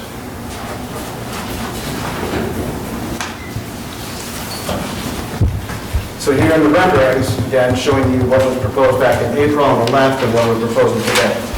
One of the comments that we went through before was the cladding of this lower extension. That's now also being clad in a horizontal clapboard siding, reminiscent of the previous T porches that used to be in that back area. The slope roof, like I mentioned, has only been raised enough to accommodate the elevator bulkhead and give a little bit more headroom. Top floor has been pulled back to line with 406. The rear extension is mitigated on the east side by the Donak.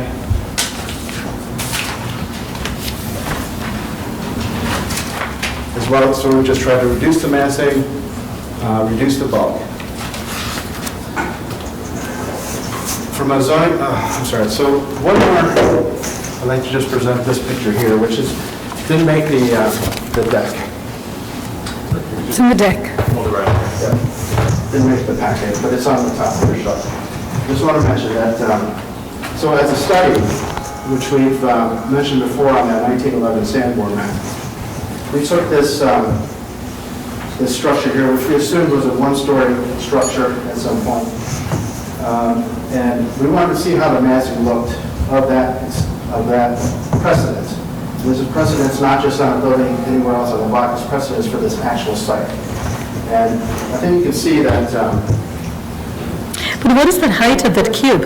About 15 feet. Oh, that's 15 feet? Okay, okay.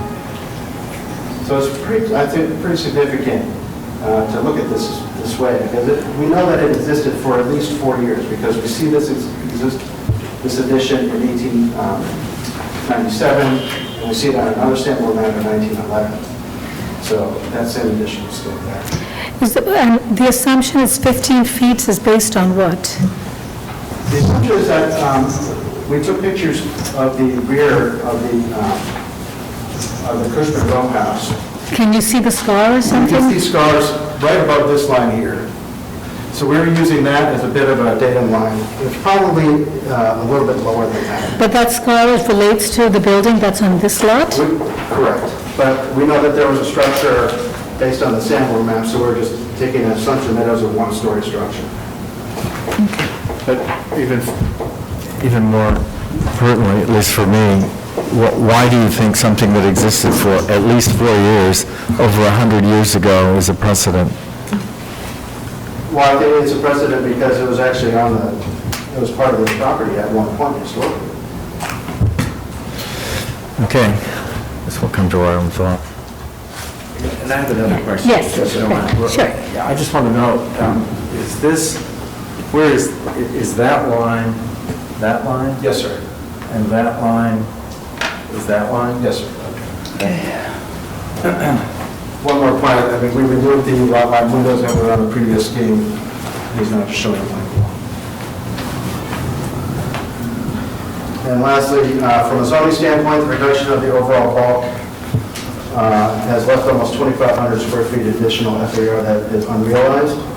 So while we understand that the extension, there's still a lot of FAR that's left on the table. Do you have a drawing which shows the donut? Okay, let me just...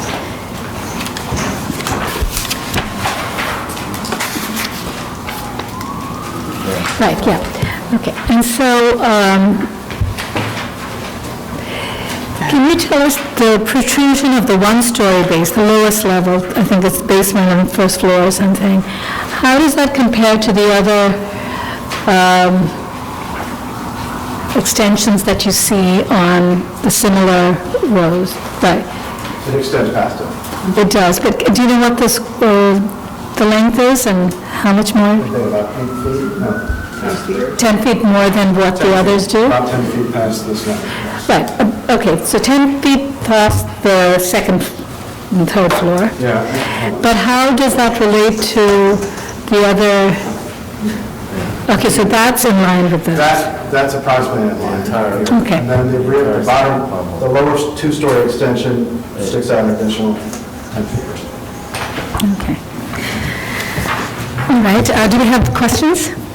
Any questions? I would just mention though, that extension that was done, that was last probably seen in 1911, actually extends almost 5 feet past what we're proposing right now. So that was actually 5 feet deeper. Okay, so I guess that was the point of showing this as well. Okay. All right, are there any questions? I just want to note for the record that we received several letters from local residents and civic organizations both in opposition and some in support. So we received resolutions or letters from Manhattan Community Board 4, Save Chelsea, Council of Chelsea Block Associations, Chelsea West Block Association, Friends of Harper Giver House, Greenwich Village Society of Historic Preservation, Historic District Councils, and elected officials, Councilmember Johnson, Borough President Brewer, Senator Hoylman, Assemblymember Gottfried, all speaking in opposition. And we also received... The current design. To the current design. If I may. Yes, or to which design? To the previous design. They have not seen this design that we're presenting to you today. Some have, I think. I don't know, we haven't presented it until today. Right, but we do post it on our website. But I think, if I may, but those letters preceded when that was posted to your website. We just, right? There you go. Okay, so we recognize there's people who are opposing this still, and we also received 4 letters in support from neighbors, surrounding neighbors. All right, I want to just talk about a couple of things that came out of those letters, and maybe you can just respond to them. So one has to do, I think there's been concern that this is the oldest building in Chelsea, and there's this feeling that the building is being demolished. And so can you just speak to that issue? Not how much, not sort of, in percentages, but just something about, just speak to the issue about how this building is, how you're responding to the fact that this is the oldest building and how to preserve it, if that's the case. Well, I mean, what's being proposed is that we're preserving the front facade. Do you want to speak to that at all? If I could, Donna Campbell from Kramer 11. There will be a lot of rebuilding going on behind that facade, but I think that is consistent with what the commission approves on a regular basis, what it approved earlier this afternoon. And, there is, part of the goal is to make this, in addition to a livable home, really safe and up to current code. Okay. I think they also, this is more about the information itself, whether it is accurate or not accurate. That's something that we have sort of grappled with, and we can talk about that. And their other concern had to do with just the side yard, and I think that's, again, I don't know if you necessarily need to respond to it. I think that the commission can sort of talk about it amongst ourselves. So if you have any other questions, we will call you up. Okay, so I just wanted all of you to know those were some of the issues that were raised. Okay, thanks. So if there are no other questions, we can just close that hearing. Okay. So it's an interesting case that we're seeing this when earlier this morning we saw another building. But I think that one thing for me, it's true that we see buildings where you have rooftop additions, rear yard additions. I think our preoccupations aren't so much about how much the building is retained or not, but just really about what that volume is and the cumulative effect and what it means for the existing building. So I think in this case, last time around, I believe the commission expressed this concern that the extent of both the rear yard addition as well as the rooftop addition was overwhelming of small structure. And often we grapple with that issue because sometimes the smaller structures are really the more difficult ones to build on. Well, if you're a bigger structure, you can expand it even more because the effect is not felt that much. I think in this case for me, since this is the oldest building, I think it's important to try and retain more of its legibility. And I think the areas that we have done that has been in situations where we've tried to retain at the rear the historic wall, at least on the top floor, and sometimes think about how to incorporate the roof line. And I think that by doing that, in this particular case, I feel that that will speak to the issue of I think, physically, but also symbolically retaining this building. So I would recommend that they restudy this and think about think about incorporating. So that wall right here. Right, that wall, and I think the roof line, which I think is historic, even though it was enlarged, that the roof line existed over 100 years ago. And of course, they are keeping the front facade as well. So those are my thoughts. I don't know what other commissioners feel, and anybody can jump in. Agree with me, disagree with me, have other thoughts. Yes? So, and looking at this image here, it looks like about 2/3 of that facade is in place, right? And they're just kind of filling in I don't think that top floor is in plain. It's not? No. I'll just point out a couple. Yes, Corey, thank you. Oh, it's a floor lower, that's it, okay. So, right, so the proposed top floor seen here is not in plane with the existing top floor seen here. In fact, this building is also shorter. The setback and slightly shorter, so there's some raising and plane change going forward from the existing to the proposed. Got it. At the same time, the roof line itself is being changed, as was pointed out by the architect.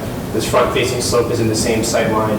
Then I think it continues a little further back because the rear wall is also moving backwards, and it may be flattened out a little bit on the back, but otherwise it's not matching the profile because both things are changing. All right, other thoughts?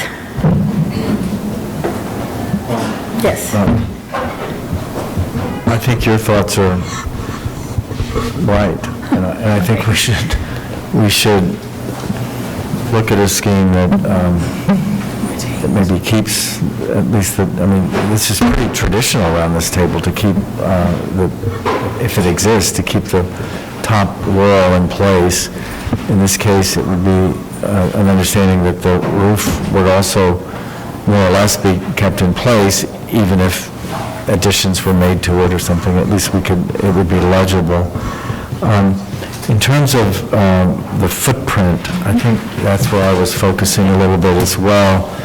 I'm not sure I'm opposed to bringing out the building as far as it has come. It's near the end of the row. It's certainly the end of the really historic row. It will cut off the sense of the donut marginally, I think, only. The case was made very inconclusively to my ears about another building having been there, and that's a reasonable precedent. The building, we don't really know what it was or how long. It was over 100 years ago. I don't view that as a very relevant precedent. But I do think, just looking at the thing, it can probably come out as far as it has. But I would like to see a little bit more understanding, since this is the oldest building in Chelsea, an understanding, a legibility of the rear a little bit more clearly, just clearer. Other thoughts? Yes, Kim?